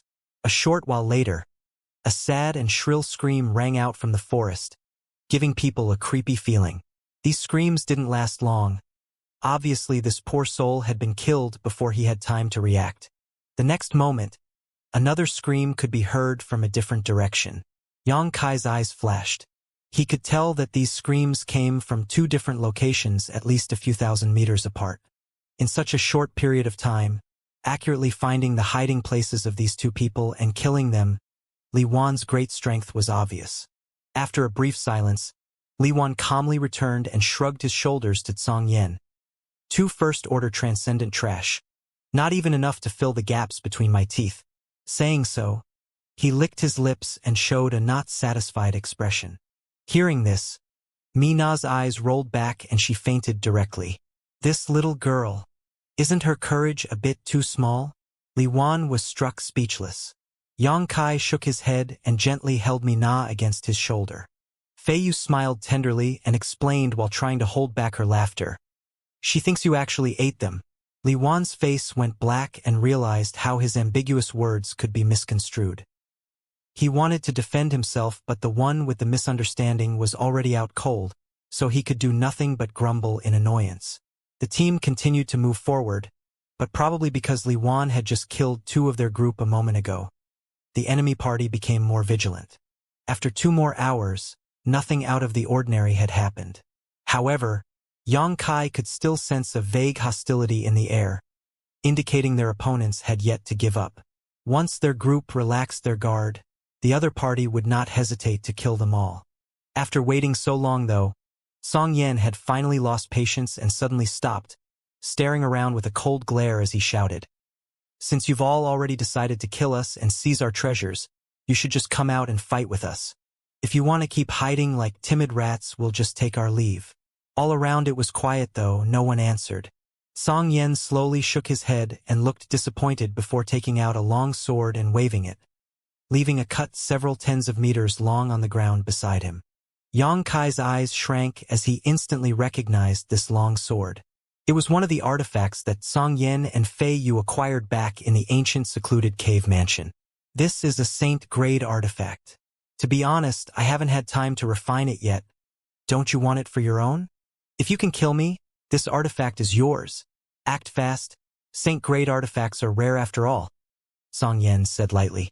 "I also have one," Fei Yu, apparently fearing the world would not be chaotic, quickly added, also summoning out a saint-grade artifact.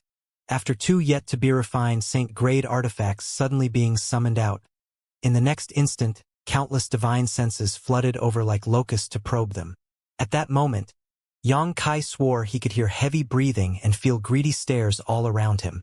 "Hey, when did the two of you manage to get saint-grade artifacts?" Li Wan squinted his eyes enviously. "How come I never knew?" "A few months ago," Fei Yu smiled, turning her eyes to Yang Kai. "We got them on our way back after picking up Marshal Nephew. The heavens are blind. Why didn't I have a share?" Li Wan cursed and yelled. There were only 2, so Fei Yu and I each took one. However, Fei Yu also got a spirit-grade top-rank artifact. "Give it to me." Li Wan quickly ran over to Fei Yu and stretched out his hand. "What about Fei Jian?" Fei Yu frowned, appearing somewhat awkward. "No need to bother with him. He only uses bows anyways. How about we do this? I'll give that artifact to whoever kills the most enemies." Fei Yu smiled and proposed. Li Wan clapped his hands and nodded. Great idea. I've already killed 2. At that moment, from all around, numerous figures shot out like lightning, all of them trying to snatch the 2 saint-grade artifacts. With the 3 masters on this side all noisily discussing some irrelevant nonsense, the surrounding enemies apparently thought now would be the opportune moment to strike. A sharp light flashed past Song Yan's eyes as the corners of his mouth rose slightly. Each of the approaching figures was emitting the powerful aura of a transcendent and moved with extreme speed. In the blink of an eye, all of them had arrived in front of the 2 saint-grade artifacts. Countless hands reached out to grab for the artifact. Xiao xiao xiao. Several whooshing sounds rang out in the dark, and Yang Kai faintly saw a number of golden streaks flash through the night sky out of the corner of his eye.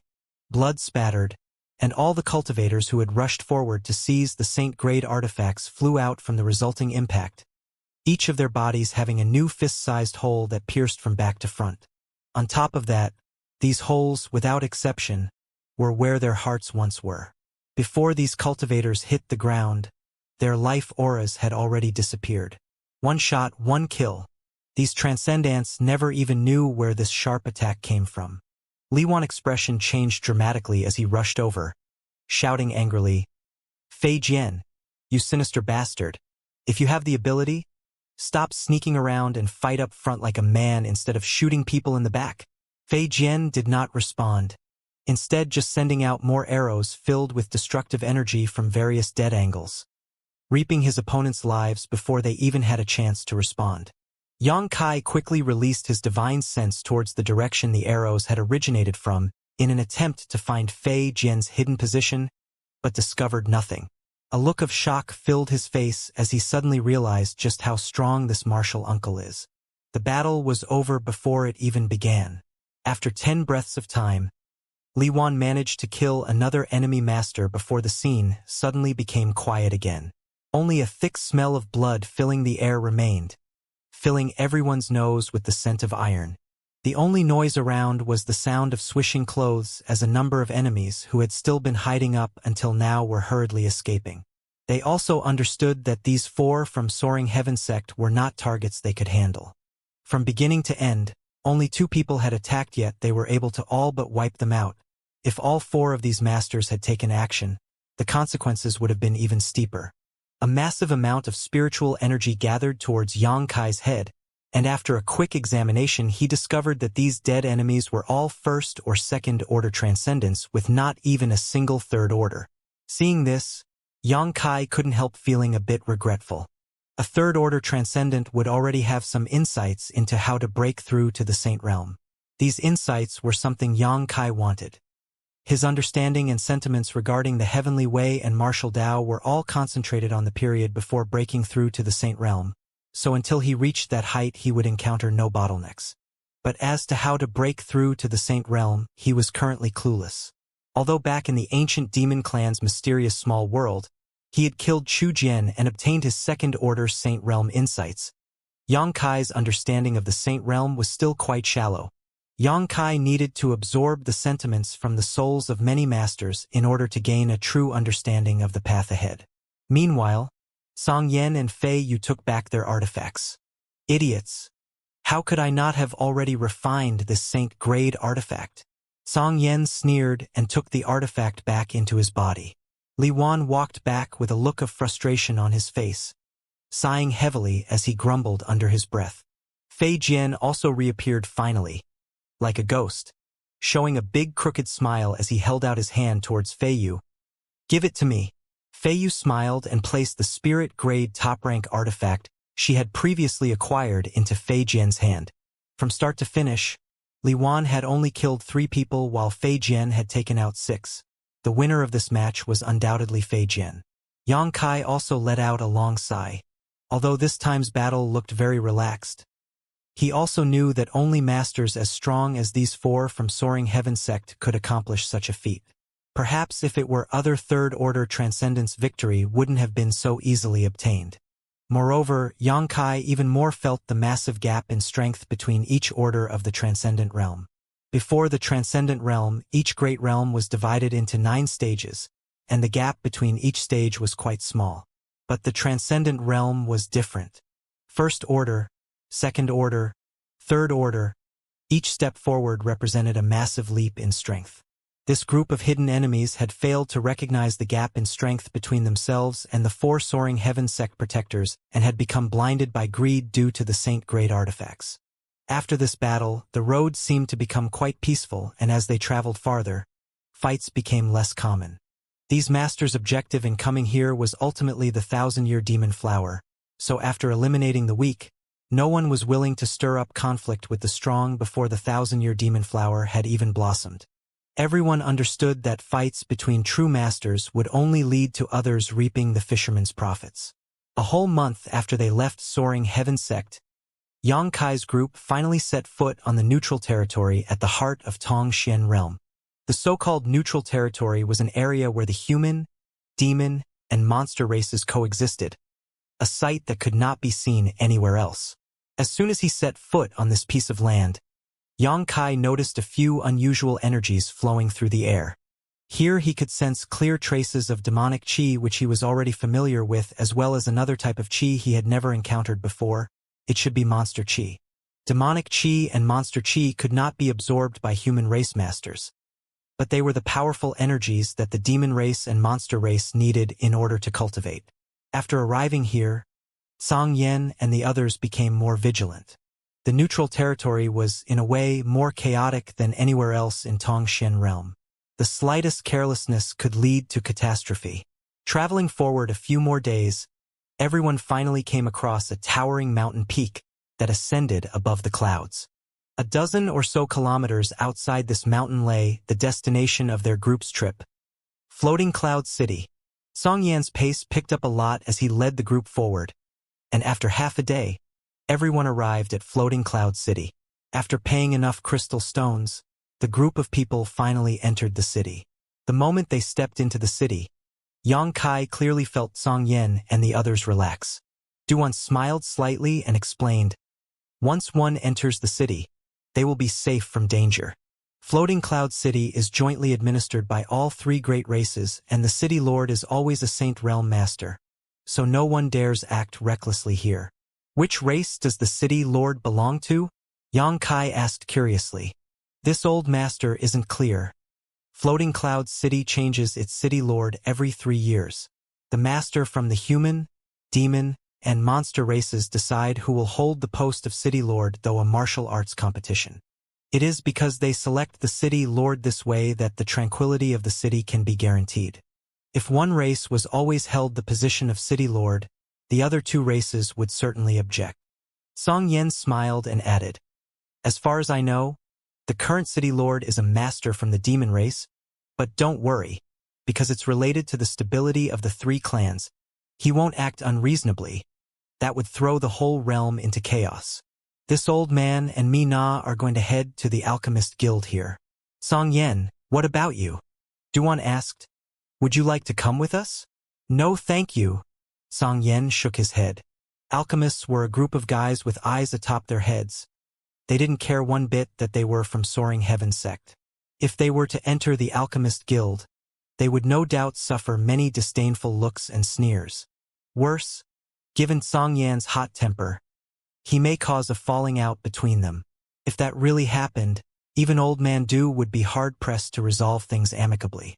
Glancing over at Xianxia, Song Yan said, "Little martial nephew, if you want to go, you can follow Old Man Du.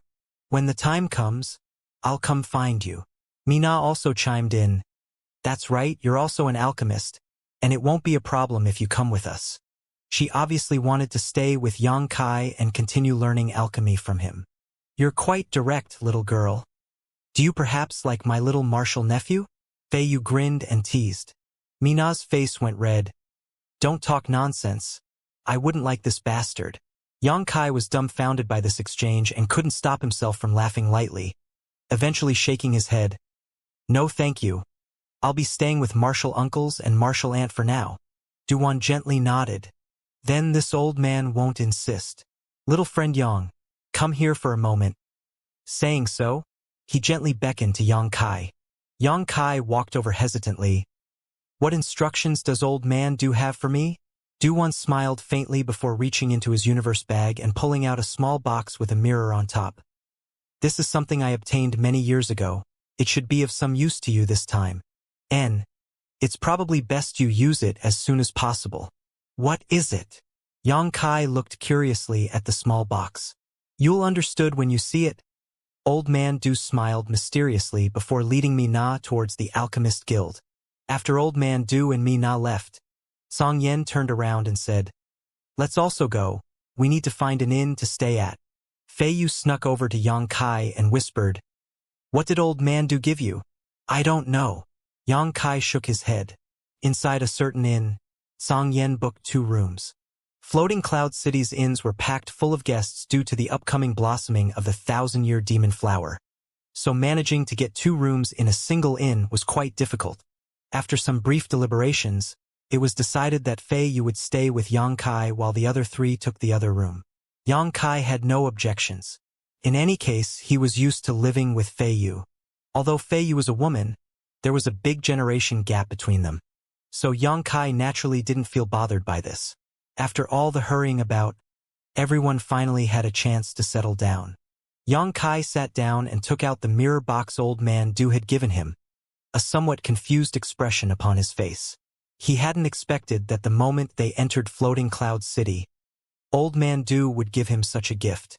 "Open it and take a look. I'm also quite curious what Old Man Du sent you." Fei Yu smiled lightly. Yang Kai nodded and was about to open it when he suddenly smiled wryly and said, "If you're curious, you might as well come take a look." In the next room, Li Wan and Fei Jian, who were listening in, suddenly wore awkward expression. Li Wan snorted and walked out, muttering indignantly, "This little martial nephew doesn't know how to preserve his martial uncle's face. I need to teach him a lesson in manners." Fei Jian didn't say anything and simply hurried to keep up. Song Yen just shook his head, a hint of helplessness on his face, and followed behind his fellow brothers. Inside the room, after everyone gathered, all of them stared towards the mirror box in Yang Kai's hand, obviously wanting to know what was inside. Under their gazes, Yang Kai opened the mirror box and found a thin as a cicada's wings sheet. This sheet was made from some material Yang Kai had never seen before and was slightly cold to the touch. There were some places on it that had holes cut out, and at first glance, it resembled the peeled skin from a person's face, a somewhat gruesome image. "So that's it." Song Yen's expression changed. Old Man Du's insight is truly sharp. Is this thing used to disguise one's appearance? Yang Kai also understood the function of this thing. "Put it on and have a look," Fei Yu urged. Yang Kai nodded and covered his face with the thin mask. The next moment, he felt something stretch across his face and penetrate into his skin while giving off a cool sensation. He didn't know what his current appearance was, but from the changes in the expressions of his martial seniors in front of him, it was obvious that his current face was definitely quite different from before. "This?" Li Wan's jaw dropped, a look of disbelief appearing on his face. Fei Jian's eyes also bulged. "Is the change really that big?" Yang Kai smiled helplessly. "See for yourself." Fei Yu waved her hand and condensed a mirror out of water in front of Yang Kai. Looking into that mirror, Yang Kai was instantly startled. The face in the mirror was that of a complete stranger. Moreover, it had a completely different style from his own. To put it bluntly, this face was pretty, with skin as white and flawless as a woman's. "Who is this gigolo?" Yang Kai expression dimmed, stretching out his hand and pinching his face, the image in the mirror perfectly responding to his actions. "Impressive." Song Yen couldn't help complimenting. "This artifact is really a treasure. Not only can it modify your appearance, even your life aura has changed. With this, we don't need to worry about you exposing your identity." Fei Yu smiled. "We really need to thank Old Man Du. He solved a big headache for us." Since Yang Kai was going to Ascending Heaven Cliff to condense the 1,000-year demon flower's medicinal liquid, it would be difficult for him not to be noticed by others, and if his performance was too outstanding, it would definitely draw unwanted attention. Fortunately, this artifact that Old Man Du gave him solved this problem perfectly. With a simple disguising technique, Song Yen and the others would be able to change Yang Kai's face as well, but such a disguising technique would still easily be seen through by masters on their level, and it would not be able to camouflage Yang Kai's life aura. But now, they didn't have to worry about any of this. Even if Yang Kai's performance was incredibly eye-catching, he would have to worry about being stared at afterwards because the one the world would be searching for would not be Yang Kai's original appearance. Old Man Du really has a lot of good things, Song Yen sighed. Last time Du-Wan had taken out a science stone that could only be acquired from the starry sky, and this time he had easily put out a high-grade disguising artifact. Alchemists were really a group with amazing levels of wealth, especially high-level alchemists. Most times, if they wanted anything, they didn't even have to act personally. As long as they put out a message, many powerhouses who wanted the request alchemy services from them would do their best to fulfill this request. Whether it was the former science stone or this disguising artifact, they should have been rewards Old Man Du received in exchange for performing alchemy over the years. Little Marshal Nephew's new look is really pleasing to the eye. Fei Yu smiled tenderly. Marshal Aunt really likes this kind of face. Although Yang Kai's former appearance wasn't ugly, it wasn't flawless like his current one. Years of fighting and strenuous hard work had given him a fierce and valiant look, one appropriate for a seasoned warrior, wild and heroic. But now, he was incredibly handsome to the point where it was world-shaking. This kind of flawless visage was the type that could win the favor of any woman in the world. Yang Kai's expression was indifferent though, and after thinking about it for a moment, he quickly circulated his true chi and focused on his face. In the next moment, his appearance squirmed slightly and the mask he was wearing took on a slightly different look. Perfect. Looking in the mirror, Yang Kai nodded with satisfaction. Why did you change it? You looked so handsome before. This isn't bad either, but it's not as good as the previous one. Fei Yu pursed her lips and complained. Not having the slightest flaw is the biggest flaw. Yang Kai shook his head. This appearance is more natural. Listening to him saw this, Fei Yu thought about it and nodded after a moment, agreeing with Yang Kai's point of view. Good. We really need to thank Old Man Du for this one day. With this artifact in hand, we can really let loose, Song Yen said, taking a deep breath before continuing. Tomorrow, I'll go to Ascending Heaven with Li Wan and Fei Jian to check out the situation. It shouldn't be long now, so I think there will be many people making such a choice. Having the lay of the land in advance will allow us to make better preparations. Fei Yu, you stay here in the city with little Marshal Nephew and pay attention to his safety. Although Floating Cloud City is relatively peaceful, it doesn't mean it's completely safe. I know. Fei Yu nodded sternly. After a brief discussion, everyone went back to their own rooms. Yang Kai didn't remove the disguising artifact from his face, but instead kept it on in order to familiarize himself with it. When the night fell, in the sky over Floating Cloud City, one old and one young man suddenly appeared. The old man was somewhat hoary-haired and plain-clothed, while the young man next to him was at most in his early 20s. However, the latter's eyes were nimble and smart, curiously glancing around the noisy Floating Cloud City. The old man also stood mid-air and swept his gaze around, a faint glow appearing in his aged eyes after a while, seemingly silently recalling some long-lost memories of this place. Master, is this Floating Cloud City? The young man asked as he sized up the crowds down below with great enthusiasm. And the name of this city hasn't changed, but it seems many of the people have. After 1,000 years, as I had expected, there are so many changes, the old man sighed. Then the mountain over there is Ascending Heaven Cliff. Yes? The young man shifted his gaze towards the towering mountain peaks nearby. Indeed, the 1,000-year demon flower blooms atop that peak. The old man nodded lightly. Yower, this time I've brought you here mainly for the blooming of the 1,000-year demon flower. You have been following me since you were just a baby, cultivating diligently among the mountains and streams, so you are somewhat ignorant of how to behave in society. When we enter the city, make sure not to cause troubles and beware of sinister intent from those around you. Disciple understands. The young man nodded respectfully. Teacher, you also once condensed the medicinal liquid of the 1,000-year demon flower. Can you tell me more about what the situation was like back there? I'm very curious to learn about it. The old man showed a faint smile. I can't describe it clearly to you, but you will understand once you experience it. Good. Let's pay a visit to the city lord here. I recall that the current city lord should be the descendant of one of this old man's old friends. Walk slowly, master. The young man who was called Yaoer diligently supported the old man as the pair stepped forward through the air. Many people in the city look up curiously as this old and young pair, but none of them paid them much attention in the end. After all, there were too many cultivators coming and going from Floating Cloud City. The old man looked old and withered, as if he would die at any moment, but simultaneously he exuded the aura of a true master. Inside the city lord's mansion, one master from each of the human, demon, and monster race sat. City Lord Aogu was a master from the demon race, while Vice City Lords Zhouliang and Jin Jiao belonged to the human race and monster race respectively. All three of them were Saint Realm powerhouses. Every 3 years, one master from each of the 3 clans would compete, and the winner would become the new city lord, while the other 2 would hold Vice City Lord positions.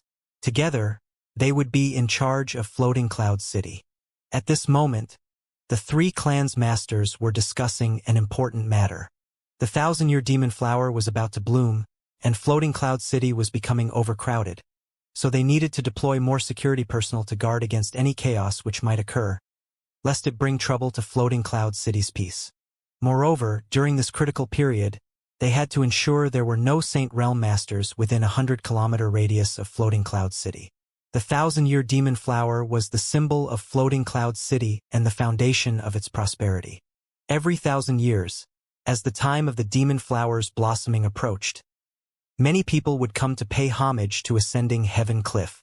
This influx of people brought many benefits to the city. Because of this, these 3 were treating the situation very seriously, making sure that when the time came for the demon flower to bloom, it would not be disturbed by the aura of any Saint Realm master. As they were talking, though, a monster race guard hurried in and cupped his fists respectfully. City Lord Aogu, there is an old man outside the mansion who requests to see you. An old man? Aogu frowned and waved his hand impatiently. I won't see him. Ask him to leave. The guard, however, didn't immediately depart, hesitating for a moment before saying, But sir, he said that he knows Senior AOC, and said that I must hand this to you. Aogu's expression changed dramatically as he quickly stood up and said, He knows my grandfather? Furrowing his brow, Aogu asked, What is this thing? Give it to me.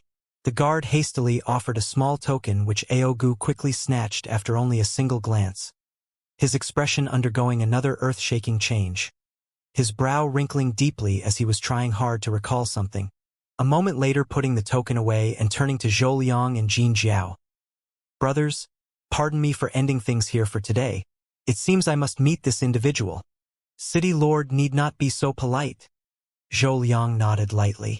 After Aogu left, Jin Jiao stared at the door thoughtfully, a moment later saying, Brother Li, since this old man is acquainted with Aogu's grandfather, doesn't that mean he must be around 1,000 years old?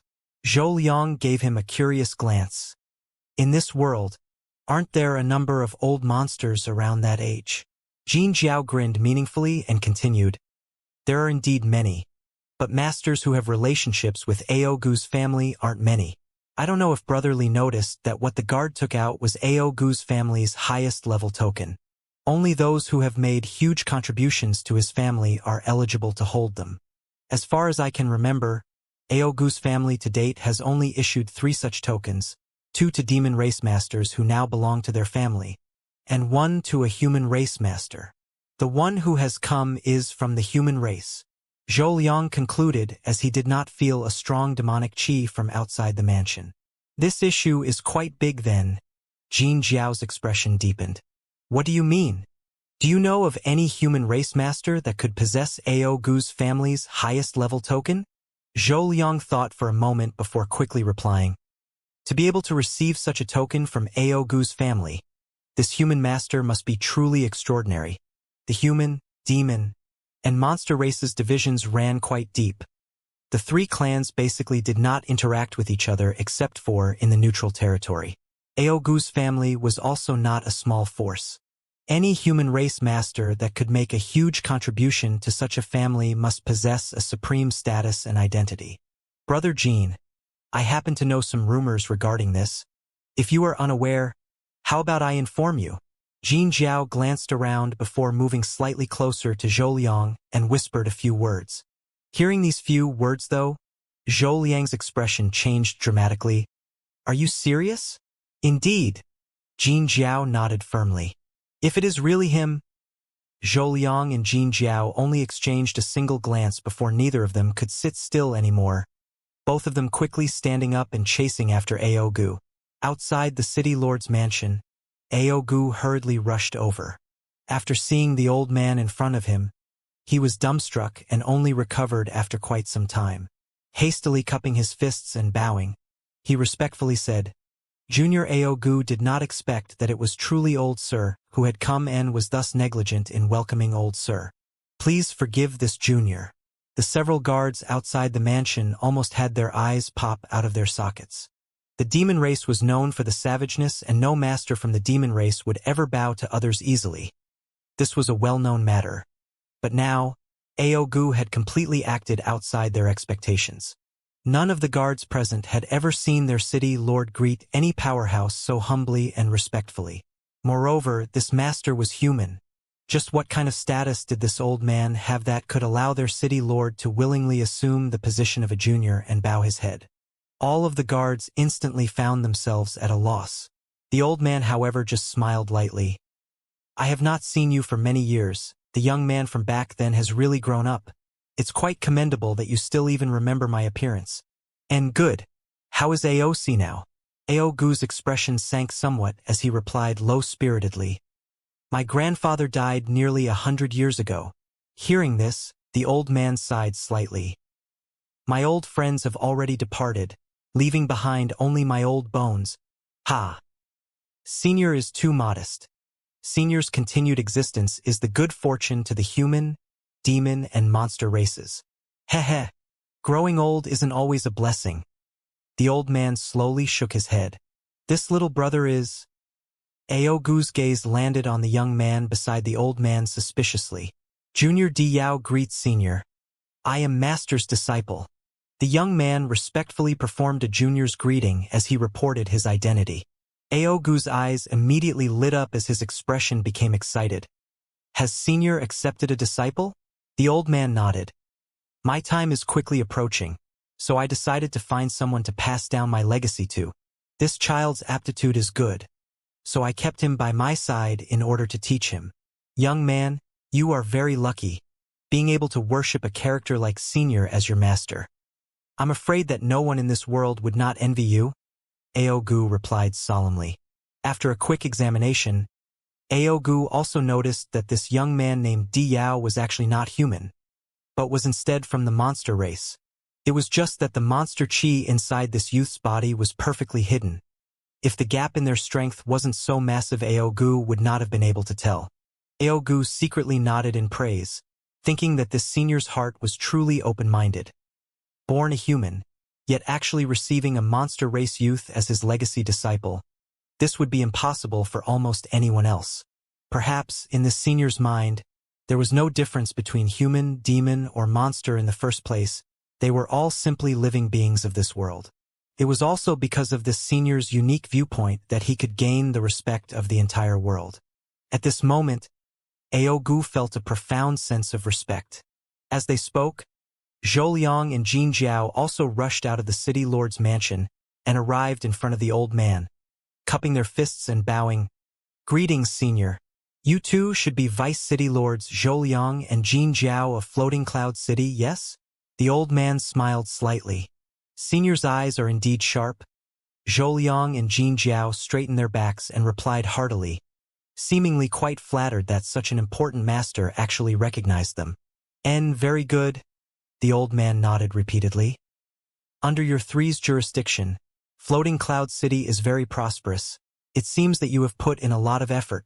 If there were more people like you in this world, able to abandon the barriers which separate the three clans, it would truly be good.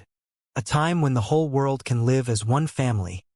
This old master doesn't know whether he will be able to see such a scene in his lifetime.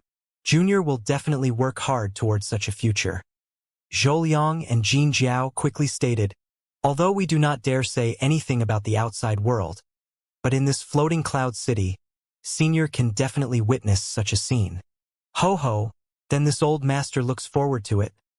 The old man smiled lightly. Senior, let us talk inside.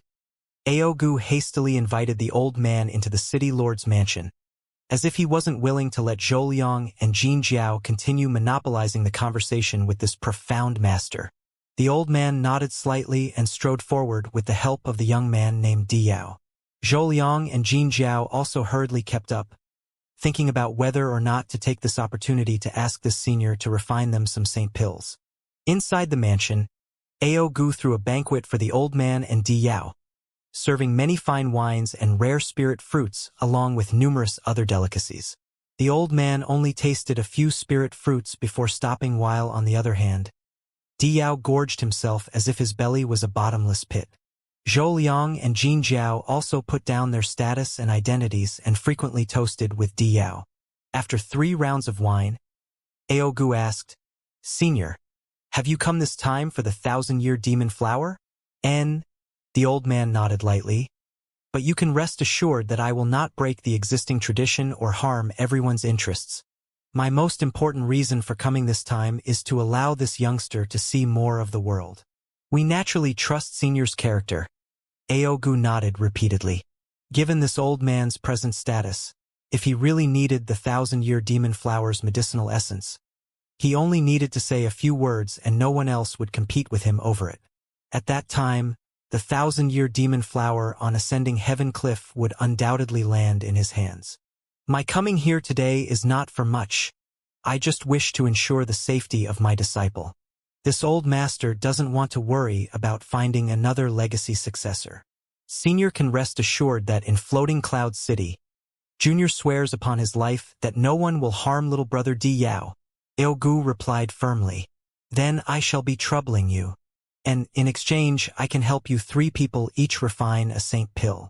As soon as this statement came out, the faces of Aogu and the others lit up, each of them exchanging a joyous glance before hurriedly making their request.